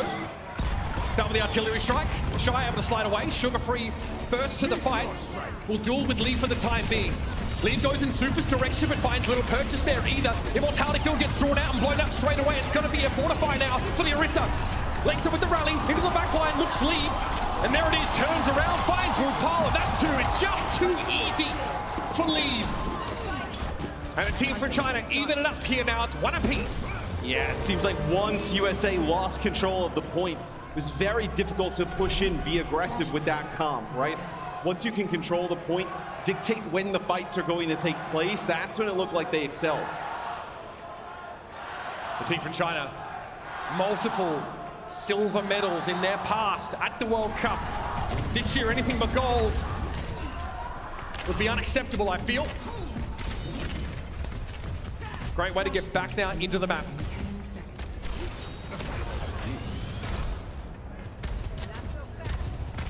USA with an air matrix here, can use it from the side, create some space. This may allow them to get control of the point first. That tack grenade pulls up a little short from Hydron. Was hoping to catch the supports in that small room with the insta-kill. Super knock to the low ground is going to try and clamber up very quickly though. Sound barrier now for the USA. Hit with a Bionic Grenade though is Sugar Free. He needs to be careful. But it's just more aggression. It's brute force for the USA. And they're able to find victory here. I mean, it's huge. Get control of the point, dictate when the fight happens, go in with the sound barrier, everybody gets the benefits of it on Team USA. Easy fight win. I mean, those are the types of things they need to start replicating. And now, USA, they do have this Terror Surge, right? So you can, like, you get into the back line. We see Super use that. It's also, like, just another fortify for him, too, right? So it's a little bit better survivability. Who do you catch in that? Shy slides out, Lee dashes out, Gushue jumps out. The supports. I mean, either, you know, Monk and Lengsa both have... I mean, really, Lengsa can probably dash out with the breaks. It's really Monk. Shy gets the nano here and straight away. RuPaul is just wiped from the face of the map. Super might be fortified, but Shy is unfortunate. He just ignores Super and finds the player behind him. I refuse to believe he intended that. That is unbelievable. That is a one where you just chalk it up and you're like, yeah, okay, let's go again. RuPaul probably has no clue how he died. Like, Nano slid around the corner, full charge, and then just... You don't need a headshot. Just deletes him. He wasn't even overclocked at the time. He pops the overclock after to start getting, you know, more rapid energy. Now at 33, the team from China can't afford to give this point up to the USA for any period of time. Dragon Blade available for Sugar Free. The Super's taking way too much damage, too much. They have to get him out for a sec. He'll be topped up now, but there's a lot of fear about where this Meteor Strike might come. And it's headed into the back line. Immortality Field gets used and Lee get caught inside the Terror Surge. Defensive response from the USA. They're able to fall back, and now they're in position to retake. China going to go for it. What was that? Sugar Free down, and Monk hits him midair with a dart. What a sleep. What a play. Now Monk's forced to back away. Ultraviolet is out. Dude, he did that so casually. That's a Dragon Blade coming right at him. It's the team from China looking to steal this point. Monk utterly unperturbed. It's really just Super now who's going to try and play around the Immortality Field, but it's removed instantly. And the team from China, 1 point away from clean sweeping the series. I mean, just on, next level, just individual skill from these players on the team from China.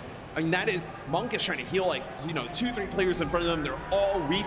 Dragon Blade coming from the side. Crowd starting to get into it. Sleep, and as he was falling, hit the shot to finish him off. I mean, just nuts play. All right, we've gone through plan B and C. Now it's last chance saloon for the USA. Big hit with that tack grenade, but no chance to follow up.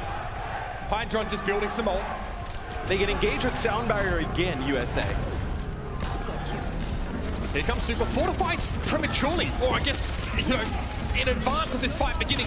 Fire still going to connect onto him, though, so we can't shrug off that anti-heal now. He's running, he's headed for the hill, and Shy is chasing, he won't let him go! And that was carnage. Shy gets the nano, uses the overclock, and he's like a tank. He just gets in there, he just starts firing off those rail shots, and he's so good. Rarely ever misses, as Ultraviolet now going to go over and play the break. This is dangerous because USA 50% on the point already. No Lucio speed. Like, this could be almost like final fight territory. Here comes Super again. Doesn't want to fortify too early this time, but may not have a choice. Good Bionate again from Monk. This will slow the USA down.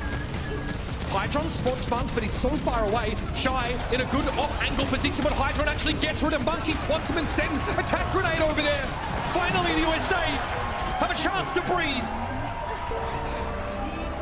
And USA probably decides to make that change because they realize this is probably last fight.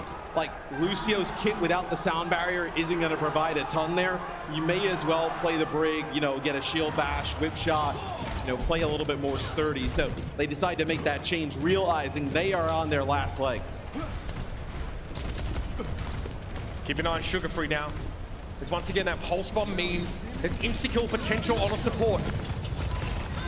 Leave, though, spots him out first. Gonna be a rally and a blade here from Leave. Where's he going? He drops to the low ground, but Hydron's already gone. He gets with the Immortality Field, and now it's on for Young and Old. Avert your eyes if you're squeamish. Super tries to salvage things there with a Terror Surge, but it's way too late for that now. Gushue just bullies his way forward. And this is it. The death rattle of the United States, your reigning champions, have succumbed. And the team from China will advance to the semis. That was so clean from the team from China. I mean, absolutely just flawless gameplay the entire series. And they're going to be difficult to stop for anybody. I mean, Team USA looked good at times, but when Leave and Shy are playing like that, I don't know what you do. And let's not forget, Gushue's impact in that first map especially, turning around those 3 versus 5s. And wiping out Team USA in so many of those engagements. Who now can stand against this team from China?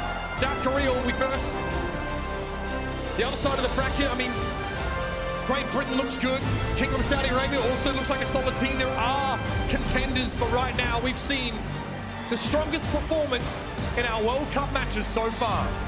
Yeah, I mean, you kind of think of some of the other teams still in the bracket, right? South Korea, obviously very strong. They'll play some of the dive stuff. They'll also play some of the Sigma-based compositions. And then I think, you look at, KSA, and they play the Sigma comps at such a high level that, maybe they're kind of you talk about how good they are on the dive. Maybe that team is so good on the Sigma, right? That, they're better than everybody else on that. comp, and they can get it done. But I mean, you have any confidence in saying any of that after you see this? I mean, no way. And nothing, I guess, captures the essence of how surprised we all are. Is, I guess, thinking back to our predictions on the desk, regardless of whether people thought it was a team from China or USA, all of our experts basically said a 3-2, a 5-map series. We didn't get remotely close to that. There were signs of life. Not on Midtown, but on New Junk City, it was there. We saw a switch to that Orisa composition. Sugar Free gets to play the Genji now, stretches legs a little bit more. And even without a Lucio, the team from China seemed unbothered. No. Monk is so terrifying on that Ana. I mean, what he's able to achieve there is just is filthy. It seemed like at maximum that series was like a 3-1 for the team from China. I mean, just you run into a team like that, they're playing that well, it's going to be difficult for anybody to beat them. And again, it's a big ask. The team from China are primarily one team, with that obviously Farway coming in from that Guangzhou Charge roster. They have played together for so long, and they have played in some of the wildest matches. We're talking about a team that had multiple reverse sweep victories at our playoffs earlier this year. They've been through it all. You want to talk about a roster that knows how to win? It's them. It is absolutely them. And I think looking forward, I mean, I'd be frightened if I was any of the opponents of the team from China. We're going to head down to the floor and get some thoughts from maybe one of the greatest players to touch the game. It's going to be Lee. 马上开始了，马上开始。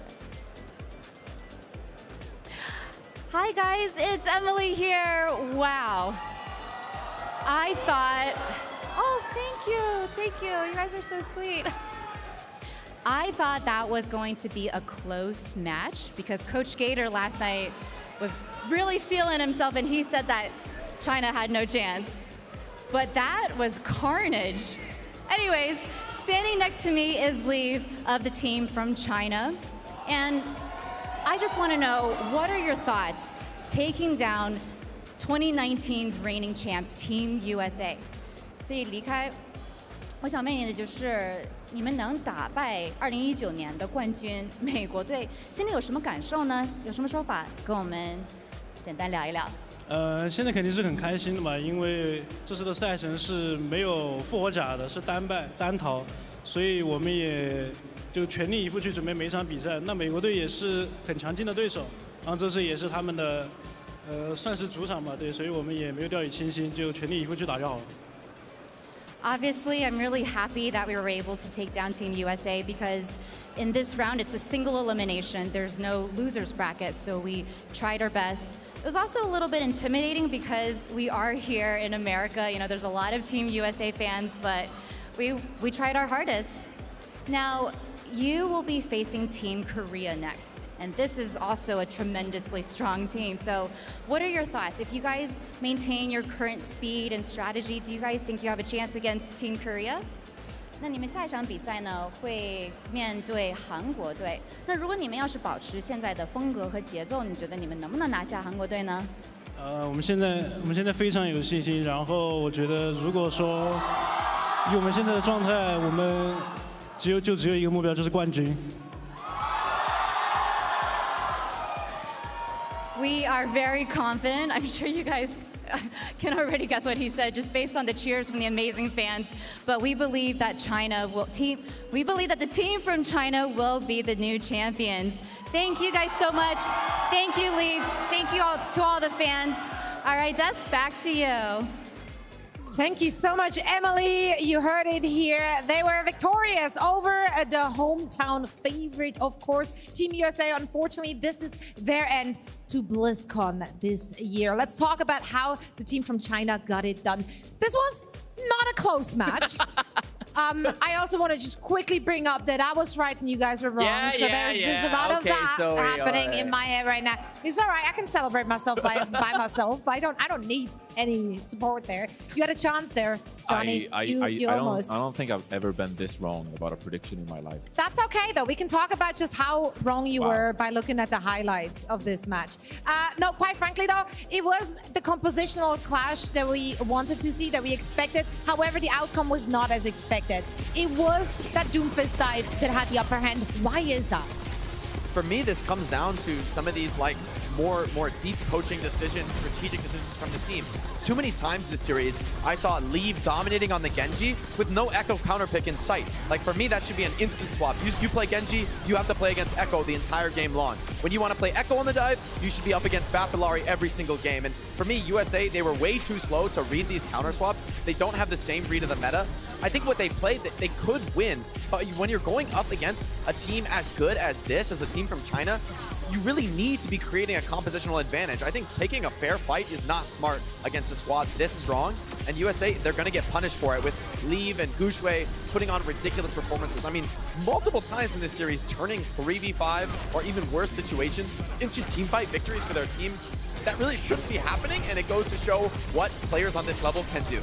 It also brings into question how much practice did Team USA actually get against a competent dive team like this? Because we have seen so far this tournament, a lot of teams favor the slower Sigma compositions. But just like the Overwatch League tournament earlier this year, this kind of roster from the team from China, they are like the unknown kind of like dive team that's forced this style that a lot of other teams don't really favor. And so Team USA, they look like they weren't exactly super prepared for this kind of composition coming out from Team from China. And now that begs the question, are the team from China going to be able to do this the rest of the way? Because USA, look, I mean, they got stomped. That was brutal. Yeah. That was the cleanest 3-0 imaginable. And again, I do think that going into this series, the team from China are the better team.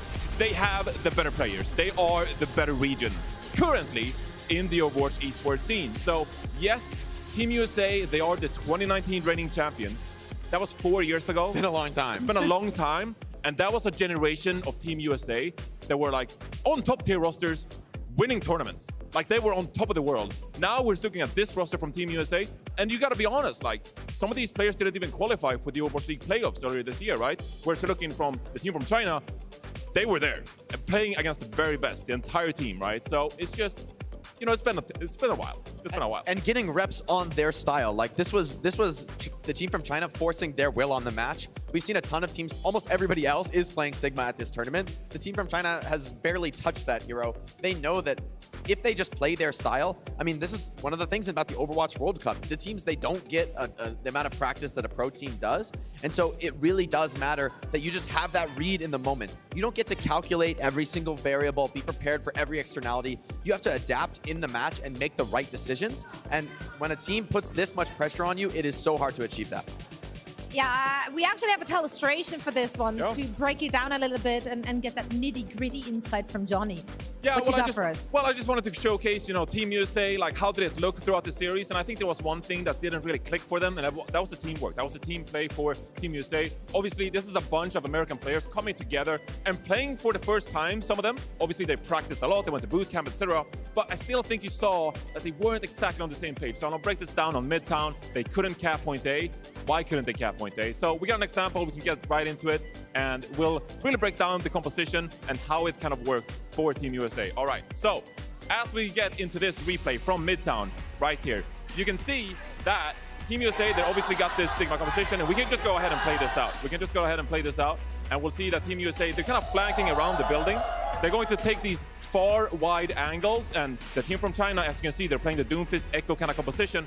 And as we get into this first-person POV, we can just gonna keep playing this. We can see that Leave, he's playing around the buildings, avoiding all the damage. Here, he finds Hydron that is just isolated. Now, Hydron, we know him for flanking a lot. He likes to take these wide angles, but he's here by himself on a vertical building, and you can see that immediately the team from China, they're gonna pounce on it, they're gonna punch Hydron, and so we can just go ahead and play this out. Hydron is going to get picked very early. Now, after this, well, hello, another player from Team USA just jumping up, it's RuPaul, and we can play there.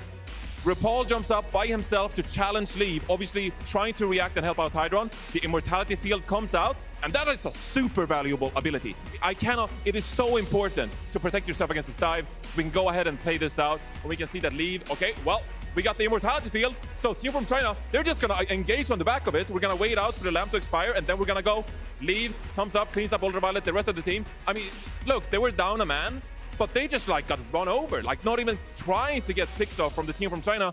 And it's these one-on-one duels. I think that Hydron throughout the entire tournament kind of did go heavy on the flanks by himself all the time. And I don't think it quite worked. I don't think that his supports really helped him out too much in there. Yeah, to your point, I feel like the pressure from the USA, it came in fits and starts, you know, one player here, another player there, often making plays and having individual value. I think we saw it Sugar Free put up big numbers, same for Hydron. But the pressure from the team from China, it came in waves. It was all together all at once. He comes in, they pick off Hydron in that clip, and then they're just back out of there, you know, and then wait for the cooldowns, and they do it one more time. So showing their experience, their competence on this comp, regardless of the meta, and you know what, this is my suggestions of like what you should play to counterpick this.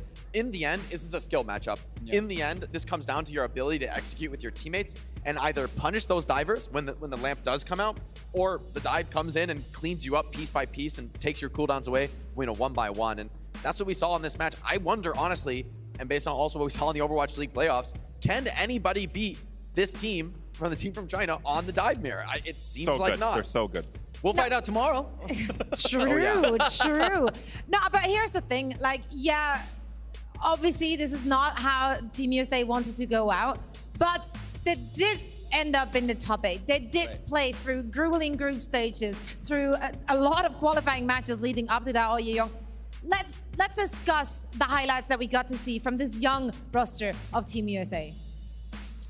I mean, we have to give a shout out. If I could give a shout out to everybody, I would honestly love to give a shout out to every single player. But players like Super, you know, he left the pro scene, came back for the Overwatch World Cup. I feel like there's massive pressure just being back and playing on stage with these newer players, right? And I mean, like players like Sugar Free as well. All of the USA players are great players. This is their first Overwatch World Cup as well. But despite that, I think they had a fantastic performance in general. Just overall, they had amazing jobs.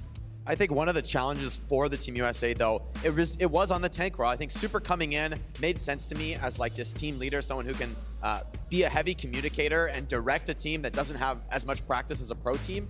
But that does cost you, right? When it comes to playing Sigma all the time, you're missing something when it comes to Kaluja's incredible mechanics on the hero, his ability to land stuns and find individual kills. So for me, this was, you know, USA making the best of a tough situation. Yep. And China looking so incredibly effective on their chosen composition. Yeah, I mean, team from China, they were dominant, they were surgical, they were clean.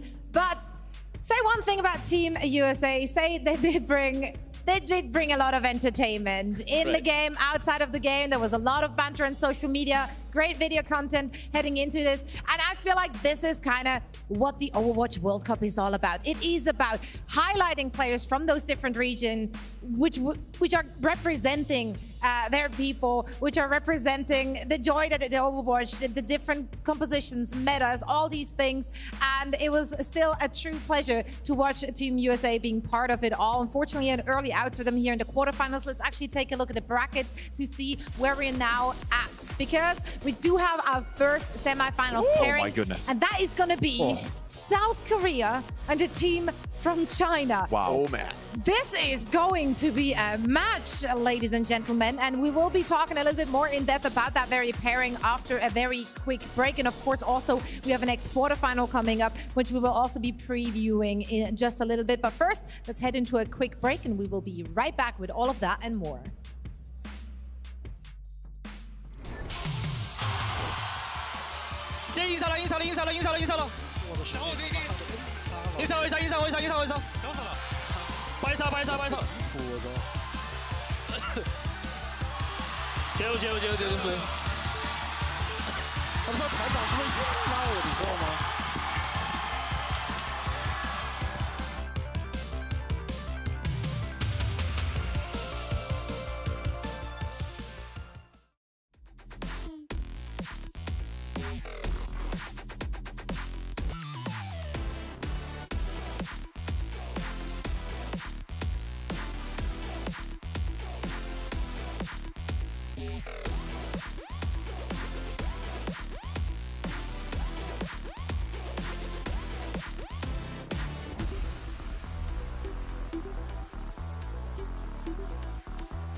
Welcome back, one and all. We are here live at BlizzCon in Anaheim, California, and we are in the process of finding out which team will be walking away with the 2023 Overwatch World Cup trophy. All the fame and fortune that goes along with said trophy, and that's a heavy beast. Do you know how heavy it is? No, but it looks really heavy. It looks. What if it's not that? Danny's about to go up there and start doing curls. Okay, we'll Low-key find kind of out. want to try it out. We will spare no cost to figure out how heavy that trophy is, in fact. And here are the teams which are vying for it. Now, after this second match concluded, we do know the first semi-final pairing.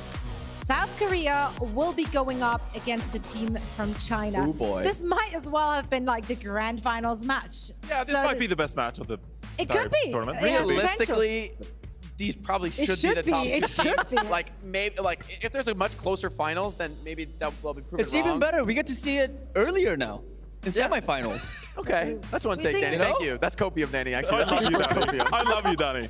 You're the best. I love that. Keep it up. Keep up the spirits. Danny, actually, you had an opportunity after the match of South Korea to talk to no other than the gaming warlord himself. Right. And as he reached up to get his opinions, he had a few things to say about the team from China, which they might be facing off against. Oh yeah, he had some exciting answers for everybody. So let's take a look at the interview that I did with Lip from Team South Korea. Talking about your next match, it is you guys are moving on to the semi-finals. You guys will be facing off against either team from China or USA. Lip, who do you think you're going to be playing against tomorrow? 자, 다음 경기에 대해서 조금 얘기를 해봅시다, 립 선수. 자, 이제 다음 경기 준결승전에서 중국 아니면은 이제 미국과의 경기가 될 텐데 립 선수가 개인적으로 보시기에 좀 어떤 팀이 올라와서 대한민국과 경기를 치르실 것 같으신가요?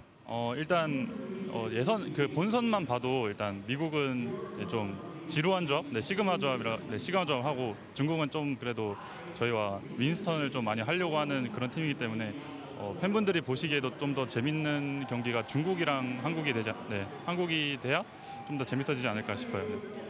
I mean, I'm a little hopeful. I'm rooting for sort of Team China just because, as you guys seen in the group stages, I would say Team USA uses a boring composition. They're running a lot of that Sigma composition. And on the other side, we got team from China. They're sort of like us. They use the Winston or the dive composition as well. So I think for the fans and for us too, I think it'll be exciting for that dive matchup. All right. You know what? I also think that'll be very exciting as well. 네, 중국과 한국 경기 굉장히 재밌을 것 합니다. 자, all right, let's move on to our final question. One last question. This is just a personal question for me. I know the Le Seraphim comp was a huge thing in social media. Everyone loved it. Lip, be honest, is there a chance that you guys are gonna pull out that Le Seraphim comp one more time for the fans? 자, 마지막 질문으로 이제 Le Seraphim 조합이 굉장히 얘기가 많았어요. 굉장히 인기도 많았는데 솔직히 말씀해 주셨으면 좋을 것 같아요, 립 선수. 어떻게 저희가 그 Le Seraphim 조합을 또 한 번 더 볼 수 있는 기회가 있을까요? 일단 그 조합을 해봤을 때 나쁘진 않은 것 같아서 좀 경기를 해보다가 좀 더 이제 그 어떠한 맵에 따라서 좀 쓸 수 있으면 쓸 수 있을 것 같습니다. 네. I mean, it's really going to be map dependent. Honestly, that Le Seraphim composition isn't all that bad. So we really have to play out the match and then see if it sort of fits in and if the map pick is right. And if we could honestly use it, then we'll maybe pull it out. All right, I will be looking forward to that Le Seraphim comp from Team South Korea. Lip, thank you so much. That is it from us. Back to you. Future Danny, here, take it away. Past Danny, great job. I just want to say you look very short and handsome. When you're standing right. next to the 6'7" gaming warlord, maybe they should have had an apple box beneath you. But production, next time, please help me out. You got to do like a perspective shift where you stand way closer to the camera, so it looks like they're the same height. Honestly, I didn't even see the size different. You have such a big personality. Like you were at least as big as Lip out there. Wow. Thank you. I got you. You got me. This is why Zoe does the opening ceremony. He's just better than all of us. Can I just say though, Lip didn't say, he sort of hinted that, you know, there might be a dive mirror match from team from China against Team South Korea. Maybe. I mean, should they take that? Let's actually discuss. Why not? Yes. Should they take it? Is that how one gets the upper hand against the team from China, or should you really stray away from that and not get pulled into their shenanigans? I mean, by definition, if you're going to take a mirror match, you're not getting an advantage. You are staking your claim that you are just better at the game. which shows a ton of confidence and is honestly kind of makes sense if you're some of the best players in the world that you have that confidence. However, I think to go up against the team from China, their dive is on such an elite level. Whether it's Leave, I think he's a particular star for me playing these flex DPS heroes, but Guxue as well has been crucial on the Doomfist. So many times he's tanking these stuns and still living, still getting out. And team from China, they don't use Kiriko. I think if you get forced to play Kiriko to save Doomfist, it doesn't end up feeling that good, but Guxue succeeds without that hero, which I think is really crucial for his squad. Here we see Leave taking over on the Genji. I think to beat this team from China, you really don't want to like let them play their comfort heroes. You want to pressure Leave off of his current pick, right? Whether that's using Echo to pressure the Genji, using double flex support to pressure an Echo, like keep the team from China swapping, keep them off of their comfort zone, because if they're able to just lock in a comp and not swap it throughout the match, it's going to be really difficult to take them on. Right, so if you're South Korea, what are we cooking? Well, what are we cooking? It's interesting, right? Because I would have sided with that. I think that the Sigma composition is better. I do think that you are getting the compositional advantage when you play the slower Sigma composition. That being said, though, is Korea's execution on this comp good enough for them to really like beat out the team from China? One could argue that South Korea's best look, their best composition, would be the dive composition, because we've seen so many of these players really shine on these heroes throughout 2023. So now coming together, yes, they've been kind of forced to play this Sigma symmetric composition that we're seeing right now. This is how they beat Team Canada, of course. But if they start playing the dive composition, if they're allowed to, against teams from China, for example, then that could be the composition that South Korea really excels at and what they feel most comfortable with. I would just not take the Ego Duel. Like, I would just straight up not want to take the Ego Duel. No, but let's be honest. But maybe they're not that confident on the Sigma composition versus the team from China's dive. I'm glad you called it an Ego Duel, Johnny, because for me, that's what this does come down to. It comes down to ego and confidence and believing that you can do it. I think for a lot of the players on Team South Korea, they're going to have a bitter taste in their mouth from the Overwatch League playoffs, where a lot of players on the team from China were reverse sweeping a lot of the players on Team South Korea, you know, back in the Overwatch League playoffs. And so I think a lot of these guys, they're going to have a bad taste in their mouth. They're going to want revenge. And to pick another comp is almost to give up, right? It's almost to admit, well, we know we aren't better than you on this comp. You're fueling the fire here. I don't know. You're the strongest, right? And I think that to stop there, right? It's like, you can't accept that. I think if you're an elite player, to admit that the other team, you guys might be better at this. I don't think the team of South Korea just play to win. What am I talking about? Always just play start to the win. mirror, and then if they're losing, they could swap off to Humpin and play the Sigma later on, right? Right. I mean, that's honestly though, like you're not making a bad point here, because quite frankly, the team from China predominantly, actually, I think exclusively, built on that dive composition, on that Doomfist dive, whereas team from South Korea, they have been showing us different looks. We know that they can play different things on a very high level. I mean, technically, if we know the individuals from a team from China can do so as well, but we've not seen it in the group stages yet. So maybe the versatility in their composition could give them the upper hand here. Well, we will find out soon enough, but first we have to play through the quarterfinals, so that's still a way out. For now, we're gonna send it over to Golden Boy for some fun shenanigans. You know, you guys talk about versatility and compositions. Well, how about versatility in broadcast segments? That's right, baby, because we're mixing it up. And they wanted me to give this like a cool name, and I decided to call it Junk Ball. It's the sport of the future, all right? And check this out. Highly technological thing. We have four willing competitors here. All right, what's your name, sir? Where are you from, and what's your game? My name's Adam. I'm from Minneapolis, and I main Genji, dude. Overwatch all day. All right. We got a Genji main here. All right, what about for you, my friend? My name's Sean. I'm from Monterey, California, and my Overwatch main is Sojourn. Okay, we got a Sojourn from some Cali love. All right, we're coming over here. Now, these folks are going to be the baskets. They're going to be receiving the ball. So, what is your name? Where are you from? And what's your game? Who you main? Hey, I'm Chuck. I'm from Fort Worth, Texas. And I'm a Zarya main. Okay, I like that. Like that quite a bit. And last but certainly not least, what's up? What we got over here? Hi, my name is Jada. I am I play Overwatch. Love Overwatch. Reinhardt main, you know. Reinhardt main. That's right. High five for the Reinhardt. Oh, girl. Okay. Strut it. Let them know what's good. Oh my goodness gracious. That right there. I wasn't ready for that. The gun show came out and I just wasn't prepared. Okay, so here's how it goes. You got 5 shots. Okay, now, in the interest of full transparency, we are stretching this segment until the panel begins. So, we're just gonna take our time, all right? You're gonna do one shot at a time. We'll start with Sean first and we'll make our way over, okay? So let's do this. All right, you gotta get 5 in. Let's go. Come on, guys, cheer them on, cheer them on. Here we go, all right. Oh, a little pass. Little pass, brother, little pass. All right, we got another one. Oh, he got it in the arm basket, but not in the basket. Okay, what we got here? Huh. Oh, and don't assist your teammate, you know, but keep your feet planted on the ground. Just swine. Okay, whoa, okay. We got that one bonked on the face. Your turn. One up. And oh, it was a gentle raindrop, but unfortunately it was a pebble. Oh no, it just bonked him on the head. It's 1-0. Pressure is on. Let's go. This is a third shot. Oh, well played. Is that third or fourth? Fourth? Yeah? Okay, fourth shot. Now, numbers are hard. You have 2 left. Believe in the heart of the... I won't say that out loud. Huh. Oh, no! All right. Okay, we got 1. But if you get this here, you will win. But if it's tied up, who knows what's going to happen. I might have you guys do a sprint. I'm not too sure. Haven't decided yet. Oh, and it's all over. Oh, man. But you know what? We'll go for one more shot just because. Go for it. Believe in it.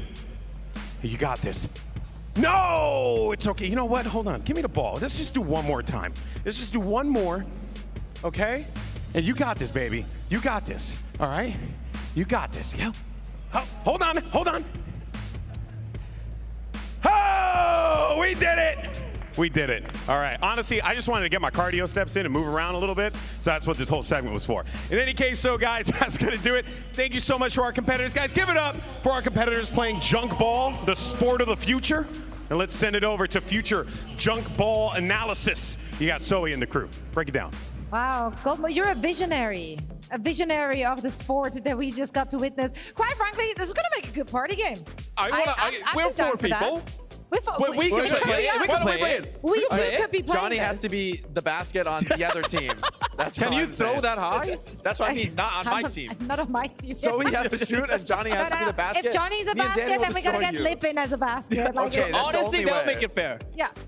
I'm willing. At that point, we need to dunk. I'm willing. Yeah, we do a dunk competition. We actually do a dunk competition on them. Wait a minute. I think I got the hops for this. It's gonna be fine. Don't worry about it. Yeah, I got a good vertical, Johnny. We're gonna miss it on purpose so that we can just hit. Johnny. We can just smash to Johnny's head. You can trust me, Johnny. Hey, we gotta protect my brain, okay? There's a lot of really important things going around in this brain, okay? We can't be. It's the money maker. Don't mess with it. Shatter, block shatter, shatter, block shatter. Shatter, block shatter. I'm shattered. Charge. Reinhardt. Brain empty, just charge. But fellow Ryan here, the desk went crazy. Oh, yeah, we all went crazy. Yeah, we see you. We see you. You can always count on the Rhine mains, you know, reliable. It's actually crazy that we have 3 Rhine mains. Rhine main. Rain mines. Main Rhines on the desk. Like, how often do you get into a room with so many Rhines? I was kind of hoping that they'd buff Reinhardt, you know, just a little bit. Give us something to be, you know, 2 fire strikes was pretty cool. Thank you for that. I mean, I like playing Bastion against Reinhardt. What about 2 charges? Can we get 2 charges? What if you could charge like Reinhardt, but it's like Orisa that you could build it up like a charge? I want Genji to deflect the charge. Like, I deflect the I'm gonna be a mercy main from now on. Teammate. As he put you up just to make Jaws angry. What are we doing? I think that's a good. What are we doing? This is a fantastic question. That's a fantastic. What are we doing? Answers for you. No, but you might be reaching a little too high here, reaching for the stars, Johnny, but never give up. Other people who are reaching to get it all are, of course, our teams, because they are trying to walk home with the bag. How big is the bag going to be? We don't know yet, because it is going to be crowd-funded. Jake, this is unprecedented in Overwatch esports history. It's a great opportunity for people to get involved, because not only are they supporting the teams which are currently here at BlizzCon, but every single team that participated, all the players will get a share of this. I think this is something we've seen around the esports world, and I'm really happy to see it coming to the Overwatch universe to bring the passion that the players have for just hopping on the game, you know, putting some games in, but getting some new skins, combining that with the excitement, the energy that esports brings to a game. For me, that's the essence of what we should be doing with esports, is bringing the community together. It's not pros over here and community over there. We're all one community together, and I think this really symbolizes that for me. And again, it's supporting all the teams that participated, even in the qualifiers. So not only normally the 8 teams here at BlizzCon in the playoffs, it's the teams who were in the group stage, you know, Colombia, Mexico, the teams in the qualifiers, like Sweden and All Switzerland. 43 teams. So by purchasing the Thanks for the crowdfunding shout-out, bundle, Johnny. you support players from Sweden. That's the most important. That's the big takeaway here. You can also support players from Sweden. And Switzerland. There we go. And Switzerland. Let's go. And Hot USA sheets. and South Korea. Let's go. Well, you Thank made you. it Okay. here. Like, we're not. You're not. You're not. You don't need it. Fine. It's fine. Wait, what? You know what I do need though? Speaking of things that people need, drops. Drops. That drops. And we got just that and so Drops. much more. Spam We got drops in some the chat. fancy sprays as well. I love the cards, the name cards. Have you guys already equipped to represent? Honestly, I'm about not yet. to, honestly. You're not? I need to put it I've on. got my Swiss one up and ready. Like I made it a point as soon as they were there. And you can of course join in on the shenanigans doing watch party as well. Watch parties are a great way to get your communities involved, to have some fun watching the games, making your voice heard. There's some great people. Oh, you want to say? You want to say something? You want to No, talk I was about gonna say Costa? that just reminded me. I totally completely forgot. We have a friend who's doing a watch party at the. His name's Costa, right? Yeah. You know? Yeah. Is he still doing it? I actually have no idea. I think Is Custa our friend, Zoe? I saw. I saw Yes. Flats and Emong were How you doing it. feeling on it? Emong's doing it. Yeah, true. J3, Yeah. J3's doing it. But I don't know about Costa. I don't know if he's still doing it. But anyways, yeah, if you're doing it. Anyang from the New York Excelsior is also here Yeah. doing Oh, watch yeah. parties. Yeah, so we have a lot of great people you can support and watch all the things with. And there's plenty of things to see, not only here in the Overwatch World Cup, but in general here at BlizzCon. So many things to see, so many things to get excited about. One of those things has got to be the concert at the end of it all. And this time around, we got to see Les Seraphim. They will be performing live here tomorrow at BlizzCon. And I am extremely excited for that. It's going to happen tomorrow night at 6 p.m. Pacific. So make sure to tune in to check all of this out.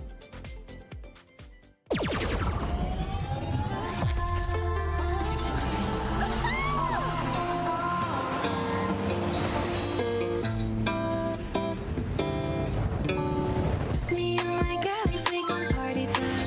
We got me feeling otherworldly tonight. Caught in some traffic, but the radio is passing. Drop a red light and we're saying goodbye. Here's some good fortune. Till the morning, slow motion. I got all I need. Got the answer. The way that I'm feeling, I'm dancing with my girls.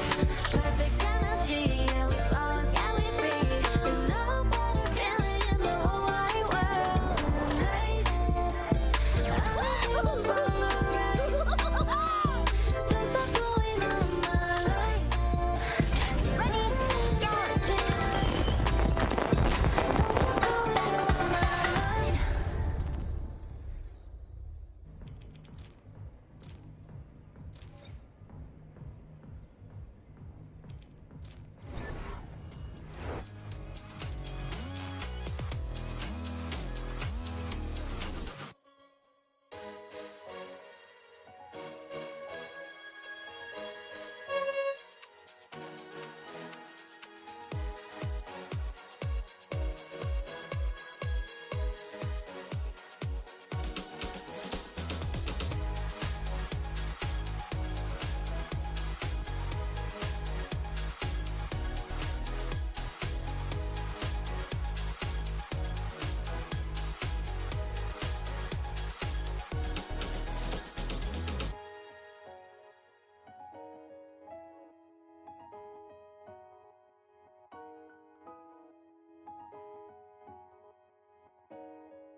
BlizzCon 2023 would like to thank our partners.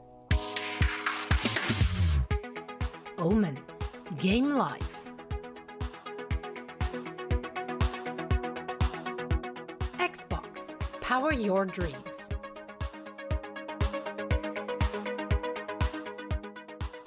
Mountain Dew Game Fuel Mystic Punch. Redeem points for gaming rewards and exclusive items in Diablo 4.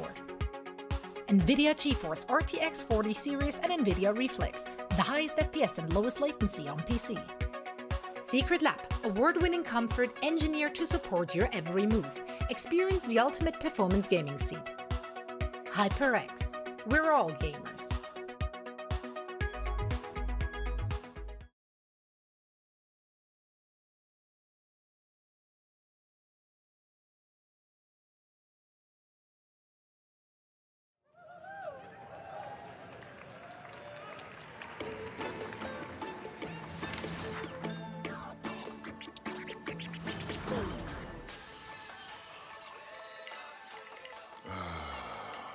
What a day. It's good to be alive. I'm going to let you in on a little secret. I wasn't always the friendly, carefree guy you see before you today. I used to take things very seriously. I never had time for fun.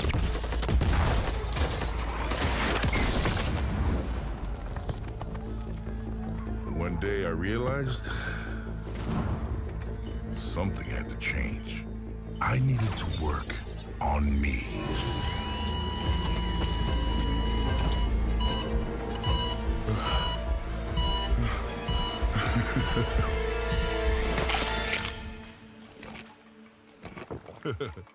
Now I've got a whole new outlook on life. I realized that it's okay to put myself first. Found out that I have a knack for bringing people together. And I learned how to let loose with friends.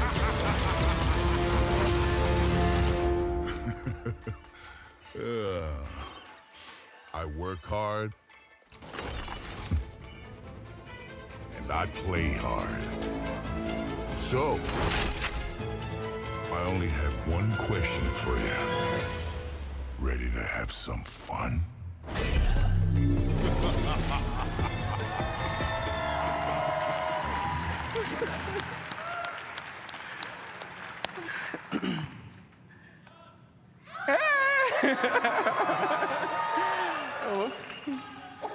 What's up, everybody?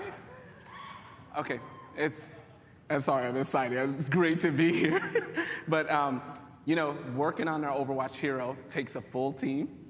And I'm thrilled to introduce some of the amazing people who helped bring him to life. We have Kyunso, our narrative designer. Alec Dawson, our lead hero designer. Foster, senior test analyst.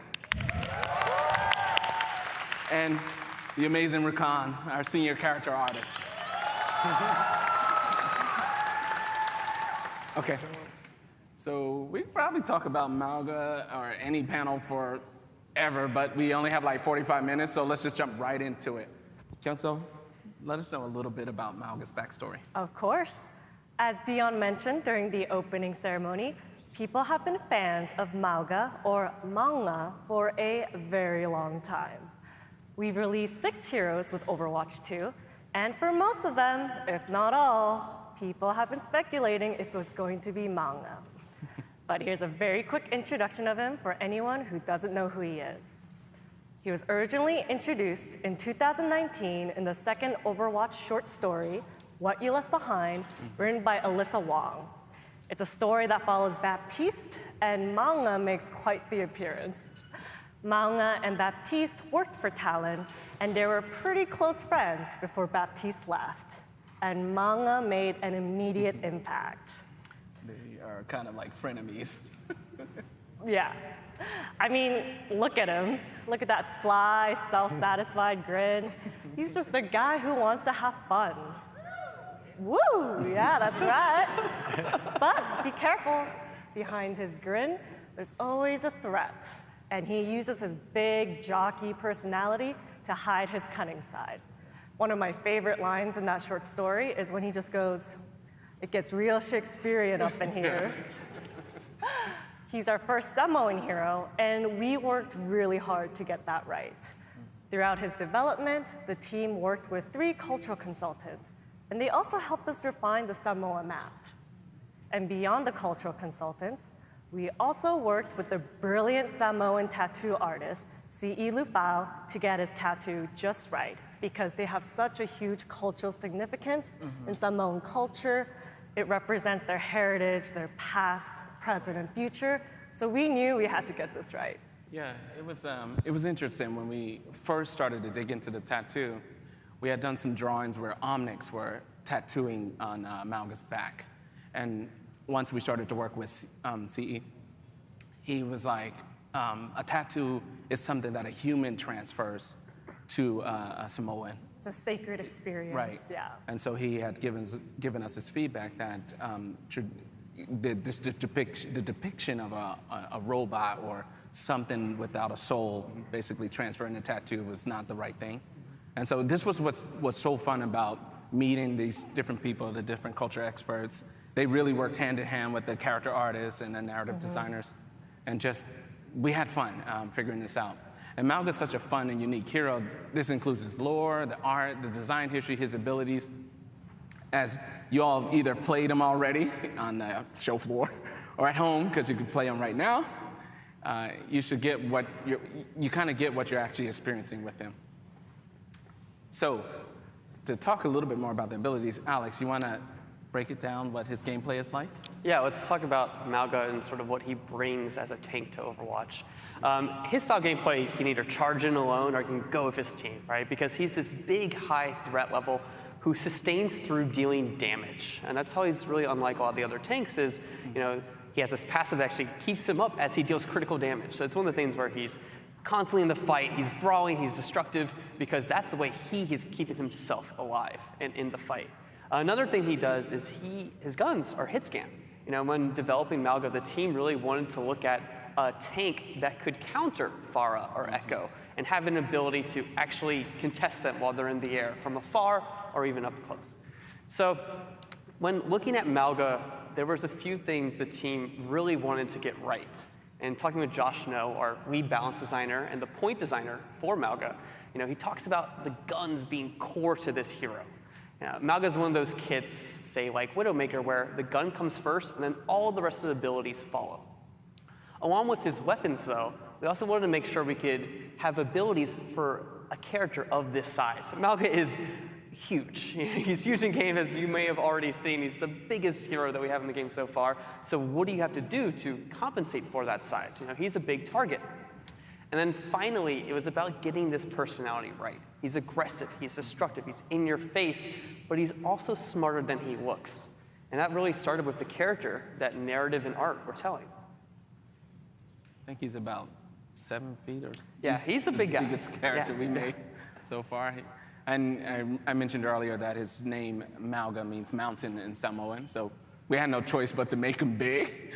And had you guys touched on it, he has this, I really like his playstyle. It's it feels brutal, but there's a lot of strategy behind the approach. And Overwatch heroes aren't just about their abilities. We take great pride in their personalities too, in the short story that you mentioned, published around summer 2019. And then we suddenly released Sigma later, if you guys remember. And actually Sigma was we envisioned him as Mauga at first.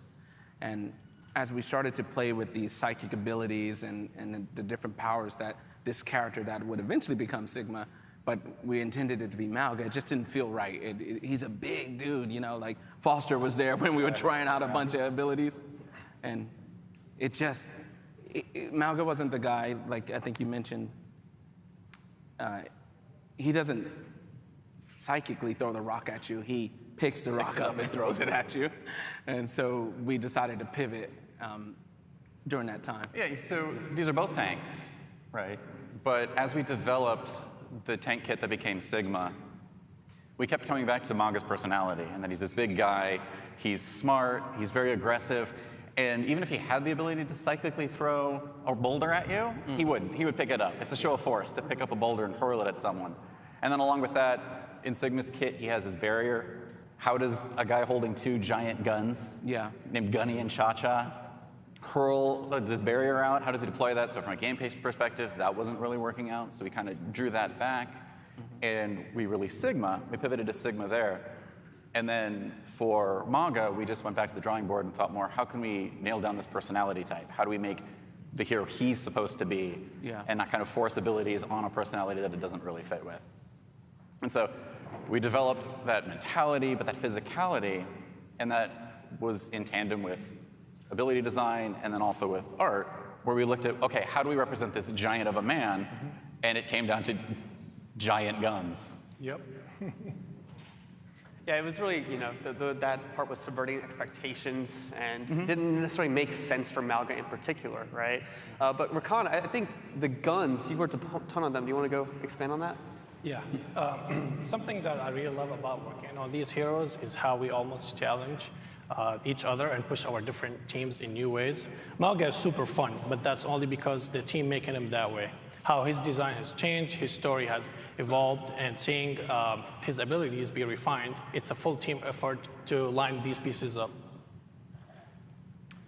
So let's get into his specific abilities.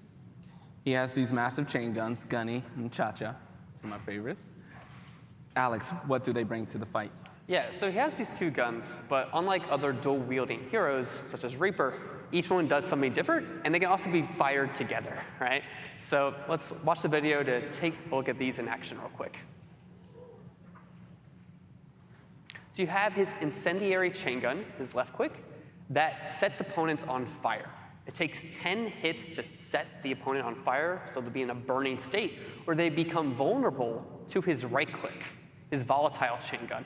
And when you deal damage with that, it deals critical damage. This is pretty important because whenever Malga deals critical damage, whether it be through volatile chain gun or through headshots, he actually gains temporary health as well. So this is a part that we really wanted to get right in its development, where there was this mini game between both of the guns. It allows Malga to play at actually different types of ranges. Malga can play really up close, rail on both guns at the same time, or he can be a little bit pokey sometimes. A little bit of left click, a little bit of right click, and get to that rhythm that can actually deal a lot of damage. And that on-fire ability, where he lights someone on fire, is actually really unique for our game because it also works in tandem with Ash's dynamite. If you light a target or a bunch of targets on fire with an Ash on your team, then he gets that crit damage across all of them as long as they're on fire. So there's a little more cohesion between hero selection now than there used to be. And that's something new that we've done.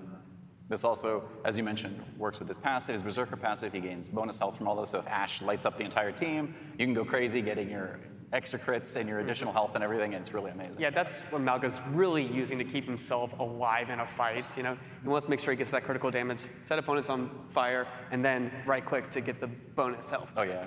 Yeah. The fire passive was kind of a really interesting development issue, and we had to work around. Because adding fire to Malga's kit, which is a really cool idea, it added a lot of challenges visually to the game. So artistically, there's a lot of people on fire now in the game. And with so many visual elements, it would be asking even more people's systems, the game engine, to possibly 2 different heroes are setting people on fire. These 2 different visual, we need to figure out how to kind of separate the 2 so that you knew who was doing what.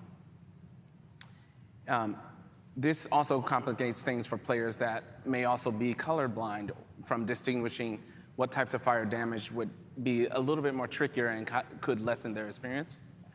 By combining all this together, we put our heads together, and we came up with a really fun pairing mechanic that isn't overpowered, but could be really fun to play with. It's like a nice bonus. Yeah. And if you're all wondering where the silly, silly names of Cha-Cha and Gunny came from. I am wondering. Yeah. It actually came from just joking around in team chat. I think we were all agreeing that Manga is the type of guy to give his guns pet names. One of the top contenders was Lefty and Righty, but Alec here didn't really like that. So it sounds really stupid, I know, but we just took the first 3 letters from chain gun and made it Cha-Cha. Okay. And Gunny, because duh, it's a gun. And the team really liked it. Okay. And Rakan here just threw the ball out of the park, and he actually implemented the names into the guns designs themselves. So speaking about lefty and right, I mean Cha-Cha and Gunny, being that he has two weapons and they deliver different types of damage, it was really interesting challenge to get that look just right. If you look at the earlier concept, you'll see that his weapons looks different from the one that we have now. Well, the concept looked great. Once we put that in the game, it just didn't look right from the first-person angle. So then we had to go back for the concept, rework them. And fun fact about these guns, they are the biggest guns in the game, but they are also the biggest guns in the game. So, for Mauga. I want to say a huge shout out to the Mauga Strike team. I know you guys are out there. And especially Jeff Mianowski for the awesome work that he did on the character. Yep. And also for the tech team, especially John Curran, who did an incredible job with adding new technology to Mauga, which I'm going to say some big words now, so focus with me. Mauga has the first fully automatic muscle system in his body. We've never done that before. So while he's moving his arm, you see the bicep. I mean, don't look, zoom in here right here. See how the bicep? All that Mauga got it automatic. So again, our tech team is just doing incredible work. And if you look at this slide, it all started as a joke. These guns, I bet they're bigger than Tracer, right? And then I just put this scene quickly together. I'm like, yep, they are definitely bigger than Tracer. So technically, Mauga's running around holding two Tracers like that. That's why they're orange, right? Yeah, exactly. This is our new scale. How many Tracers is it? Yeah, I don't think we're going to make guns this big again, but Here you can see the before and after, like how we had to adjust the barrel size. So it was just right in the 1P because once we put them in the game, they were blocking too much from the view. And I know you guys love the whole thing to be clear as possible. So we fixed it. And if you think about like Tracer and Reaper, they have two guns, right? But Mauga's gun is, I would say, a little bit bigger than these guns. So that's why that issue showed up when we did these guns, and we just edited it. And hopefully now it just looks perfect, and you guys will love it. And beyond his guns, his ability Overrun is also quite fun. Let's see a video of it in action. As you can see, he charges forward and he lands in a huge stomp, launching his opponents in the air. This, I think, perfectly encapsulates Mauga's personality. Definitely. During Overrun, Mauga is actually unstoppable. He cannot be CC'd, you can't sleep him, you can't boop him, you can't stop him from getting where he wants to go, because he's this big guy who just needs to get where he needs to be. So once he starts going, he's going. Get out of his way and prepare for once he stops. Also, when he lands on an enemy, as you can see here with Reinhardt, if you are precise and land directly on an enemy, it's a brief stun. So if you've got a Cassidy preparing his ult and you want to stop that, you can charge right in and land on him, and that's a stun. It'll stun him right out of his ult. So hacked. Yeah, it's nice. It has a little bit of skill expression there. It's one of those abilities that was really important for Mauga that we had to get right because he is this big body. So, if he's charging at you, it was really easy to CC him in that way. So adding Unstoppable here allows Mauga to get where he wants to go, get in the fight, rail down on both chain guns, like hold both those buttons down and deal a lot of damage. Right. But this ability in particular went through quite a bit of iterations. There was one version where Mauga would run up and launch the enemy behind him. I think a lot of the kit at the time was Mauga was an anti-air tank overall. So he was dealing critical damage to any enemy in the air. So you would throw them behind you, you'd turn around, you'd actually use Sigma's Rock as a combo back then. So yeah, this ability in particular, a bunch of iterations, and I really like this version that we ended up with. It is something that is forceful, allows Mauga to get in, and the stomp at the end was something that came in rather late in development, but it was just icing on the cake to an already great ability. Right. Also, if you're curious about just avoiding it, compared to Reinhardt's charge, this can make the hairpin turn in Circuit Royale. So good luck avoiding it by going around a corner real quick. Yeah. Poor Reinhardt. Cardiac Overdrive. Let's talk about that. Yeah, Mauga's second ability here, Cardiac Overdrive. When thinking about Mauga's defensive capabilities, we wanted to match his personality and playstyle. He's destructive. He likes to get in. He likes to deal a bunch of damage. We'll get the scoreboards later on today during your Mauga games. There's going to be a lot of damage from Mauga in particular. But how can we capture those things with the way Mauga sustains himself and also make him, help his team. The role of a tank to actually lift those allies up a little bit too. So let's take a look at Cardiac Overdrive here. Yep. When you activate Cardiac Overdrive, Mauga and his nearby allies receive damage reduction and receive healing based on how much damage they do. It's a big lifesteal aura that gives your team the window to turn the fight in their favor.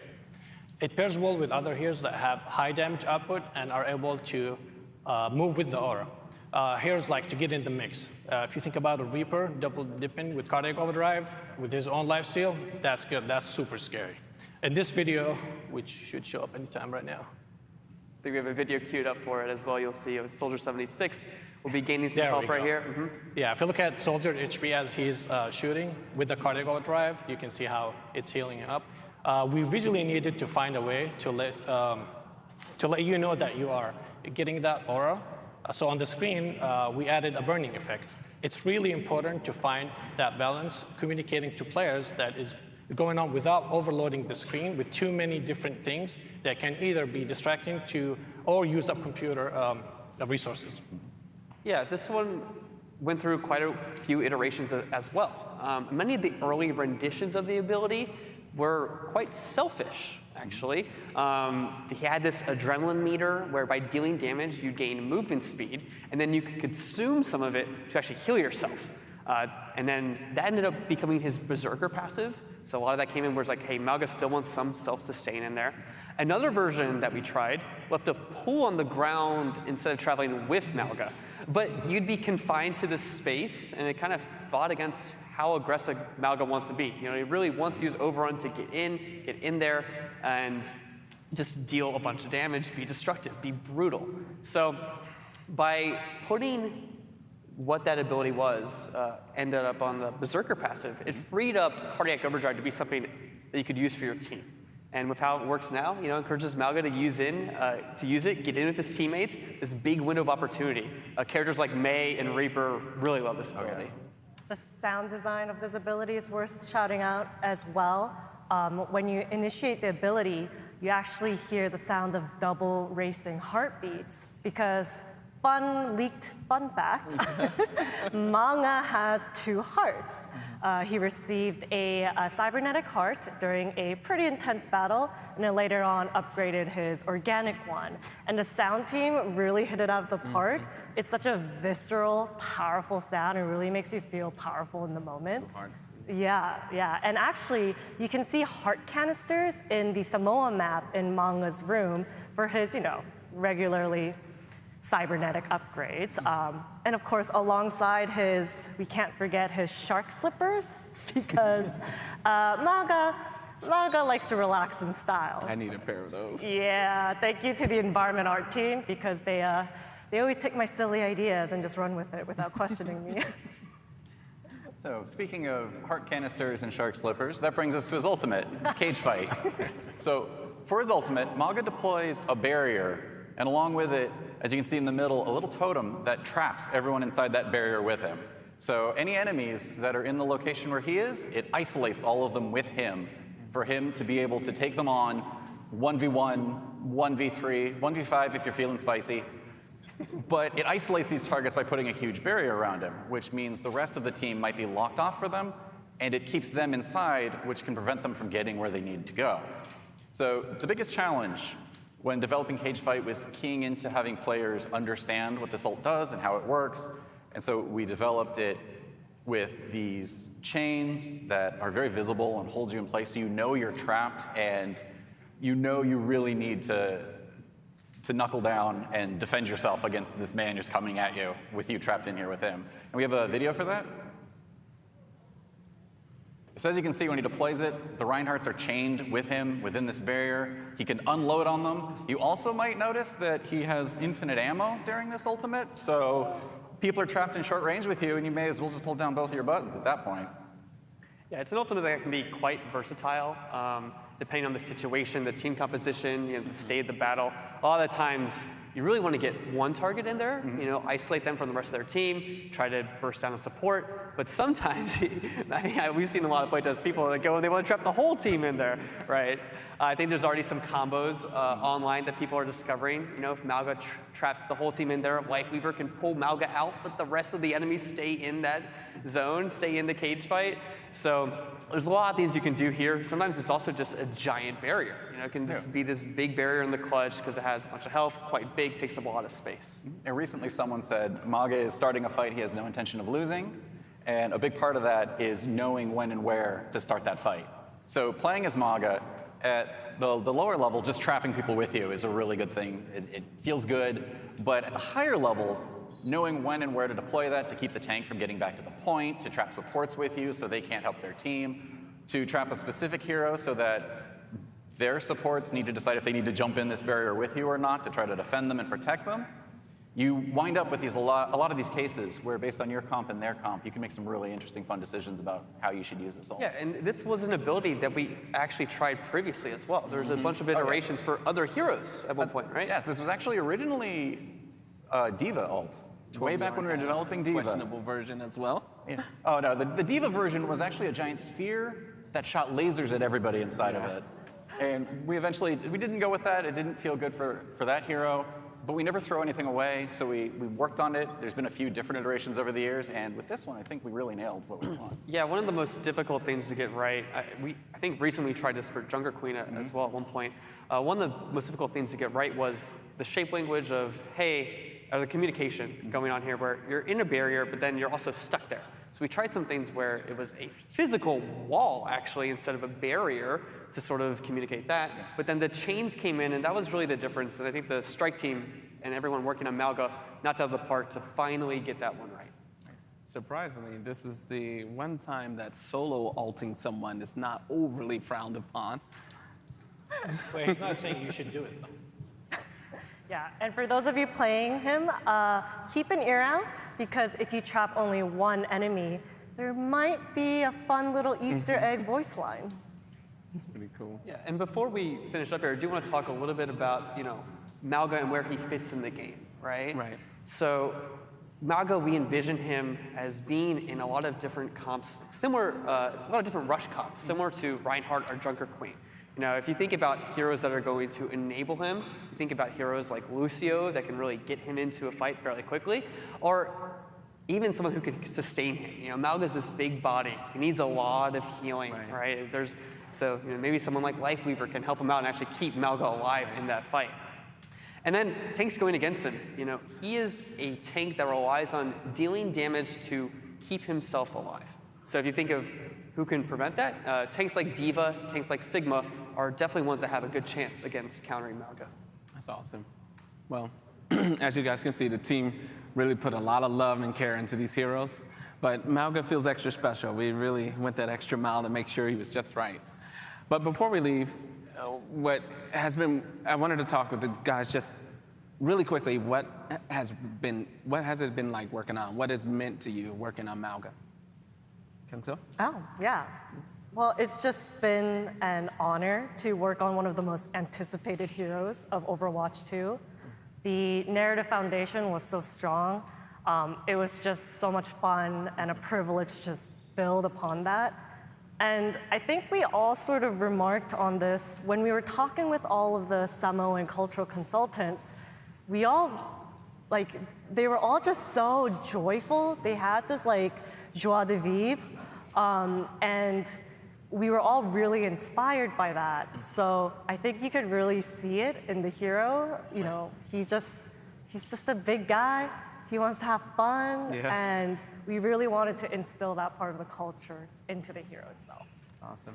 Alex, he's finally out. Yeah, I'm very excited. People are playing Malga right now. That's incredible. But I think one of the biggest things taken away from Malga's development is seeing how the team took the time to get Malga right. At one time we talked about Malga with Sigma. We also switched Malga for Matra to have more time on Malga in particular. And it was just the team taking the time to make sure that this hero in particular came out in the best iteration possible. So shout out to Josh No and the rest of the Malga Strike team for what we're going to release in Season 8. Cool. And Foster? Applause. Season 8. Josh No. So. Thank you.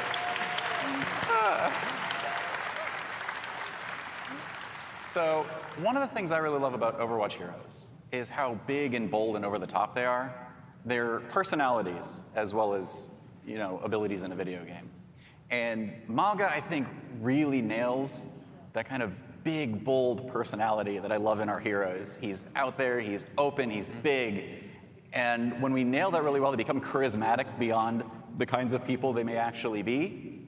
So the previous hero that did this for me was Junker Queen. Junker Queen is this big, bold personality. Even though she's not the greatest person overall, you really connect with her and her personality and how big she is. And they're, what? I love Junker Queen. Have you seen what she does to Omnix? And Rick, oh, sorry, you. So, I think Mauga also nails that, where despite what he does and his work with talent and the kind of person he is, he's so big and lovable that you just really want to connect with him, and you do, and you enjoy playing him as a hero, as a person, as much as a tool set that really works with you in gameplay. It's awesome.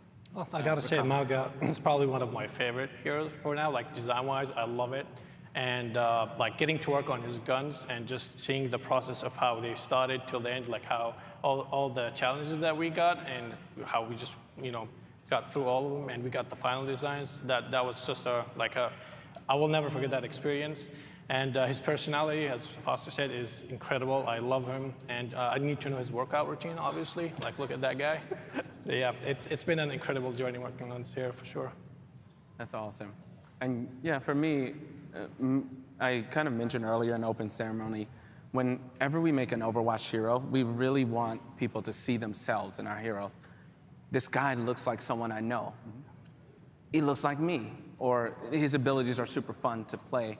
And I think we really nailed this with Mauga. And Overwatch in general is this globe-trotting adventure. You're traveling the world, you're meeting these different characters, these different heroes, and we're trying to hit every culture, represent everybody as best we can. And I feel like the effort that went into this one, it just was next level. So you guys were super awesome. And thank you to all you guys for joining us today. And have a fantastic weekend. And before we go, sorry, don't miss tomorrow's What's Next panel, where we'll be showing a bit more of the heroes coming after Mauga, actually, with Aaron and friends. And my last thing I love about Mauga is I love his guns. Not just these, but Gunny and Cha-Cha. And speaking of Cha-Cha,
legacy.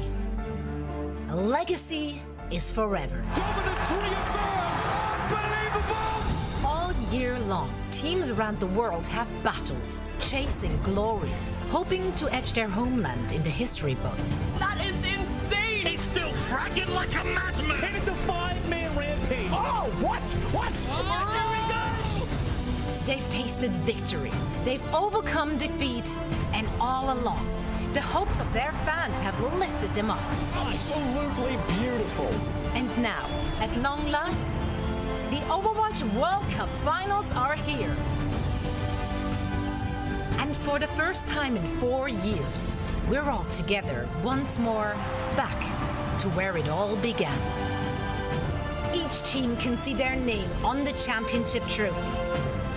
The community has rallied behind them, and the wait is finally over. I've missed you dearly! The Overwatch World Cup Finals start now.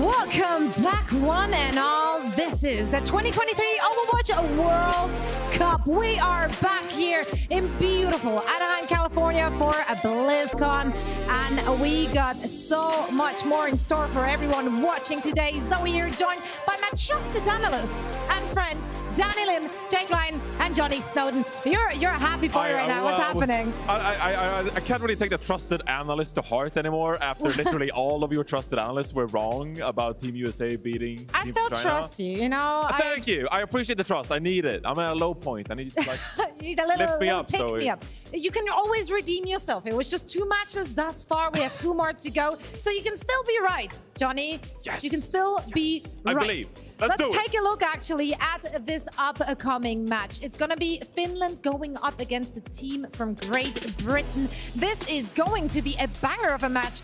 This team from Finland has been clinical. They have been clean in the group stages. And once more, they made South Korea fear for their group stage life. They've been Cretan solid so far.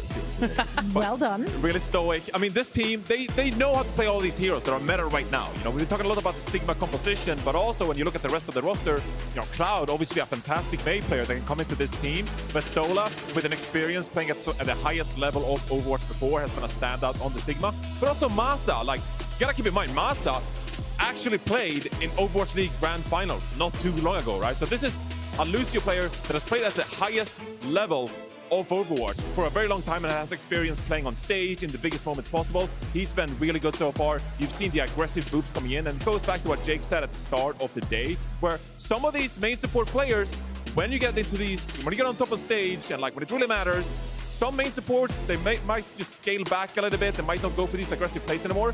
Masa is exactly the type of Lucio that will stay aggressive, that will make plays for his team and have impact on that main support role. So this is a Finland roster that knows their identity, they know what they're about, and they have experience in some positions they've been here before. Yeah, it's going to be an uphill battle with this one, though, because they will be facing off against a team from Great Britain.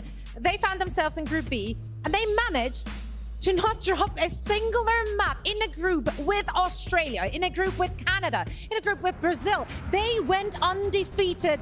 An absolute incredible performance thus far.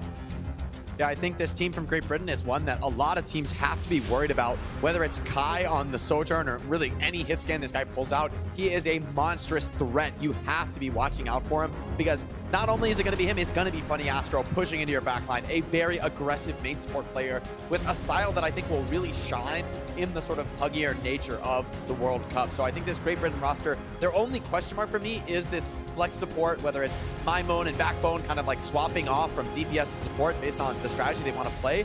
That might be the best thing they can do, but I think that might hurt them when it gets deeper into the swap game. If they're forced off their comfort picks, I'm worried about the depth of hero pool on that flex support spot because it's a very difficult role to play, very difficult to come in as another role. You might have the aim on these flex support aim heroes, but you might just make subtle mistakes with the abilities. And we've seen in other series how, you know, one misplaced Bionade, one bad drone comes out, your whole team can crumble if they're relying on that ability. And so I think for this Great British team, you know, we're going to need to see clean, consistent execution and honestly some carrying from Kai and Funny Astro. Well, if there is one person who I know can carry, Kai would definitely be that guy. If we're looking at those two rosters, though, pound for pound, who should be considered the favorite heading into this? I feel like you'd look at Great Britain and you look at the star power of that team, right? You have someone like Backbone, for example, the best Mei player in the world. I'm gonna keep saying it, and I don't care if you disagree. I think that Backbone right. is the best Mei player in the world. Also, Say it louder. Say it like you mean it. The Backbone is the best Mei player in the world. That's right. That's right. He loved it. He loved it. There you go. There you go. Yeah. But also the experience on the Symmetra, right? Being able to teleport yourself into superior positioning over your team. Really so crucial, going into the World Cup like this, because you can make an instantaneous call, just like, hey, TP over here. And all of your teammates will take that teleport, and suddenly you'll find yourself in an advantage over your opponent, right? So Backbone, he is the player to watch in this team for me. I don't know. Do you agree, Backbone? Yeah, okay, good. All right, good. Yeah, of course he's going to say He said yeah. yes. His name. Like, yeah. No, I think it's also that experience playing similar styles with the London Spitfire in the Overwatch League. He can kind of distribute that to his team, talking about whether it's reviews, whether it's in-game making comms in those crucial team fights, knowing the right play, like what ult to cycle, what's coming up next and the best way to trade. I think that's going to be really adding a ton of value to Great Britain because they're going to need it, frankly. This Finnish squad pushed South Korea to the very limit. It was a map, a round 5 on Flashpoint, 2-1 series. I mean, incredibly close for a team that was one of the favorites in the tournament. So I think if you slip up at all as Great Britain, this Finnish team can beat you. Which is your player to watch out for here, Danny? Actually, you can't say what? Backbone. No, you can't say Backbone. I'm not going to say Sean Backbone. I'm not Hurley. going to say. I mean, I want to talk a little bit more about Great Britain because I think for pound, like if you're looking at players, Finland has great players as well. But Great Britain, another big asset is their head coach, right? Christopher is on that team. He has made a name for himself with the London Spitfire this season, and he's in there with Backbone and everybody else. So I think having a great coach for a great team is going to be definitely beneficial for Great Britain. I feel like we're walking into a trap here. I feel like we're walking into a trap where we're doing exactly what Finland kind of Quite wants honestly, us I'm to going to do. be honest. If To just talk Finland about was on Great this Britain. side, if Finland was on this side, we'll probably be talking about Finland. Team Finland is a dark horse. They're the underdog, but like they've been so solid throughout the tournament. So they're probably just like, okay, you guys talk about Great Britain So and how good they are, but like we're gonna go back. We're gonna go on stage and we're actually going to perform playing this Sigma composition. So don't sleep on Team Finland.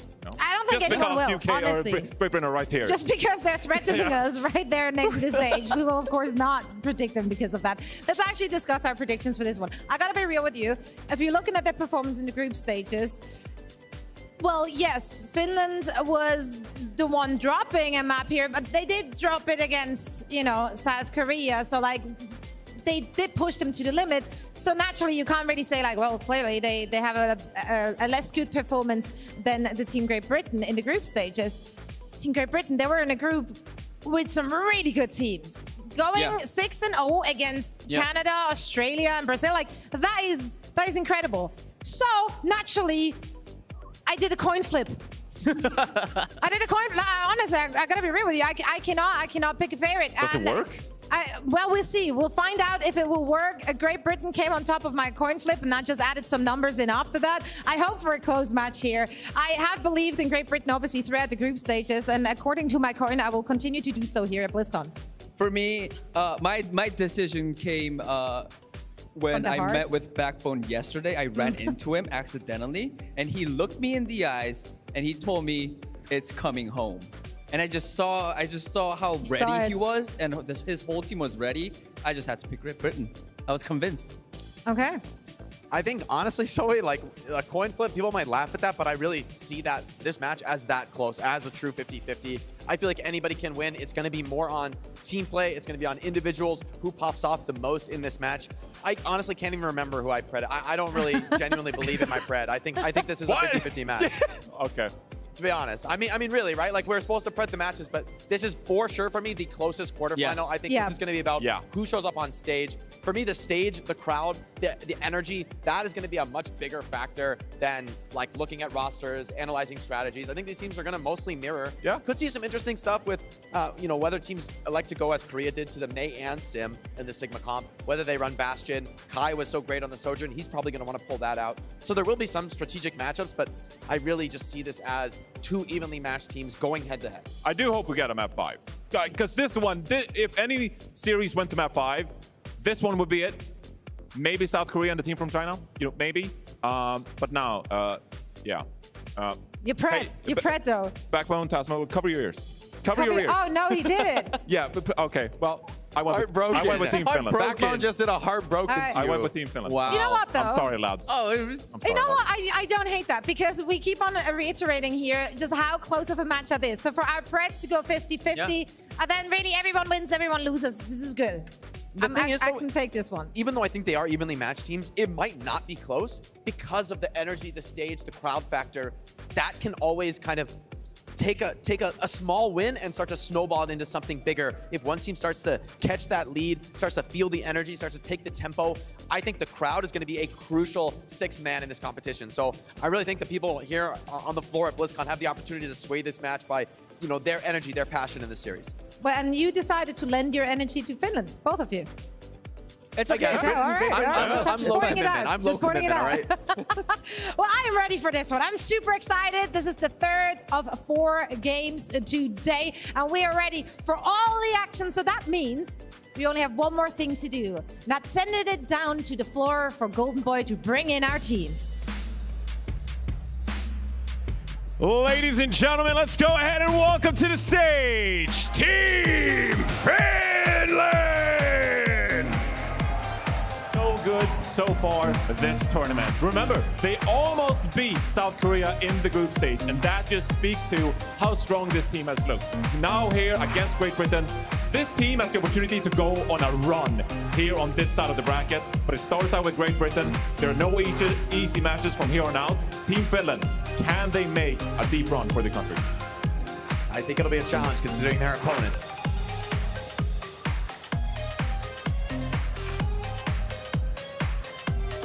And their opponent.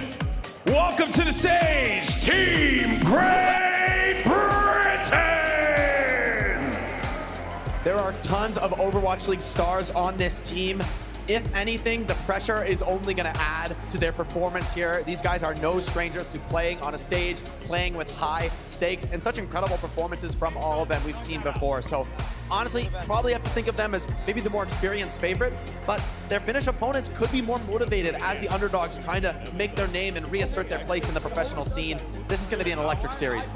And again, it deserves mentioning that Christopher is the coach of this team, one of the best coaches in Overwatch esports. Let's see what they got in the bag.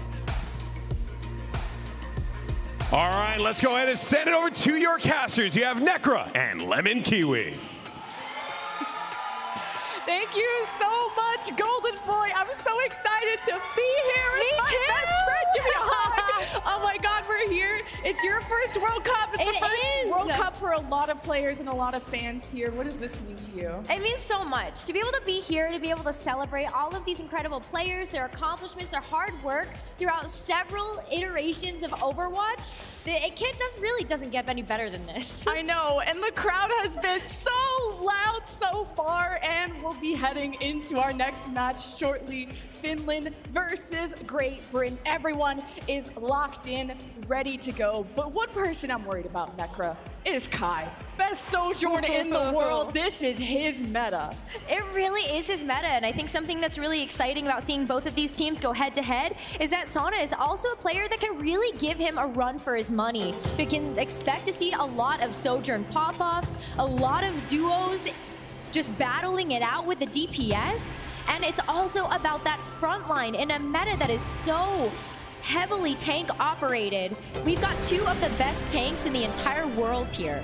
I know. I've been such a huge fan of Vestola for so long. Since the Contenders days, I feel like this match, this World Cup, is a chance for him, not only him, but a lot of players who didn't get their fair shot, didn't get enough time to start.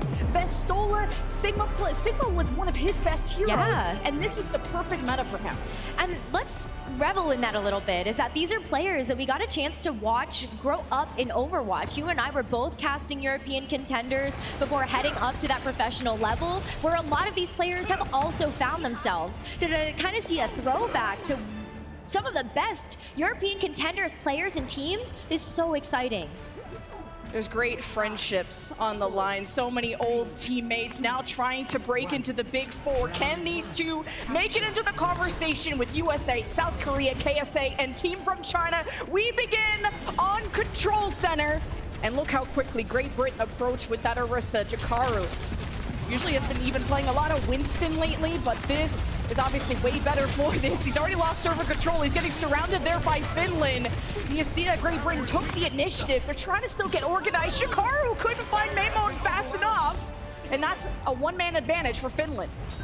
Finland has an opportunity here to be able to clean up the rest of Great Britain and get control of this map super quickly. One of the things that we want to see out of Great Britain, though, is when they come back into this one, can the Orisa come back in fast enough? Orisa really right now has a great matchup into the Sigma because you can just walk right into the Sigma past that shield. That's why we're going to see Great Britain just find their way onto point where Finland is trying to position themselves with their cooldowns to get back into this fight. Absolutely. Kai charging up. Jakaru first to fall again for Great Britain. We'll see how long they can defend this point for. Mick has the Matrix. Looks like they're able to still hold on to that lane. And Finland push Great Britain back. It's going to be such a jockey for the point right now. You see that Finland is able to take back that space. Watch where this Orisa is going to end up going because it's Jakaru's job right now to be able to help Great Britain push forward.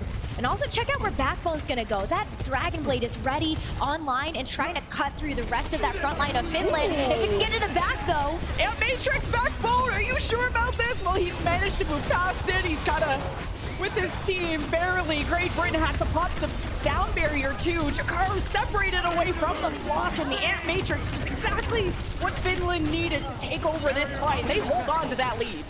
Masa is one of the best Lucios in the entire world, and to be able to see him pop off in this way with that perfectly timed sound barrier to just help Team Finland stay alive, that's one of the reasons why they're going to be working up past that 50% mark on this very first control point. Great Britain, though, they're not out of this yet. One of the things that's going to get them back into this game is going to be Kai's overclock. You know he's one of the best in the world. Good grasp by Vestola. He was facing down that Ant Matrix from Maymon, but he's down. Not a lot of healing for Great Britain. Blizzard at the ready from Cloud if he thinks that Finland needs to invest, but Great Britain are not going to stick around without their main healer gone. No, there's just not enough sustain without that Batiste available. And now that they've used that amplification matrix, there isn't really a way for them to create that space unless they want to go in with something like Kai's overclock to just help push Finland back. Here they come. Vestola looking for a good grab flux, looking for the group up. Great Britain know what's on the menu. Jakaru is very low. Does he get enough attention? He needs the heals, and Kai has him in the DPS department. He's all by himself on the coast side. The grab flux from Vestola got Jakaru weak enough that the Terror Surge doesn't go off.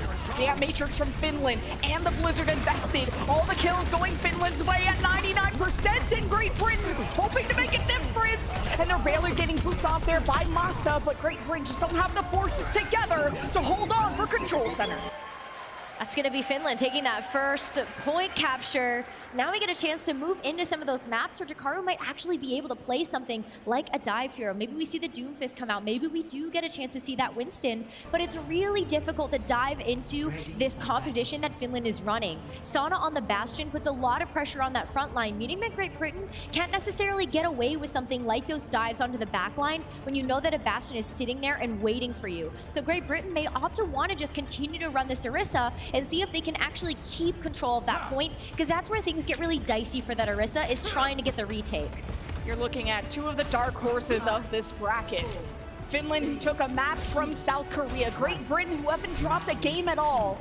And today we'll decide who moves on to the semifinals. Round 2 with Finland on map point. And it's Sana on the Bastion once again. A little bit less mobile, so he's depending on Masa to escort him around, and most importantly, boop members of Great Britain away. For now, a lot of space control from Finland. Backbone on the flank. He's being marked very well by Finland. Here's the symmetric teleporter from Cloud. Will allow Sana to change positions if he takes too much pressure. But Backbone was still on the flank, manages to get a pick. Now one-man advantage for Finland, as they really haven't been moved at all.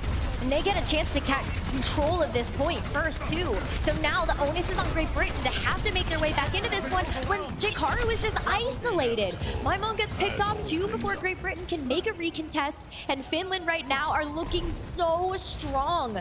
Great Britain may want to try to take a re-engage through White Room. But right now, they just take so much poke. Finland are just set up for success right now, especially if you take a look at the Symmetra turrets on point 2. And that's what Orisa is weak at, taking poke. Jakaru's trying to find angles around that Sigma shield of Vistola.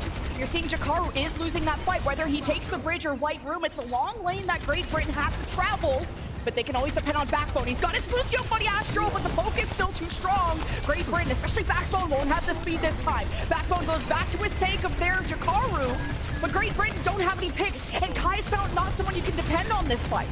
Oh, it's so rough right now, too, because what Great Britain would really like to do is set Kai off on a flank or backbone to try to get access to the backline. But Finland have covered all of their bases, whether it's going to be a Symmetra turret that's going to help lock down that Genji, slow that mobility, or it's going to end up being Sana just being able to make these risky angles. Let's see those dueling windows. Yeah, the Amateurs are main mode. Jakaru just has to hop in, but into his own death. And Great Britain constantly don't have a tank to take that pressure. You know, plus the Photon Barrier of Cloud, it's like you have 2 tanks on the field for Finland. They are defending so well. Backbone at 1 HP is popping the blade. Funny Astro believes, gives them the barrier. He dashes back towards his team without a kill. Great Britain gets slammed to the floor, and they're about to get buried 6 feet under. So close here. Great Britain have one last chance to get the recontest in, but they have no ultimates to do it. It's going to be up to an opening pick from anybody on the team, or can they even touch? Not looking good. Great Britain will have Funny. Oh, actually, Backbone climbing through the window, and he gets immediately picked, so that's not a lot of time bought. Funny Astro onto the backside. Great Britain can push through the front, and still no kills. Kai, this has been one of the few picks he's been able to earn for Great Britain, and Finland are rocking the stage in map 1. What a decisive victory from Finland as well. It felt like Great Britain couldn't get any skin in the game. They had a hard time being able to approach the point, and Finland were just able to keep every single angle locked down so that Great Britain just didn't have any access. Finland are looking so calm because they know exactly who they're facing on the other side. Vistola and Maimon, current teammates on Ex-Oblivione. Jakaru and Cloud were teammates on Raspberry Racers. Sana and Backbone were teammates on the London Spitfire. There are friends on the stage that want to settle the score once and for all, for the last time this year at least. Finland did an amazing job depending on that Sigma. Really did. I mean, this is one of the reasons why Vistola became well known for that Sigma tank play in European contenders. The way that he's able to cycle through those cooldowns and just help to lead the charge for the team. He doesn't necessarily have to just stay on the front line. He can take these off angles and just really help to deliver the DPS where it hurts the most to a team like Great Britain. And we've heard how much this moment means to everyone. Us, especially the players. There's even some players that have some family in attendance, so just wanted to say hi to Funny Astro's parents who are in the audience and any others that are joining us. It's been so awesome to see the fans and everyone supporting these teams. It's been the ultimate rivalry between Finland and Great Britain with how much time they've spent competing against each other in Contenders Europe, and that they do it at the Overwatch World Cup. It's Great Britain's choice of map, Necra. They're going to Midtown. Midtown is a very interesting pick, but it does lend itself really well to seeing a bit more of the Orisa gameplay. You have more corners to be able to play around, so hopefully that's going to be something that fares a little bit better for Great Britain. Will Finland continue to be flawless, or do Great Britain have an ace up their sleeve? We'll find out on the other side of this break.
are up in the series, and I gotta say, Necro, a little bit one-sided 2-0 on Lijiang Tower, but it did feel like a compositional difference with Vestola on the Sigma, incredibly confident and comfortable. Really was. On the flip side of things, though, you've got Great Britain that's bringing out a composition we haven't seen from them before during the group stages. Great Britain, especially Jakaru in that tank role, has opted to play tanks like the Winston, the Doomfist, the Sigma. This is the first time we're seeing him pick up this Orisa, which in theory is really good into the Sigma right now. Just being able to walk past those shields, walk in to be able to brawl, but there's so much on the side of Team Finland that's making that a very difficult task. And then the difficult task was also dealing with Backbone. I think Great Britain, a big win condition for them was Backbone. It's just when you're at one player, even when Funny Astro had to include himself in the equation to escort Backbone around, he was picked off, and then Backbone was really caught out in no man's land. So is the Genji really going to be enough to 1v5? No. But Backbone just needs some help, and he needs that front line to really push in. We've seen that Great Britain want to use this composition to try to completely surround Team Finland, which means that you need to be ultra coordinated, you need to be communicating, and that was something that sadly Control just doesn't really lend itself to very well. You get like 4 attempts maximum when you take a look at how fast those percentages tick up, and not quite enough time for Great Britain to really find their bearings and make sure that they can execute those game plans, which on a map type like Hybrid is way easier, knowing that you do have time to set up those defenses. And Backbone's just been known as this Mei specialist when he played for the London Spitfire, and surprisingly, I'm not seeing that on Midtown, where you would have fantastic cutoffs. Mei is a really good choice on Midtown for these choke points, but he's back to the Genji, and they might have to think twice about that one. Finland have an opening, and they need to take it. No way. The fact that Backbone is out of the equation now so early means that, yeah, Finland can just get the heck out of there. You've got the symmetric teleporter to get you to point faster too. And yeah, Great Britain give up the point. That'll be 1 tick, maybe a second before the recontest is ready. Backbone didn't swap. He can maybe take the back door and see if he can pinch from multiple sides. The Mei wall from Finland is trapping Great Britain in the space that they are, and this Symmetra of Sana is only building up more and more DPS. And this teleporter is going to allow them to take different routes around Great Britain, maybe try to get behind them. Second tick about to be capped, and Kai at least gets a pick for Great Britain. There you go. That's going to be a main source of healing down though for Finland. Maybe there's a way to be able to clean this up, but the point just gets captured. Great Britain are caught in the middle of this point, and they're just going to get picked off one by one while this card starts to make progress. Great Britain needed to organize that recontest. Now they're getting staggered. They can't even hold on to the bridge, because here comes Finland with the Symmetric teleporter. That accretion won't hit, but there's a lot of pressure on the Great Britain. They cannot even try to recontest this bridge until Jakaru's back. And the worst part about this too is that Finland has bought themselves so much time to take that high ground away from Great Britain. So you know exactly where Britain is going to try to come from, and it's going to be that one window. Well, Finland are going to stop Great Britain from getting on this bridge. Here's the Ant Matrix, right Great Britain's space, and the Funny Astro barrier only is so much of a cushion, but maybe enough time. Precious seconds for Kai to get some picks. Removing Sona is good. Finland don't have a lot of damage behind this Mei, but the Sound Bear of Masa is to sustain that Finland needed to just outlast Great Britain. Finland is working around this car wash so quickly. They're going to be rounding this final corner, and Mindmon is actually going to get staggered here. So what a main source of healing now gone for Britain, and we're going to see Finland just continue to take these just huge corners. I don't know how well Great Britain can really come back and contest this. Jakaru's going to be trying to get that Terra Surge online. Oh, someone from Great Britain ended up recontesting, but this forces out the Blizzard from Cloud.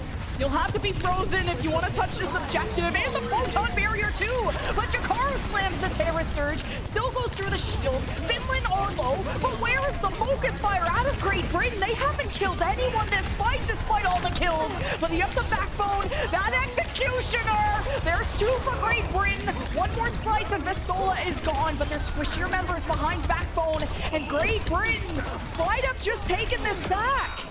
Oh, what a saving grace here. Backbone absolutely coming in clutch to be able to stop that card just seconds before it was able to reach that second objective. And now you can see Great Britain being able to work with a bit more of that space. They can take the high ground control back in their favor.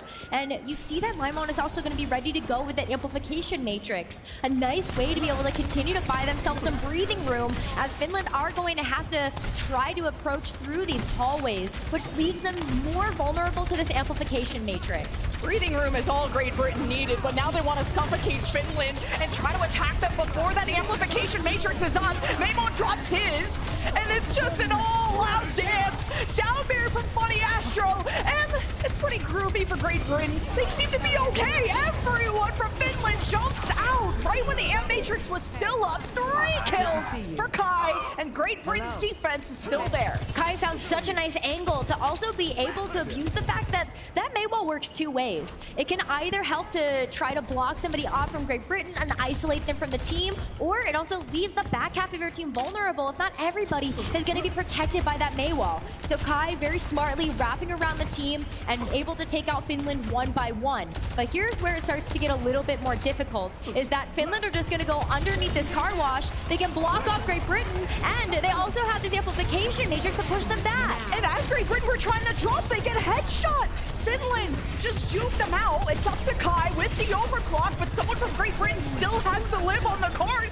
The sound barrier from this attack of Finland is simply going to overwhelm Jakaru and friends of Great Britain.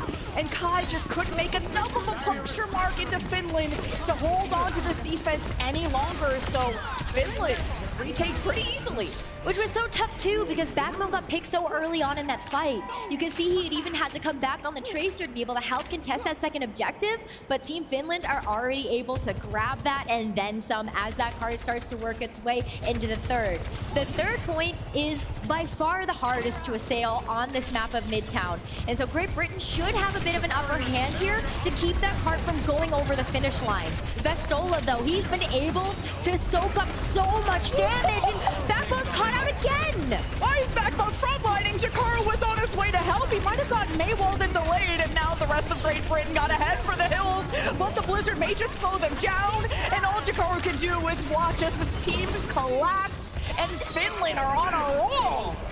It just looks like they're not playing coordinated. And at this point, sadly, Jakaru is just not staying alive long enough for them to be able to get those picks with that poke.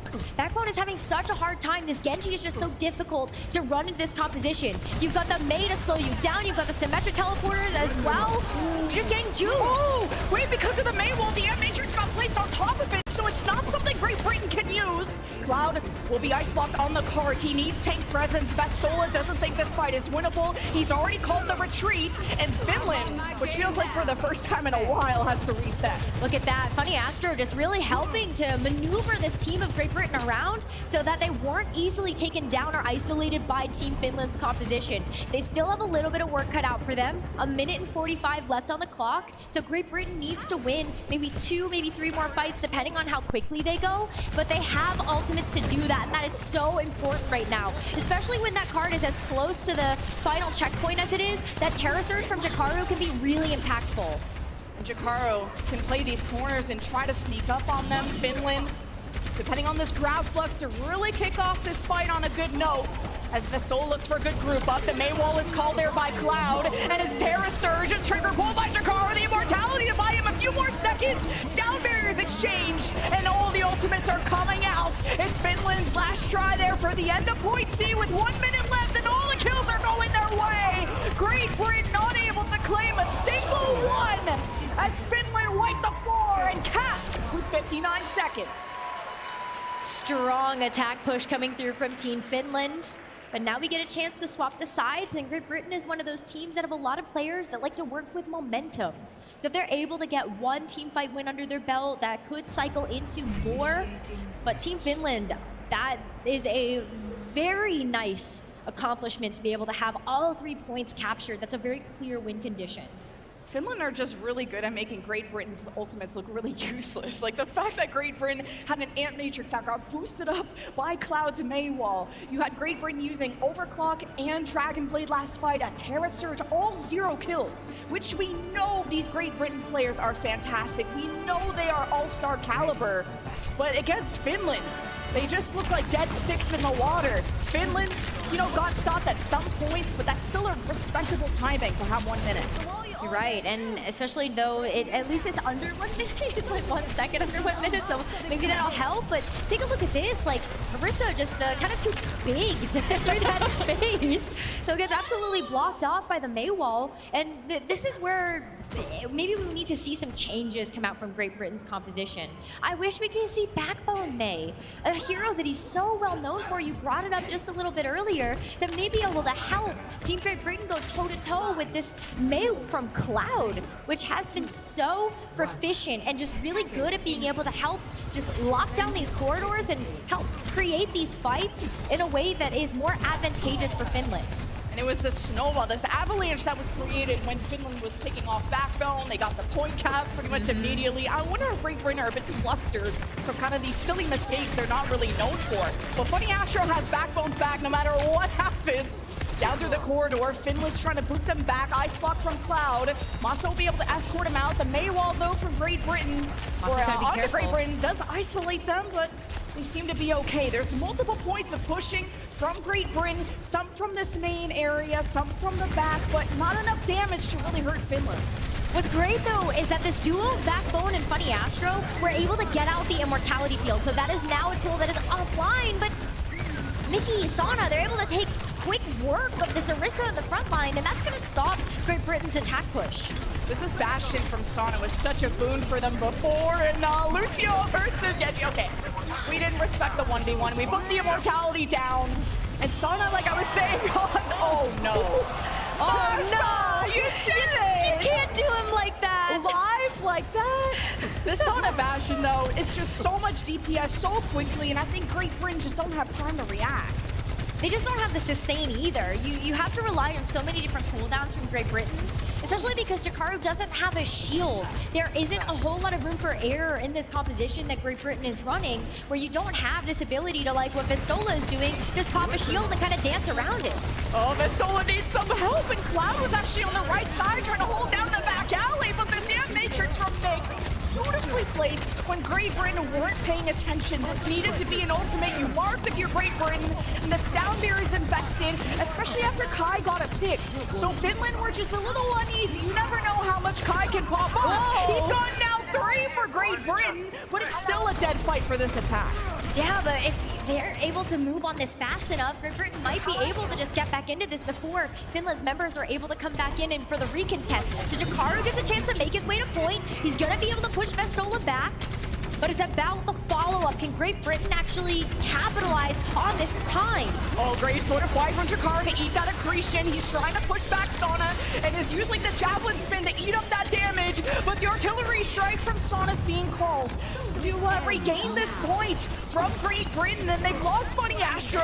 And Great Britain have to deal with the Blizzard, and they don't deal with the cold very well. Kai has been that hero who's made these fights even remotely close, but he can't do it all alone. He has been getting like 1, 2, 3 picks, and sadly just not enough follow-up from Great Britain to be able to turn that into actual meaningful push right now. They at least have 1 tick captured. That's going to be Cloud going down, and with Backbone having this Dragon Blade, they've got to do it here. Oh, Sana is low, but the Dragon Blade wasn't pulled. Wasn't sure if he was going to get the dash reset off of it, but you have Finland exactly where you want them in a tiny corner with javelins and the rest of Great Britain there. Finally, Great Britain will be capping the point, but how does their momentum go from here? Finland made a quick run of point B last time.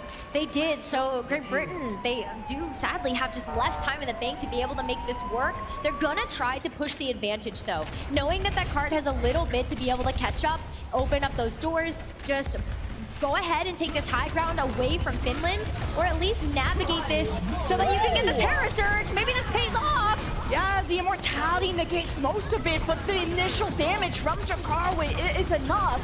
He has to jump in there and be the first to die. That is what it takes should be doing. Jakaru is giving his life for his team. The trust that he has in Backbone and Kai to finish the job is there, but Finland seem to have regained control of the bridge, and this is a power position for the defense. Backbone is harassing them, getting enough damage for Kai to get the execution. And with the Matrix there from Maymo, Finland will have to give up this bridge. They got the Immortality Field too out of Finland, and that does leave them more vulnerable to something like this Backbone Dragon Blade coming to fruition. They can't be too patient though. You've got to get this car over the line now, or you get stuck in the same scenario that Finland was in right at the finish line. And Matrix ready. Mick places it just in time before getting picked. Kyle's on top of the bridge, but against the sound mirror, it's going to be a lot of help to get through. And Jakaru not able to sustain. But artillery strike, and it hits a bunch of Great Britain. And this defense from Finland continues to hold strong. This is going to be very difficult now for Great Britain. There aren't too many avenues that you can take that mitigate the amount of poke damage that you're going to have. And poor Maimon, yeah, he's getting staggered. Now you look at being at a 1 minute mark before Great Britain can even start to take another attack. And they don't have anything in the bank right now. What they're closest to is the Amplification Matrix, the Terra Surge. Finland have ults to spare, and especially when you look at those large area of effects that both the Gravitic Flux and the Blizzard offer, they can finish the map here. Vestola is doing a great job of marking Backbone, and if you get hit by an accretion when you're Genji, it's pretty much lights out. So close the lights out for Jakaru. Takes in a lot of damage. Here's the Ant Matrix, and then the Flux to slam Great Britain down. Buys Finland some time to back away. They give up the bridge. They're happy to do so. They can play behind the back wall there of point B, but Cloud was looking for a Blizzard play. It almost walked in and costed his own life. Great Britain still have to push the car. 23 seconds and its last fight. They were able to withstand the Gravitic Flux, though. That Mortality Field is going to be back online, which could help be the saving grace. But this Blizzard, especially when you start to run out of time, becomes even more deadly.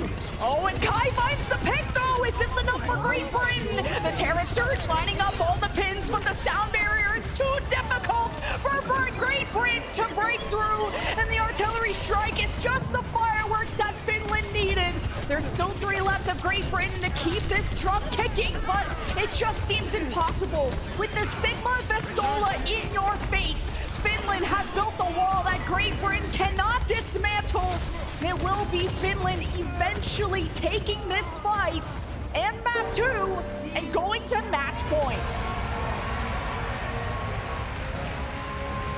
What impressive work from Finland so far. That was a full capture on Midtown.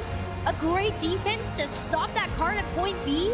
And what a fantastic cycling of ultimates too, to be able to convert every single one into value. That Gravitic Flux ended up getting so many important pieces out of Great Britain's kit, and then you just were able to cycle through to the Blizzard, to the Artillery Strike. Every single ultimate has mattered.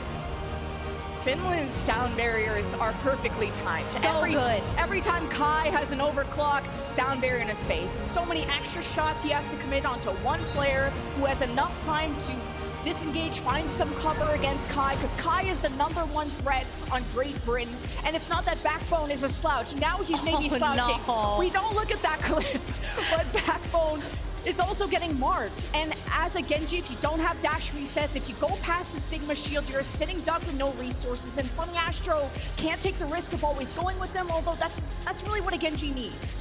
You're absolutely right about that. And so Backbone needs to be able to get into these positions, but sadly that also leaves Funny Astro sometimes out of position for Finland to be able to take advantage of. But one of the things that you called out towards the end of that map that is even more important in this matchup is just how good Vestola has been on this Sigma. That has been just a huge difference maker for this team in particular. And it's one where he's so self-sustainable. He's also a fragger, and he's able to help lead the charge for his team and be that leader that they need. And Finland know they can use their DPS ultimates defensively. The Blizzard usually right on top of themselves. The Artillery Strike right on top of themselves, because they know the win condition for Jakaru and friends of Great Britain is to approach and dominate. And we'll see what really is left of Great Britain. Their potentially final choice of map is Surabasa.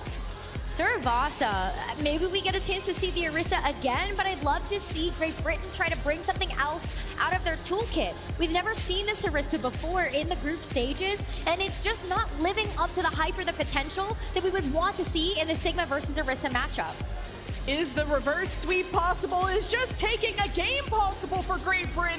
Finland are on fire. They're locked in. We hope you're locked into your seats because we'll see you on the other side of this break.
Finland versus Great Britain, friends from Contenders Europe, but rivals on our World Cup stage. It's match point for Finland.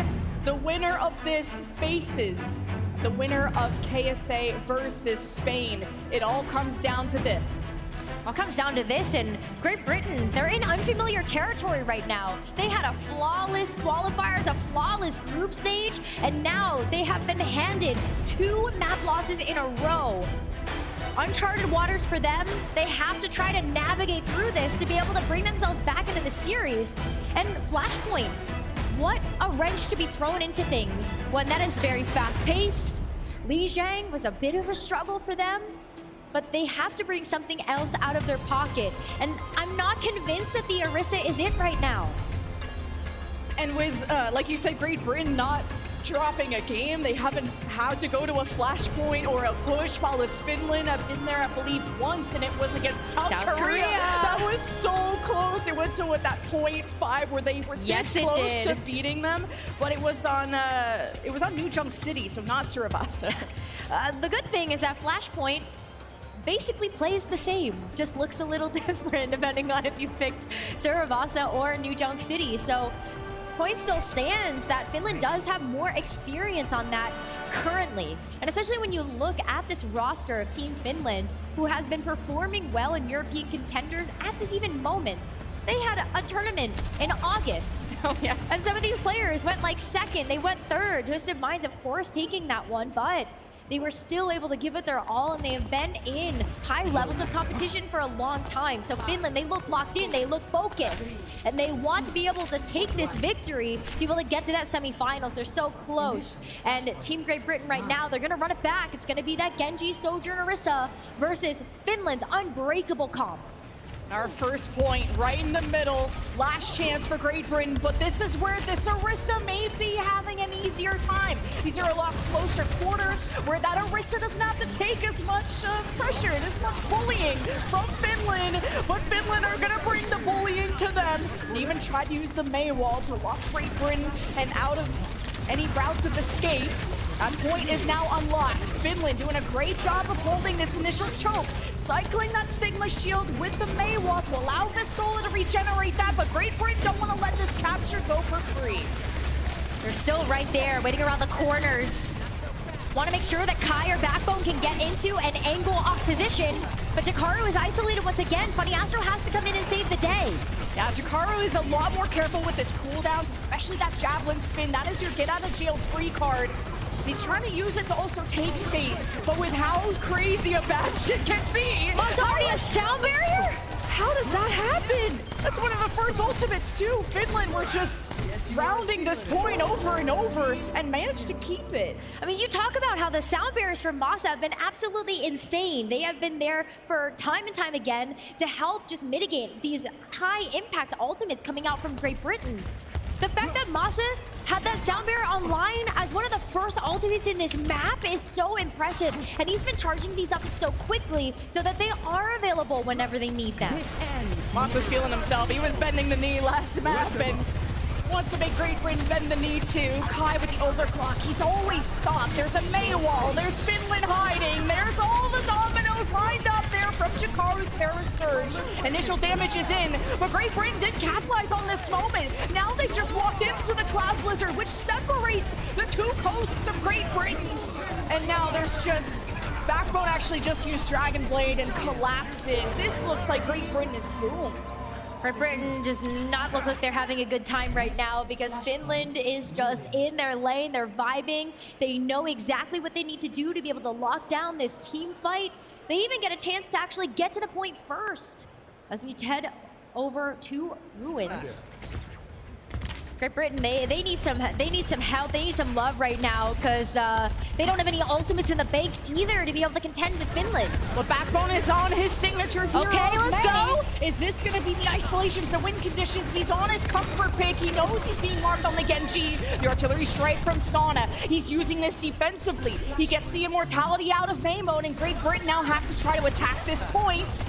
Finland are on the point right now with Sauna unleashing DPS, and Great Britain have to now deal with Masa dropping now the second sound barrier, and Great Britain are just simply overwhelmed, and Finland will win yet another fight. Not without Great Britain having some picks at the very end. Maymone and Kai doing their best, but it's still Finland on top. Finland only have 2 players on the point right now. So maybe Great Britain can come back, capitalize on this before those reinforcements get back to the point. But another choice that we have to talk about here is that Jakaru switched over to the Sigma. What a huge mix-up here for Great Britain to try to bring this composition back that proved so much success for them in that group stage. This is the composition that helped them have that flawless victory. Maybe it can get them back into this. Matrix versus Matrix, but there's only one Bastion on this field. And Sauna's gonna let them know, but Great Britain weren't too much affected. Managed to hide away from it, and it's Kai's double kill along with just the team chemistry. Great Britain talked to themselves. What is missing? They have maybe fixed it. This is it.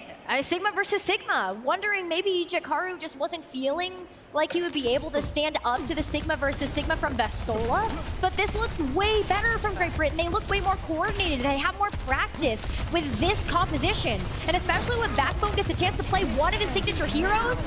Take a look at this. Kai Force the ice overclocked. block. He's lifted up by the flux, and Kai has to deal with his shield there of Vestola, but there's some squishy members of Finland around the corner, but they know that Kai is hunting, and they stay in shelter. Great Britain don't have Maymone, there's limited heals, and Backbone feels the pain, and Sana manages to escape with the Symmetra teleporter. You got the sound barrier from Funny Astro. That just might be enough time bought by Great Britain to fall back towards the point and see if they can win the poke war. Great Britain, though, they do have control of the point right now. They can afford to give up just a few percentages before they do see the rest of that team come back. But Great Britain, they're trying to get into a position for Backbone to use this Blizzard because they need it right now. Otherwise, Finland get a chance to go to Flashpoint. Great Britain had the ball back because the Maymone Vestola ate the Backbone Blizzard. Finland have the M-Matrix to depend on, and they are just bunkering down, and Great Britain just can't seem to bring any ruin to Finland as we go to round point for Finland. Vestola has been so impressive on the Sigma, and one of the reasons why he stood out so much during the Overwatch World Cup is the fact that he's able to just eat up all these ultimates. You just flex over for a second, you see the Blizzard come through, and it just... delicious. Delicious. Jakara just got completely surrounded. You can tell this is a new hero for him in terms of this whole series and how he positions, how far forward, how far back. Finland know they can punish that. It's now the final chance, and Finland are on the point ready with the Blizzard and Matrix and the Blizzard invested. Great Britain can't seem to back away in time. 2 frozen up and 2 dead as Finland only lost Masa, but that's more than enough members to defend. Certainty and precision. Finland already getting control of this third flashpoint.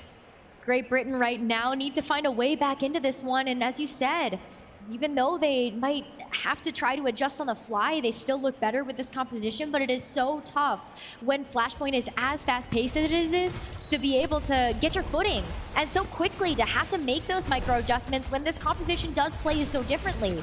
But Jakaro feels way more confident in this, knows that Funny Astro is behind him, they can play together as a team, and that's so important. As soon as Great Britain tried to engage, they walked into the flux from Vestola, so Great Britain are quite weak. The immortality and then the ice block from Backbone. Great Britain still managed to live. Finland are in trouble, but Masa counters the barrier with his own. But it's Great Britain with all the ultimates, a Blizzard, and Kai has all the ducks lined up. 2 kills, make it 3. Great Britain take the point back, but at 85 for Finland, that is tough. You can see kind of like the sigh of relief coming through from Kai. He's just like, oh my goodness, like we have to be able to play flawlessly from here on out because Finland is at that sweet spot where if they take control of this point back, they get a chance to just win this map. Great Britain though, they want the work cut out for them once again. Finland don't have any ultimates though either. It's all about that race to that first one on the line. Great Britain might not even be able to recontest if they lose this too. It ticks up so fast, and Funny Astro is found so early. The teleport of Sana catches him off guard. Vestola leads the charge. He's the human bulldozer, and Great Britain are kept at bay. 87+%, the cap gone through. It's up to Funny Astro or somebody from Great Britain to touch, or this is all over. Seconds ticking by. Funny Astro starts the overtime, but where is the rest of the team? Backbones around the corner on Tracer! Can't get there! Finland have done it! They go to the semifinals and lock in top 4! Finland hand Great Britain their very first loss of the Overwatch World Cup. And they are looking poised, they are looking ready, they are looking so dominant. Especially as one of those teams to be able to take a map off of one of the top teams in the Overwatch World Cup, South Korea. Finland, a team that people have been sleeping on, they're here to play. I am so excited to watch them play more. This is their composition, their meta. Vestola didn't even break a sweat on that Sigma. You have to bring a master to the master class and then Sana on the Bastion. When you have a tank that is an anchor like Vestola, Sana can sit back and be the star of the show, along with, a May from Cloud, constantly dropping the Blizzards defensively. There is no way that Great Britain could get close when you can save 2 DPS ultimates to push the other team back. It's just flawless from Finland. They looked so confident with this composition. They looked like they had a lot of practice, and especially when their group was pretty difficult. God, yeah. You have to go up against South Korea, was the only team to hand them a loss, and that was still so close. This is a team that can contend with the absolute best teams in the Overwatch World Cup, and now they get a chance to prove that again to the winner of either Spain or Saudi Arabia. What a match that was, though. Great Britain have always been a giant when it comes to the Overwatch World Cup. They put on such a show, but you know that playing around Jakaro, they tried to put the pieces of the puzzle together. Finally, those changes, those solutions came in so late on Flashpoint to try a Sigma, to try a Mei, to try to fight fire with fire. But there was one guy that was on fire, that had the confidence that set this stage ablaze. I want to hear from Masa. We have an interview with him. Let's check in. All right, guys, I'm here with Masa from Team Finland. Congratulations on the win, man. First and foremost, how does it feel to come up here in Anaheim and just 3-0 the squad? A good team, but it must feel good to be able to come out and be dominant like. Well, I mean, it's a bit of a stretch to say that they're a good team, but we came here, we feel what we can do, and it's always fun to be back here. Okay, so, Finnish Overwatch has had quite a history, right? A lot of well-known players coming out of that one, right? Especially guys like Taimu, come to mind. So obviously you're sitting on top of some well-known names here. Is it a bit more pressure to kind of live up to Finnish Overwatch history, the talent that has come through the region, or do you guys just feel relaxed as you get ready for your next game? I think at least for the younger players, they probably have a little bit of the legacy that they have to keep up. But I've been playing so long, I'm practically half dead at this point. Same here. Yeah. So I'm just chilling here. Yeah. Hey man, at the end of the day, we're all a little half dead inside. You know what I'm saying? Now, coming up next, so you're either going to take on the Kingdom of Saudi Arabia, or you're going to face off against Spain. And Spain, again, another similar history. Kingdom of Saudi Arabia coming out of this one, really surprising a lot of people. What do you make of those two teams? Who would you guys rather face off in the semis coming up next tomorrow? Oh, that's a hard one because Spain, they are boys. We like them, but we have revenge match against KSA, so we hope to play against them. Okay. All right, a little revenge match. All right, well, Masa, always a pleasure to talk to you, my man. Pleasure as always. We'll send it back over to the desk to break down that matchup. Thank you so much, Alex. Great to hear it from Masa. Such a likable personality. It's so bubbly, and it's so great to see him and the team dominating in this very fashion. This is exactly what we've seen from them in the group stages. And quite frankly, after this game, they looked like they didn't break a sweat. It was just business as usual. Let's look at the highlights and talk about how they got it done. Well, Finland got it done, Jake.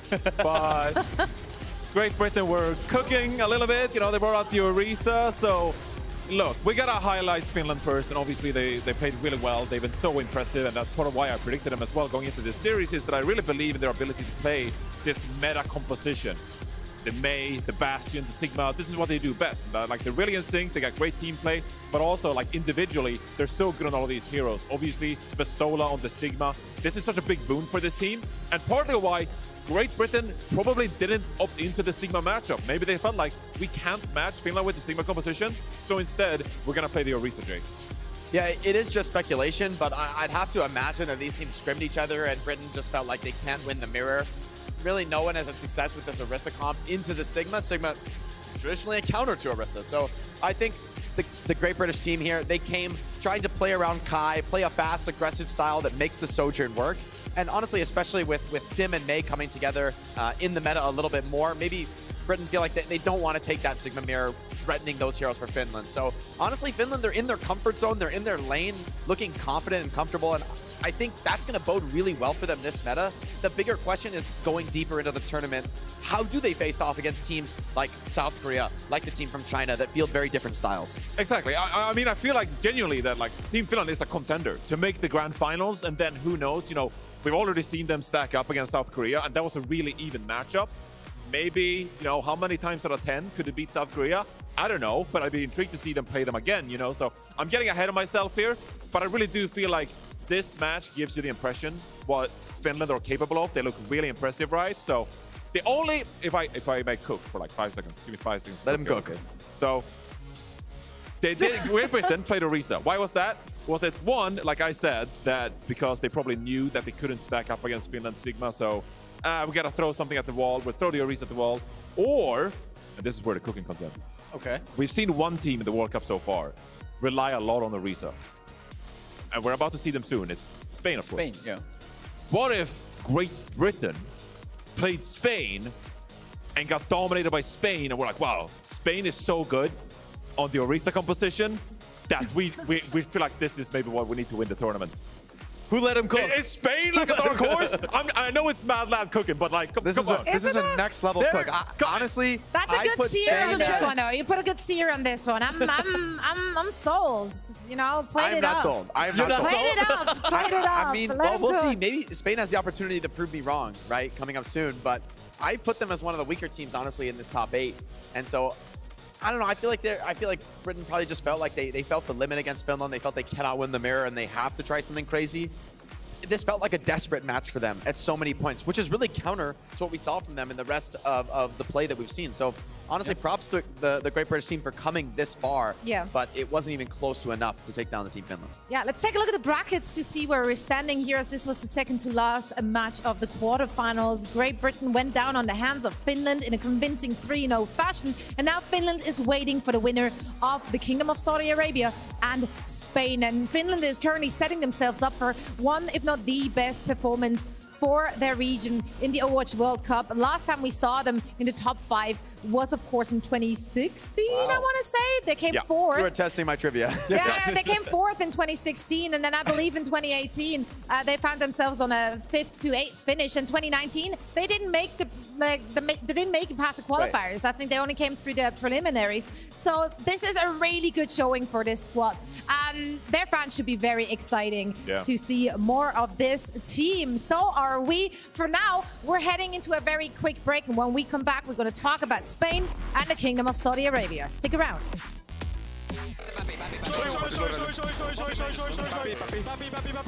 Tappa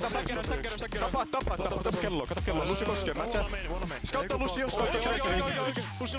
Traceri, seuraavaksi mainis. Mä katon oikein, se on main, ampu kaikki meni. Meni vasen, okei. Nice! Hyvä. Come on, pistä. Come on.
legacy. A legacy is forever. All year long, teams around the world have battled, chasing glory, hoping to etch their homeland in the history books. That is insane! He's still fragging like a madman! And it's a 5-man rampage! Oh, what? What? Oh, here we go! They've tasted victory, they've overcome defeat, and all along, the hopes of their fans have lifted them up. Absolutely beautiful! And now, at long last, the Overwatch World Cup finals are here. And for the first time in 4 years, we're all together once more, back to where it all began. Each team can see their name on the championship trophy. The community has rallied behind them, and the wait is finally over. I've missed you dearly! The Overwatch World Cup finals start now.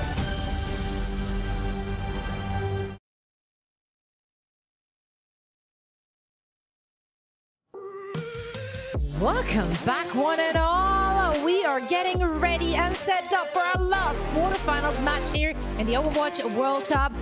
Loving the dinosaur action there. There were dragons. There was dragon riders.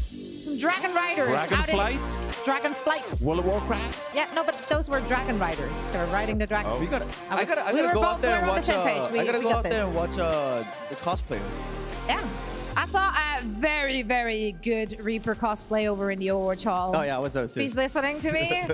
Like those leather hot pants and the crop top. You're killing it. That was a good look if I've ever seen one. Now, let's head into our last quarterfinals matchup. This one is going to be fought out between Spain and the Kingdom of Saudi Arabia. Spain have been impressing us in the group stages. In fact, a lot of people didn't even believe that this team is going to make it into the group stages. They came through the qualifiers and they showed up to win. Yes, they did drop one singular match in their groups against the team from China, but they were dominant against Hong Kong as well as Thailand. Yeah, other than that, they were super dominant coming into the group stages as well. We're seeing the 5 players. I became a huge fan of Helm, and Crazy Dragon was definitely one of me and Johnny's favorite player watching in the group stages.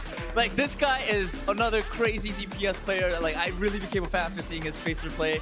Amazing stuff from him. I think, like Johnny said, I think Team Spain is a team that really has a unique style as well. We're seeing, I'm guessing we're gonna see a lot of that Orisa composition run from Spain, right, Johnny? Yeah.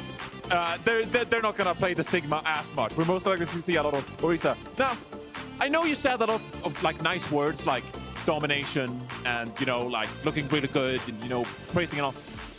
It's a Cinderella story that Spain is here. So we gotta celebrate the fact they made it to playoffs. It's an incredible achievement. I think we should talk about the team that's probably going to win the series, which is the Kingdom of Saudi Arabia. I think. Wow.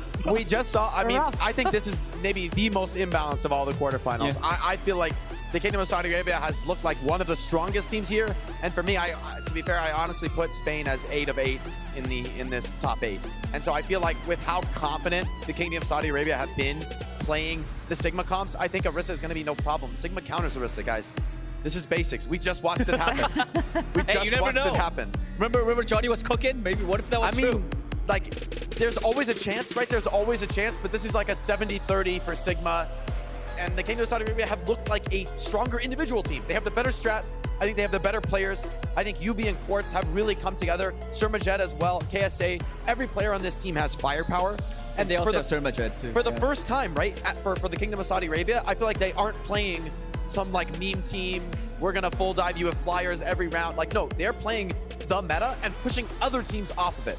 And so I think if Spain comes and they've got their cheeky strat, they've got their comfort picks, like great for them. You know, like honestly, like that's maybe what they should do is play to their comfort and try and make it work. But I just feel like the Saudi team is going to be the stronger team. I think the Sigma is going to be... KSA could like hyper carry against Orisa.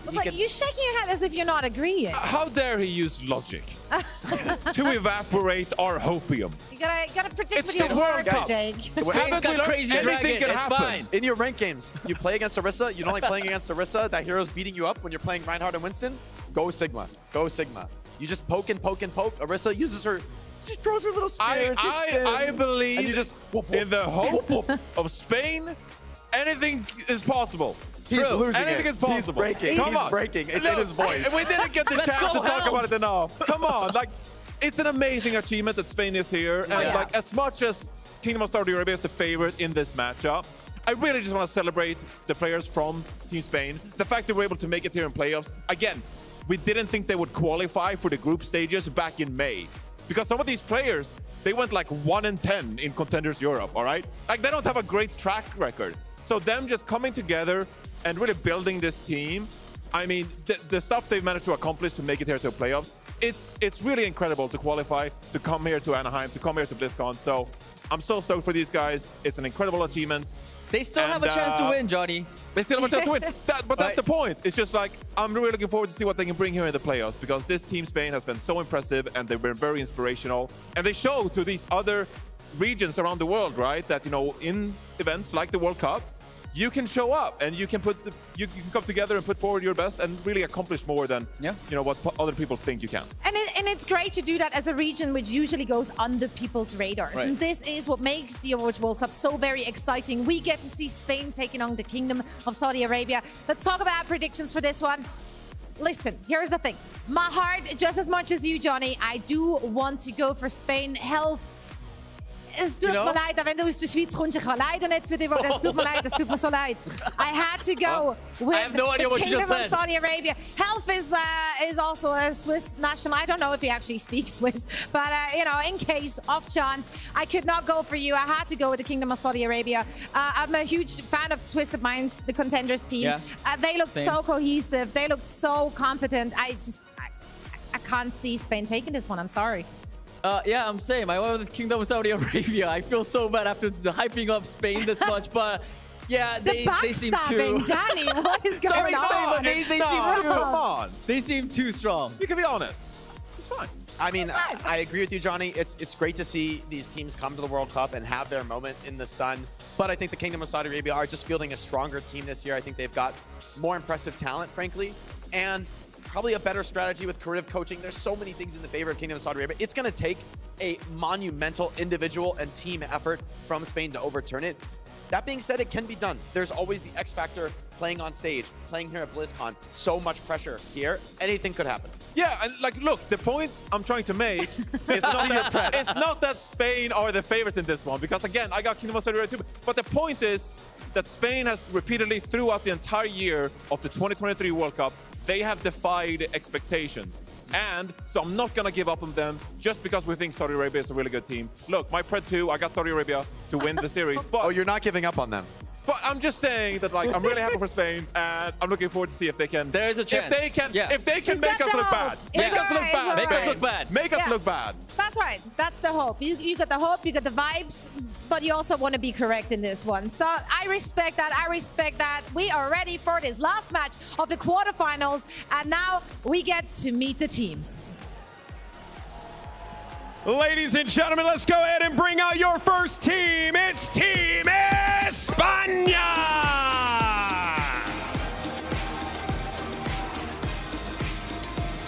Way on the Orisa. He's been fantastic so far on the tank, of course, but as Danny also mentioned, Crazy Dragon, another player to watch out for in this series. If you can have two players start cooking in this series, that's going to give Spain an edge, and that is something they can use to their advantage in taking down Saudi Arabia. There is always that chance. And their opponents, the Kingdom of Saudi Arabia! Fielding the strongest roster that their country has ever brought to an Overwatch World Cup. The Kingdom of Saudi Arabia has big aspirations this year. They want to go all the way. They've already taken down the United States of America in the group stage, and they're looking to go even further and take down even bigger opponents. A lot of confidence, a lot of swagger coming up onto the stage. Let's see if they can bring it out as well on the server. And let's go ahead and send it over to their casters. It's Necra and Lemon Kiwi. Thank you so much, Golden Boy. I'm so Excited for this match because it's less about the winner and more about what World Cup means for your region. Finally, Saudi Arabia can prove that they are the best region in the world. They've already said that they're the champions, and we're not even at the final day. I mean, you talk about swagger, you talk about confidence. This is a team that is fielding so much of that, especially after they've proven themselves in so many different levels of competition as well. They are at the top of European contenders. They have been able to prove themselves time and time again. And for Spain, this is going to be like the toughest opponent that they have faced all Overwatch World Cup so far. And Helv, although coming from Spain, is no stranger to these players. Helv is the only Spanish player to play in Saudi regional tournaments, so he knows all about UV courts. They've been to a number of grand finals against each other. But Helv, back in my day, he was the Reinhardt alpha. And I think playing a lot of Orisa, although the Dusk hates it, Helv loves it. It's better Reinhardt right now. Listen, I'm not feeling super confident about it, just given recency bias of what happened with Great Britain versus Finland. But you know what? If there really is any tank that can make Orisa look good, it has been Helv. And they ran with this Orisa pick throughout all of the Overwatch World Cup group stage. And Helv looked pretty clean with it. Helv looked pretty clean with it. And the winner of this goes to the semi-final to face Finland. Best of 5. KSA might be the favorites to win it all, not just against Spain, but the entire World Cup, especially after what they did to USA. They'll remember that. But Spain had wins of their own, but not teams at the caliber of KSA. This is their toughest challenge yet. It is. It absolutely is. And so we're going to need to see Spain pull out all of the stops for this one. They're going to need to go with confidence, and they're going to need to be able to go in and fight as an entire team. One of the things that Spain has done best is to play these brawl compositions that really hit him where it hurts. And hey, Lemon Kiwi, you talked about Helv's Reinhardt. What a throwback pick. He's going to be coming out with the big hammer man. And he's right to the point. The Symmetra allowing that to happen. KSA are actually heading to spawn to change up their whole composition because of this Reinhardt.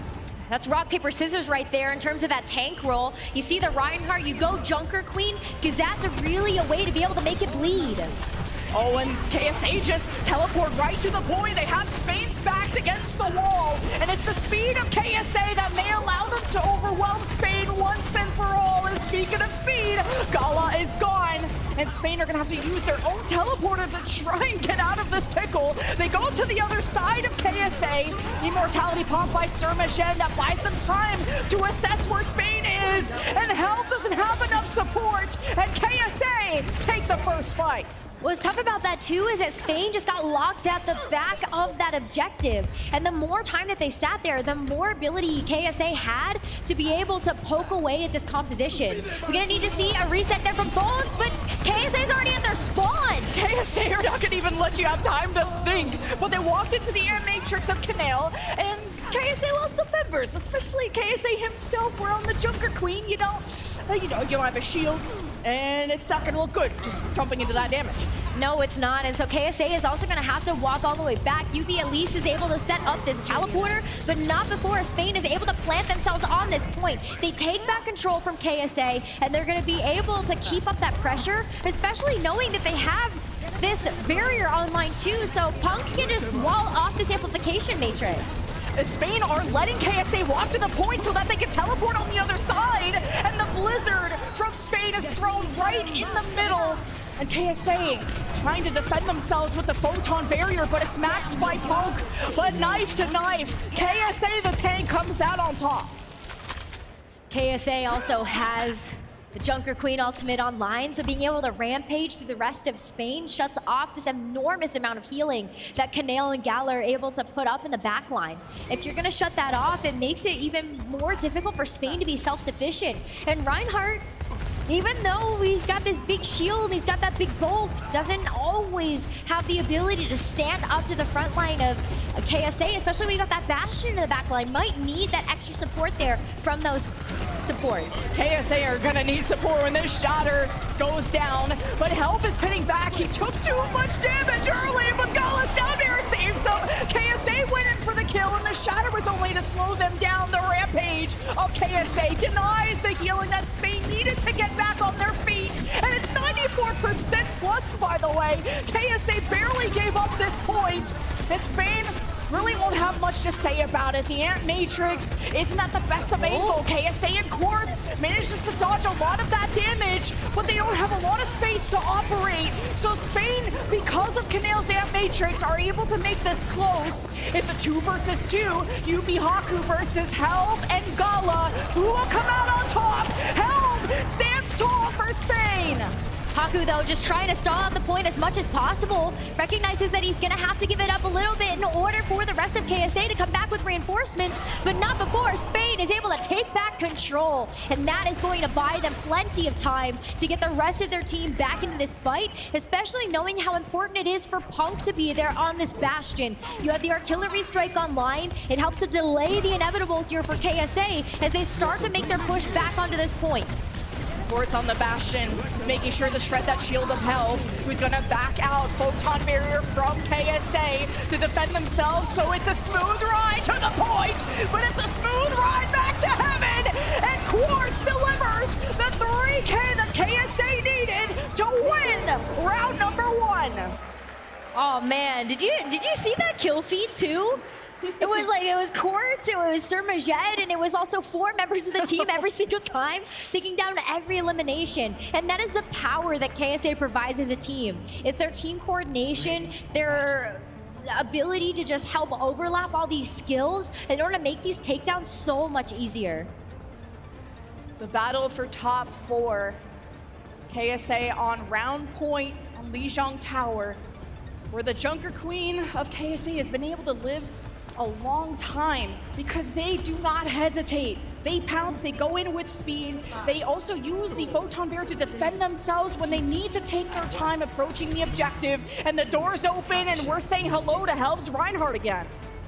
KSA too, you can tell that they go in because they're confident that they're gonna get enough healing from Haku and Surmajed in the backline. Spain though too, so why Helm is gonna be coming out on this Reinhardt is that he also has to put a lot of trust into his team to help play coordinated around this point.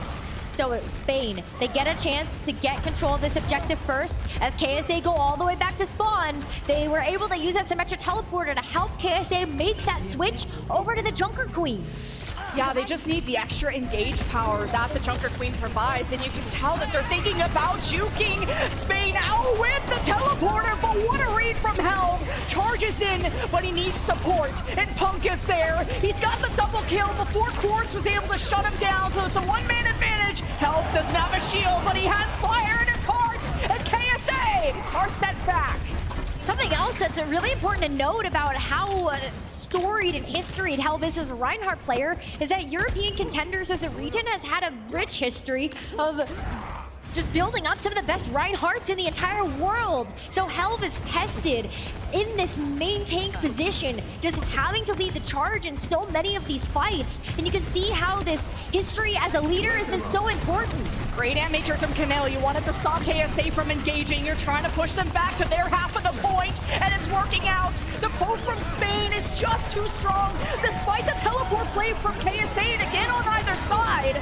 Spain are so aware of these pushes that they shut them down every time. They're becoming more they're just getting ahead of the teleporter. I think that's really what the biggest difference maker is here for Spain, is that they're able to predict it just a little bit better, and then that's where you can see Helm just making up the difference with the fire strikes and those pushes. I like the teleporter from KSA. Was trying to take shelter with no job, but Helm shatters them down. He has a Photon Barrier bones to protect him, and KSA, their shelter is gone.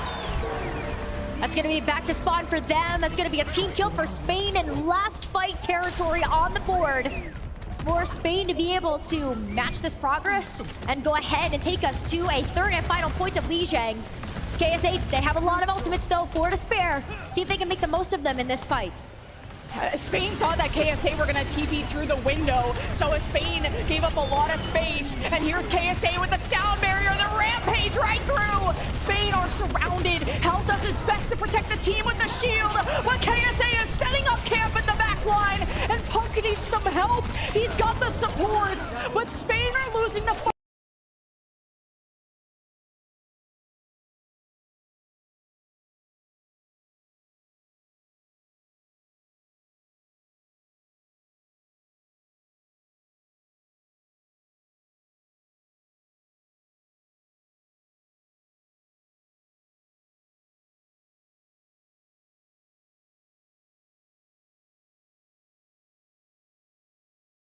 with that amplification matrix to help burst that down.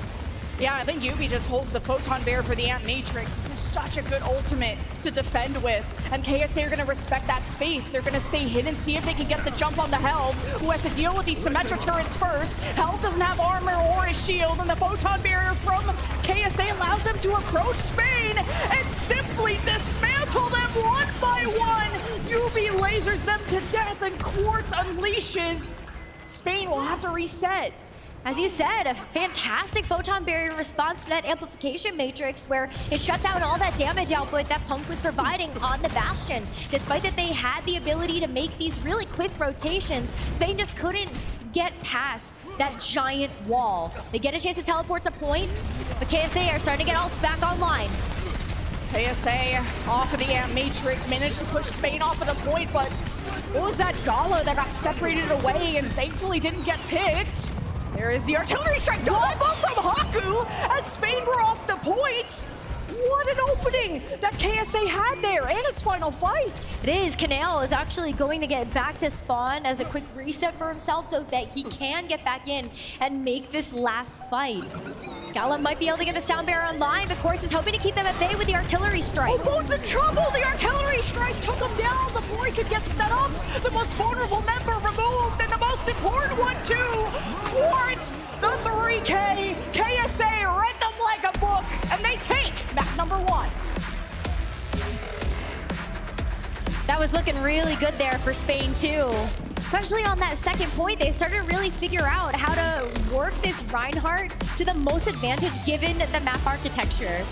And it feels like such a fantastic throwback to see Helve on this Reinhardt once again, but KSA, they brought out the perfect response to that, and that's gonna be the Junker Queen. Yeah, it was gonna be the dance between the Symmetra teleporters, and Spain just gave up space trying to read what KSA were putting on the table. And it's the mind games that came out. Here are the highlights. It was great to see just how aggressive the initiative that KSA took because of the Junker Queen. There's 2 options of speed with him and Haku, along with the teleporter. You're going cross-eyed trying to keep track of where KSA are coming from. Yeah, what a good point to bring up the commanding shout there from the Junker Queen, because you can cycle through that with the Amp It Up coming through from the Lucio to just help make these engages even more impactful. Layer those on top of each other, stagger them out, and then you push Team of Spain like into these corners. What do you do to be able to get away from the axe throws here from that Junker Queen? You saw on the cameras, Helve is that leader for Spain. He is the player that puts Spain's region on the map when it comes to competitive Overwatch. He knows it's not over. You look at the series like it's 0-0, like that map never happened because it got so close for that round 3 to happen. Spain knew what KSA were going to do. They tried to outplay it, but when you have a Reinhardt, you don't have as much speed or engage as KSA does. Spain, though, they opt to go to Paraiso. It's gonna be our next map in this series. KSA gonna have the lead so far, but can Spain bring it back on this next map pick? We're gonna find out right after this short break.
Kingdom of Saudi Arabia. Looking like royalty on stage with how good they're playing. Holy cow, I hope y'all are enjoying BlizzCon so far. Spain have our next choice of map. They want to go to Paraiso, and that's where I think, Necro, the double flex supports are really going to shine. It can, and that's why we're going to see a substitution here from KSA. It's going to be Labda subbing in for Haku, which has only happened so far for Team KSA, when Labda's going to play the Baptiste instead of Surmajed, so that Surmajed can play the Alari and pop off. That is a lot of poke, so you sacrifice that speed where you really only see Lucian control and flashpoint, maybe sometimes push. But up against them is a player that has really surprised me, that I think should be a player we all watch out for. Gala from Team Spain has been a really impressive Alari, and what a player that I hadn't heard of, but this is what World Cup is all about, getting your name known. It really is, like just showing your stuff, especially to be able to represent your region, to represent for your teammates and all of the fans out there. And so I'm excited to also see what Gala has in store for us on that backline for Team Spain, because maybe we do get a little bit of Alari versus Alari, get a little bit of this like high mechanical skill and this pick action, and I cannot wait. But one of the things that I also have my eyes on is that tank. What are we going to see Helve come out with, and do we see that same reactionary choice coming out from KSA? Because Paraiso is a very defense-heavy map, so depending on who attacks first, attacking with an Orisa is so pain. You have to go under the bridge, around the staircase, at least try to remove the top bridge people. Then you still have to go to the point, unless you have something that enables rotations like a Symmetra. We'll see what Spain have in mind, or maybe we might see the Sigma come out because of that long lane, how dominant poke can be. Sigma takes the best pressure. You heard it from Jake on the desk. I'm excited to see how this map will go. It's KSA up first in the series. I'm not even going to talk about the Roadhog because they're on the attack. But what we can talk about is Spain, and that is going to be a Helve Orisa. Now, Spain have opted to play this composition a lot when it's come down to the qualifiers and the group stage. Helve has shown pretty high proficiency with this hero, but it still is so difficult to run in this meta right now, especially if you expect the enemy team to run something that has a lot of poke involved. We're thinking about this in terms of the Orisa and how it plays into the Sigma. It's way better on the defense though, so I'm gonna give it some credit, and I'm gonna hold my breath until we see how Spain performs with that Orisa and also the Ashe. The Ashe is really cool. It's a great angle for Dynamites. The Ana's what's peculiar to me, the best nano target being Helve, I guess, for the extra sustain, and also sort of a mini win condition to throw that anti-grenade down. And when you have the high ground, it's great to do that, but KSA have teleported behind them. Now Spain just have to win they'll stay on this high ground, but they also have to contest. Helve is doing its best, and with a Mei, it'll be easier for Helve to approach when you can cycle that Mei wall. And, well, speaking of that Mei wall, they've isolated KSA, but he still has a shield to protect himself, and somehow KSA supports are in trouble, and KSA didn't have a shield to protect himself, so Spain manages to live through that. Surmajed is going to take Punk down with him, as Yubi's also going to try to make his way back to the point, but this is going to be a first defensive hold for Spain. And you can see how the Alaris both come into play for a map like this. Those healing pylons allow you to have so much more sustain on the point, especially when it comes down to that front line. So Helve has a way easier chance of being able to deal with that pressure, but Gala's gonna have to be careful. That was close. That was so close. Quartz has been my hit scan to watch at World Cup with what he did to Sugar Free against Team USA, but KSA, they teleported on Spain's backline, and Camille couldn't get away. And that's where the Baptiste would buy you a bit more time with the immortality. The Ana's kind of a sitting duck and doesn't do it dive well. KSA will be getting the second tick and no chance for a recontest, so full cap. Full capture coming through, and there's a lot of ultimates now online for KSA too. Look, talk about the pop-off potential that Quartz has had as a player. That overclock is ready. That's going to be a great engagement tool when it comes down to the straight phase of Paraiso. Because you're looking at some of these buildings, even if your overclock isn't going to necessarily click on heads, it still forces Spain to get into this position where you might just be taken down by something else. Maybe even Captive Sun from Surmajet, because that's also online. That's a fully charged headshot right on the Helm, and surprised he's still alive. Punk on the Soldier, he can jump from building to building, but in terms of getting back up there, not as easy compared to maybe a Sojourn or an Ashe. But the Captive Sun versus Captive Sun. Surmajet doesn't look the sun in the eye, and he falls. KSA have been removed by force, and this card is somehow still pushing. Here's Yubi that's been discovered, and almost at the end of point B. A little bit of a game of chicken there. See how much you want to stagger out a player versus actually giving up that card progress. But the card is such an awkward position right now because of how Spain can play on top of these buildings. I thought I heard a cheer too. Yeah, I was like, that. hang on. I like the good old Ole. I know, right? Used to hear that a lot in hockey back in Canada, but KSA on the card. Photon Bear to split it up, but Helm has been nanoed. He's stomping his way to the back line, and even has a Terra Surge on the menu, and KSA don't want to taste, but Corpse is on the high ground. He's trying to land shots onto Canale, who manages to get around the corner.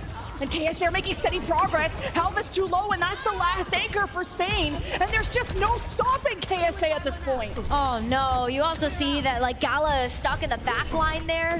I don't know how he's going to be able to get back to the rest of the team. There's no Symmetra teleporter online for Spain to help him get out of there. You can see Corpse trying to lock that down in the back line, seeing that Gala is still stuck. KSA have to move forward though. Gala's going to have to use a lot of these healing resources on himself. And for what right now? That could be devastating for Spain as KSA start to make their way into this third point. I think KSA want to take this fight as quickly as possible, and Quartz has already marked Gala, so he's just stuck back here. Won't be really involved. Meanwhile, KSA have pushed forward, but kind of disorganized between worrying about this threat behind them. So KSA are down for the count, and with Punk's tactical visor, KSA give up this choke, and they'll have to reset. Might give some valuable time there for Gala to be able to get back into things as well as you take out that teleporter and remove these barriers. Gala's still stuck. You can hear the crowd giving him their strength. You love to see the support, the fans coming in to support their region from far and wide. KSA still have to make it out of spawn. Gala's still back here. Will someone kill him? And maybe that confusion is what cost the KSA before. They need to move forward, and all thanks to Yubi, they make it to the high ground, and they stomp Punk into the ground. And Spain are all disorganized. They still have to disengage. KSA are on the high ground. Gala has a Captive Sun too, but it's Surmajet that wants to make an impact, but he's shot down, and Helm is on fire. Helm getting a chance to go back to his team there with the Terror Surge, as well as Gala is finally able to make his way back to the fight. The Captive Sun to shut down this push once and for all. There you go. That's why KSA should have been worried about him in the back. Gala also placed a Captive Sun on the wall to get past the shield of KSA. What a smart Alari player. So good. That's why you were like paying attention to him and on the Alari as well, and be able to see that duel happen too, with Surmajet also staying in the mix here. But it's teleporter time.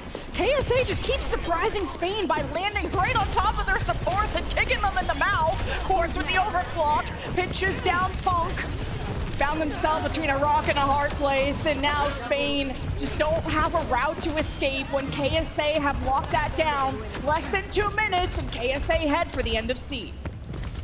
Spain have a much better anchor position from this point though. They've got the spawns to their back. They have all this architecture to play around to keep them safe, and they've done such a great job of splitting up their forces so that they can operate a little bit more independently. So Helm is gonna have to try to lock down this card as Yubi wants to use his photon barrier.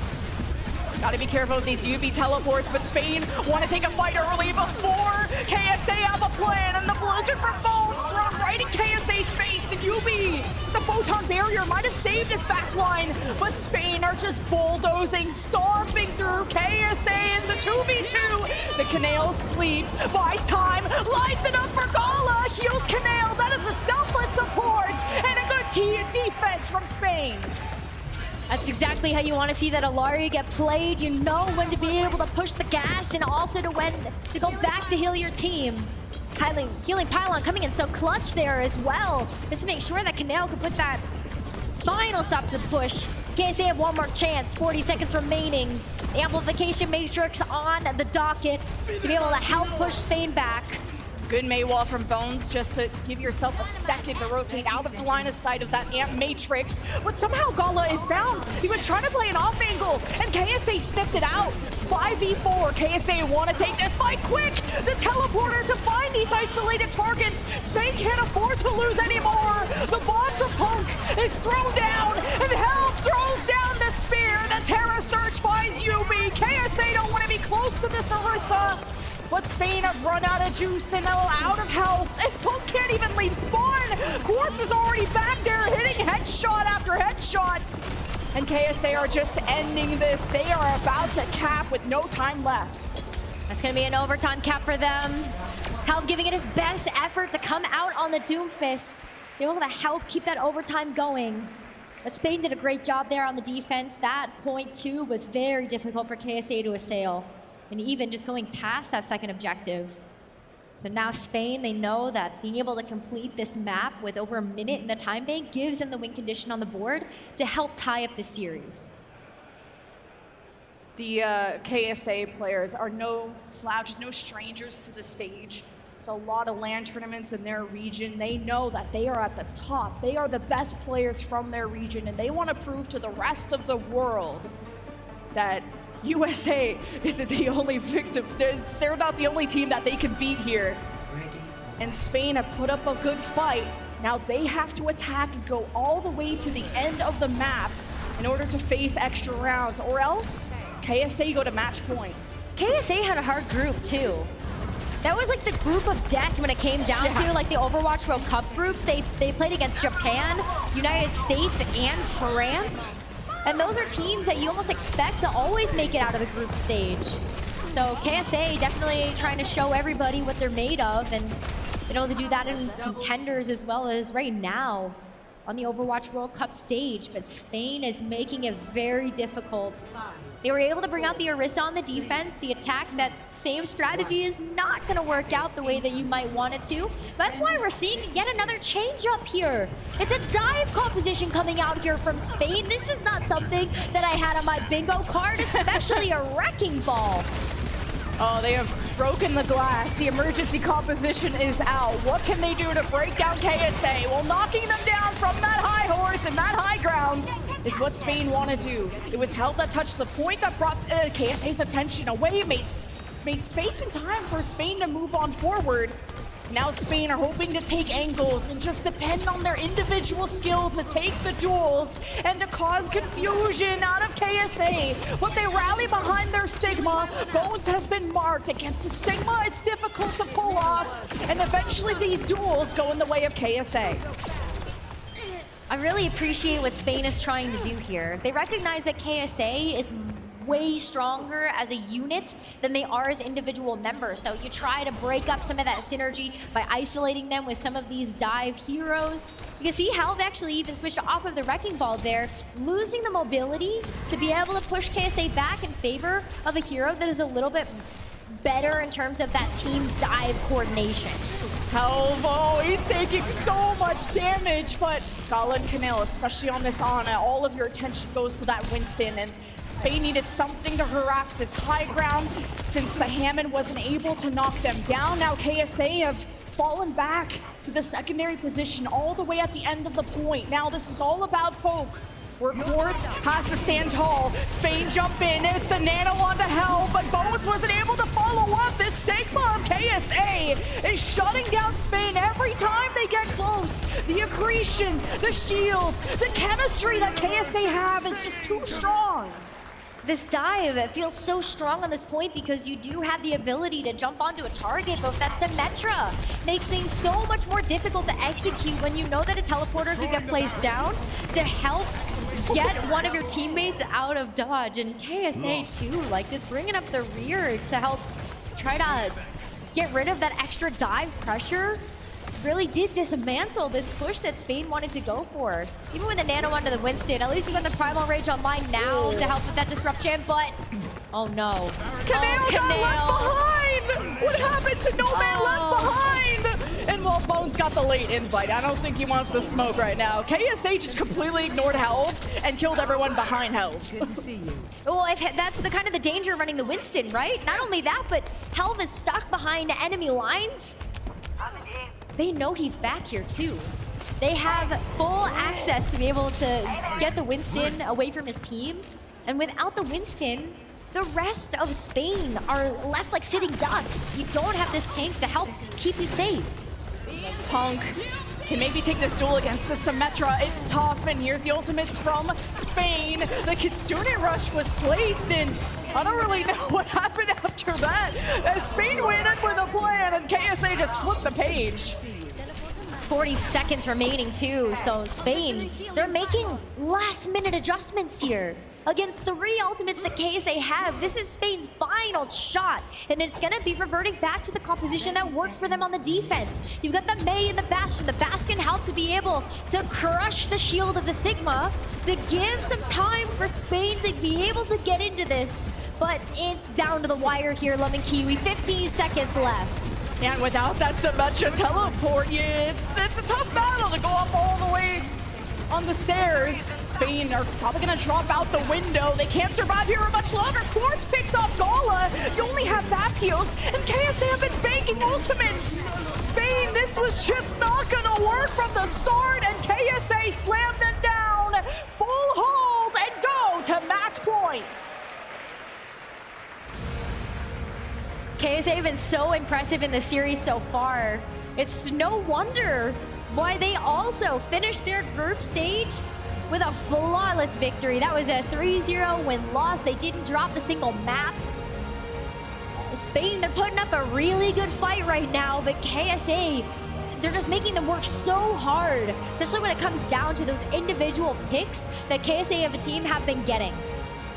Just KSA are so good at ignoring the important members like Helv and killing people like Kaneo, Gala. There's a number of times where Spain were separated from each other, not able to group back up. The time that Gala was behind KSA, the time that Helv was behind KSA, and that's just valuable time, especially if your Helv is your main communicator and he's not even around the rest of the team. I'm sure they were in shambles, but Gala had to be one of my big highlights. I think going up against Sir Majed was a tough task, but on Alari, their duel was really fun to watch. It was fun, and Gala had some great pop-off moments with those captive sons as well, whether it was to be able to frag out or to keep Kaneo alive to help with a stall for Spain to get back in for that final recontest on the defense.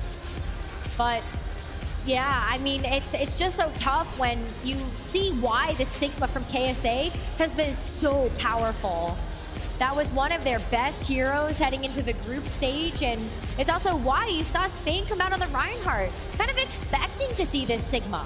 I just don't see weaknesses out of KSA. Their offense was beautifully executed with the Symmetra teleporter. Spain isolated themselves, and KSA knew exactly how to punish that, to being able to defend and know how to disengage. KSA come into the World Cup with so much confidence, but they don't take ego duels. They'll play at the back of the point, let Spain get drawn in, and then KSA kill them every single time. One potential final map now is chosen by Spain. It's Surabasa. Do they still have some fight left in them? We'll find out after this.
It's match point for the Kingdom of Saudi Arabia, 1 game away from going to the semifinal, top 4 for the first time for their region. Spain tournament lives on the line, or they will be airport bound.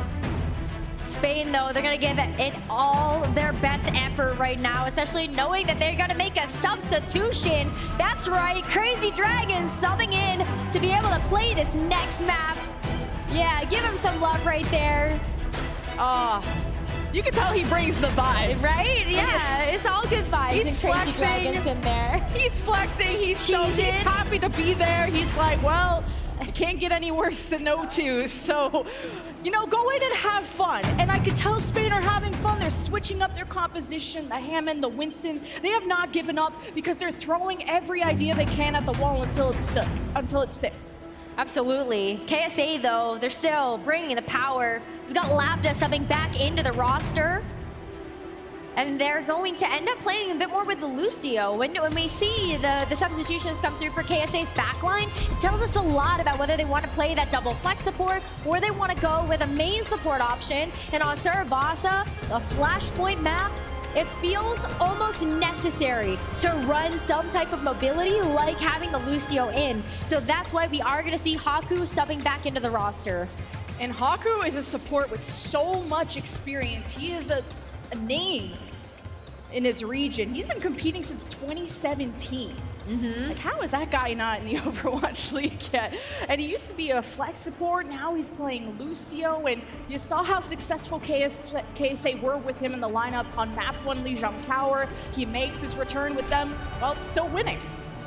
Yeah, they are still winning right now, so Haku just hoping to be able to finish up the series for KSA here. But Spain, one of the reasons why Crazy Dragon was pointed out by the desk, one of the reasons why we're so hyped to be able to see Crazy Dragon in this roster is because of all the pop-off potential that this player has brought. Whether it was on the Tracer during that match or it's going to be on something more long-range like this Sojourn, Spain is really leaning into this pick potential that they have coming out from their DPS lineup of Crazy Dragon and Punk. Helv still bringing up that front line with the Wrecking Ball, just troping to give enough disruption to KSA and that Sigma Shield to be able to get those picks through. And he separates UB, and somehow there just wasn't someone there like Crazy Dragon to take the shot. Punk to blink in. Still a lot of disruption from Helv, who takes the helm there for Spain. And while if KSA are so organized and have so much chemistry, Spain want to rip them apart and cause that disorganization, to cause that chaos. And it's good slams by Helv, and KSA don't like that pressure. They teleport out, but Canale lands a really good anti-grenade that once again Spain are a little bit slow at following up on. KSA still have control of this flashpoint though, and so Spain have to go back to the drawing board a little bit, but they're split up across the map. You had Helv that had to go back to spawn to be able to heal up. Crazy Dragon just got picked off, and Punk is still in the back of this middle point, trying to help keep this push alive. But KSA, they're reaching that 50% mark now and counting on this first flashpoint before we see what Spain can do next. Helv's job is to set up his team for success. Even though he's just the most well-known, most talented player on Spain, it's about them winning as a team. It's about Helv knocking down players, but it's UB and the rest of KSA. Expect the unexpected. They teleport onto vulnerable members of Spain when they least know it. And while KSA do an amazing job of not letting Helv get into position while Helv is going back for health packs when he's low, that's when KSA fight 100-0 for point 1, by the way. Yeah, it's going to be a quick take here for KSA. They're going to use that Symmetric Teleporter to try to rotate to this next flashpoint as quickly as they can. And we're going to see Spain get a little bit split up here too. Punk, though, kind of on his own, trying to reach that objective with that Pulse Bomb available. We're heading over here to Temple, where KSA beat Spain to the punch. Yeah, Punk has to land his pulse bomb right as the pile drive happens from hell, but the immortality beautifully placed by Surmajed. The timing is impeccable. You got the mines from hell to secure some of the real estate. Haku almost Ajax, all thanks to Hell, but he manages to get it off. And KSA rally together. Hell is good at separating them, but he didn't have enough speed to get back. And KSA will just bunker down on this point too. What's it so difficult is dislodging Quartz from this position. Gala is doing such a good job of being able to get away. Look at Canal right now.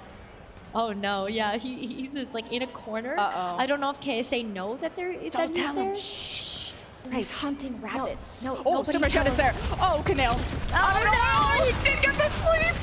And he didn't have the nade either. That is a late stacker in Spain. Don't have a great secondary healer. The Lucio is giving them speed to rotate into positions around KSA. And with Crazy Dragon's I guess he used an overclock. It didn't work out though.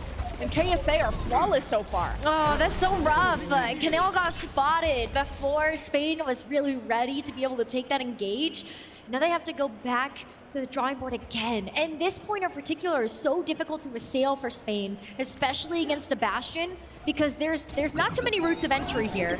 Quartz can just lock it down, and even with this artillery strike too, keep Spain at bay long enough that KSA just capture this flashpoint. This is a scouting artillery strike. We're just looking at the entire map. Quartz gets slept while he takes his time, and Gala's sound barrier helps push Spain towards the point. It's 99% though, where it'll be round points, and what a flux from KSA! Gala is gone, and so are the rest of Spain. Point 2 goes to KSA. KSA are now one flashpoint away from being able to take this map and this match. We head up to the semifinals, but we're going down to Palace. Spain get a chance to get to that flashpoint first, set up. Gala's actually making a switch. It's not going to be the Lucio anymore. It's going to be the Brig to have more of these brawls, which is going to be very helpful against a tank like KSA on the Sigma. And Gala can also pack Punk, so he doesn't have to depend on health packs as much. Punk looming behind, has the pulse bomb. Can he beat the immortality though? And no, Surmajed saves the team, because that was going to be deadly. And now KSA know Punk is behind. They're going to try and relocate with a teleporter. Helv is marking them, trying to keep them anchored in place. KSA has captured the point, and the rest of KSA can just use the amplification matrix. But as the mines came down from Helv, what a call from Yubi to teleport them out. KSA are unaffected by Spain. And that bought them enough time for Haku to land the sound barrier as well. So KSA, once again, approaching the end of the road, the goal that they have set out for themselves. In Spain, they have this nano boost, which is going to be one of their last chances to get into this game. You can give that over to Helv, who's going to be switching off of the Wrecking Ball to the Orisa, and hopefully gives Helv enough sustain to actually put some presence on this point. He was really depending on those mines, but now that KSA have an escape plan, he wants to have something more impactful. If KSA are going to stay grouped up, Helv's Terra Surge could be true. And so is this Nano. Helv bulldozes his way in, and Surmajed almost gets caught. And Helv doesn't stop. He only knows the W key. And KSA only know how to kill. Spain rained upon as KSA 94+%. Spain will not be here to touch, and they will not be in the World Cup any longer. KSA move to the semifinal. What an impressive victory from KSA. They now know their next opponent as well, so they can prepare themselves in the semifinal. It's a great showing from Spain, though. A really good showing and a composed. They stayed composed. They did. Had different ideas. And look at everyone exchanging hugs, especially Helv. That tall one, that's Helv. He's known these players for a while, competed against them. One of the few, probably the only Spanish player to put Spain on the map when it comes to contenders, when it comes to the Saudi regional tournaments. Surmajed is feeling on top of the world, and you can't deny that KSA could be a team to beat them all. They really can. They proved that right now. Spain, that was not a slouch of a team. They were able to get here, prove themselves in the Overwatch World Cup, and now KSA has to take on Team Finland that also have proven themselves, and that's going to be a great semifinal match. Yeah, Finland took a map from South Korea, went all the way to the final point on Flashpoint. So Finland have been the dark horses. They just won their quarterfinal, and I think everyone drastically underestimates what Finland can do. The same way that KSA have already proclaimed themselves champions. I wouldn't even say they're overestimating themselves. They might actually be right on the money. I think they might. I think they really might be right on the money with that one. And someone else that it was so on point today is one of the support players for KSA. Let's hear it from them, Surmajed. All right, guys, we're here now with Surmajed. Give it up for the Kingdom of Saudi Arabia. What a performance. You guys look dominant. You look so good. What's been working for you guys? Because it feels as if no matter what happens, you find a way, you have solutions, and it's clear in the results. 3-0 in groups and here. I mean, we didn't drop like a single map like throughout the journey. I think like we're playing really good. We've been practicing for like a long time, and then hopefully we can like bring it home. What makes this team so special? You know, you coming into this one, because I know that you got a lot of players that play in like contenders and whatnot. So what makes this team special? What have you seen with your experience as, you know, a pro across the world? What have you seen from these guys? I think like we really have like talented players who like played in contenders, and like they didn't like play in OWL, so they played in contenders for like a long time, and they're like always on the same page. And then like I'm with them now, so hopefully we can win it together. Yeah. Did it feel like sliding into a system that was near perfection for you when you joined the roster? No, really. Like I feel like I completed the roster. I don't know, that's it. Okay. Yeah. Hey, man, well, the proof is in the pudding, without a doubt. 3-0 in the groups. A dominant performance here on the main stage as well. Surmajed, congratulations, man. Shout out to the Kingdom of Saudi Arabia. They're going to the semifinals. How incredible is that? Let's send it back over to the desk. Hey, you did? Come on, this one. Hello, sir. I'm outside, Yubi. On your right. I want to go point. I don't know. I'm on soldier. يا ماجد ليش تموت مرتين؟ Easy. The winning moments of the Kingdom of Saudi Arabia, a well-deserved victory, a dominant performance, exactly what we expected to see. And I love what Surmajed just said when he talked to Alex on the stage. He felt like he's completing that roster. They do look so cohesive. They are step in step. They're on the same page. They got to figure it out. This is why I couldn't let you cook too much, Johnny, because... Hey, I got a 3-0 too. Oh, yeah, now you come back. All right. He's playing both sides. I respect it. This team played incredibly well from an individual level, whether it was KSA on the tanks, looking incredibly well practiced, bringing back some very difficult rounds here on Lijiang Tower. But, I mean, this first round wasn't difficult. The Queen absolutely ran away. This is maybe why we haven't seen much Reinhardt at all in this tournament. The Saudi Arabian team were very prepared. They go back to spawn, which is not a normal play on control, but they make it work because the Queen is so decisively favored into Rein. Just really masterful from them, showing strategic excellence, not just individual prowess, not just some sort of cheesy team comp. This Saudi team, they're playing it all, and they're playing it at a very, very high level. And so I think, yes, they are going up against Finland next. That'll be a much tougher opponent, but they're going to be confident. They are on a roll right here in the World Cup. And what I think is so impressive with this team as well is, you know, we've been covering this game for 7 years now. You know, we've been following the pro scene for a lot. And usually you have players come up, young players, unknown players come up, and they have like really good mechanics. Or like you can tell that there's something special about them, but they're so smart, this team from Saudi Arabia, of course. They're so smart when it comes to the compositional choices, their positioning against USA in the group stage, for example, like understanding how the compositions work and how to play against what they are facing. That is what is really impressive to me. So like when you get down to it, then they might alter how they play a little bit when it comes to facing Finland tomorrow, for example. But also if they were to face a team like the team from China who throw some curveballs by playing more Doomfist, etc. Like, I'm pretty confident in Saudi Arabia's ability to adapt to that situation. And that is a skill in and of itself that is really hard to teach someone who's younger and coming into the game, etc. But just having that innate ability, that is special right there. And that's what I'm seeing from Saudi Arabia. This is a really smart team that has a lot of talent when it comes to individuals. And that is what makes them such a complete team and contender here in the World Cup. Hey, but quickly, I also want to give a quick shout out to Team Spain. I know, we all knew that they were going to go down, but hey, they went down in style. You know, the fact that they made it all the way to quarterfinals, they're in the top 8. They're great journey. They're in the top 10 of best Overwatch teams, and they were so entertaining to see. Big shout out to Spain. You guys did amazing. Love you guys. Yeah, absolutely. They have so much to be proud of, and they put on a show for us. A fantastic group stage with a lot of fantastic performances from each and every single player on that squad. Let's now take a look at our brackets, because we now know who our semi-final games will be. We're gonna have an absolute.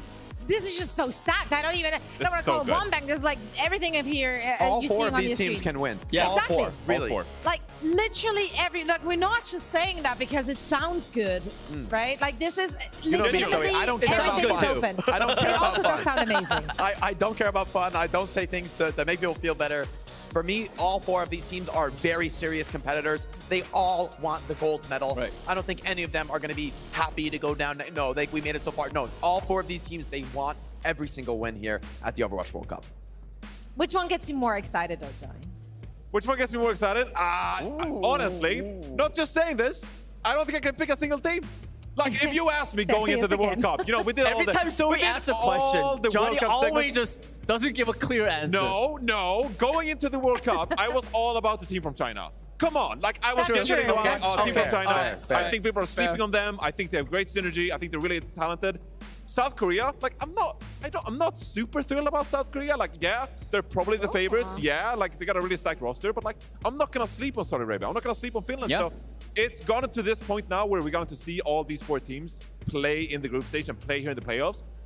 And I can't say that there's a clear-cut favorite. It probably would have to be South Korea, but then I think how good the team from China played USA today and how dominant that 3-0 was, and I'm like, it's really hard to pick. I can't do it.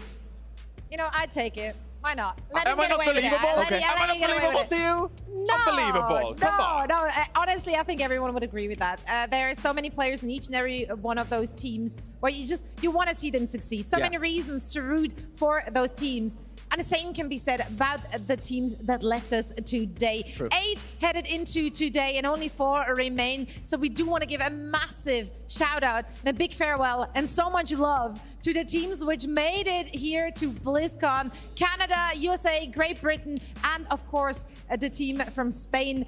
They put on a show for us and we couldn't be more grateful. You know, it's been a great World Cup so far in this first half of the finals, but honestly, I think this speaks to what a great state competitive Overwatch is in. That teams from lesser known regions that aren't necessarily stacked with existing professional players are still competing at that level. I think some of the changes that Overwatch 2 brought to the game have really been healthy for the scene. It's less about this base of knowledge you need to have and more about coming together as a unit and enforcing your will on the game and making your ideas work. And it really feels like a lot of things can work right now. I don't know what style is going to come out on top. And that's rarely the case in Overwatch history. Really, the meta is so open. There's so much strategic diversity. I don't know who's going to win. Which is good. That's great. That's what we need. That's what we need. No, it's fantastic to see a clash of styles. It's great to see the teams adapting. And it's great to see the versatilities that these rosters have. Now, of course, they're not just playing to please us here on the desk and to get us to pred for them. No, they're playing for a lot of money. So let's once more dig into this one because there's a bit of an announcement. We are heading towards a next stretch goal. And if we are reaching 750,000, we will in fact unlock the weapon charms for our top 16 teams from the World Cup. This is incredible. More of that. I'm a huge fan of weapon charms. It's a little something. It's a little flair. You know, you get to see it on your screen. Other people get to see it.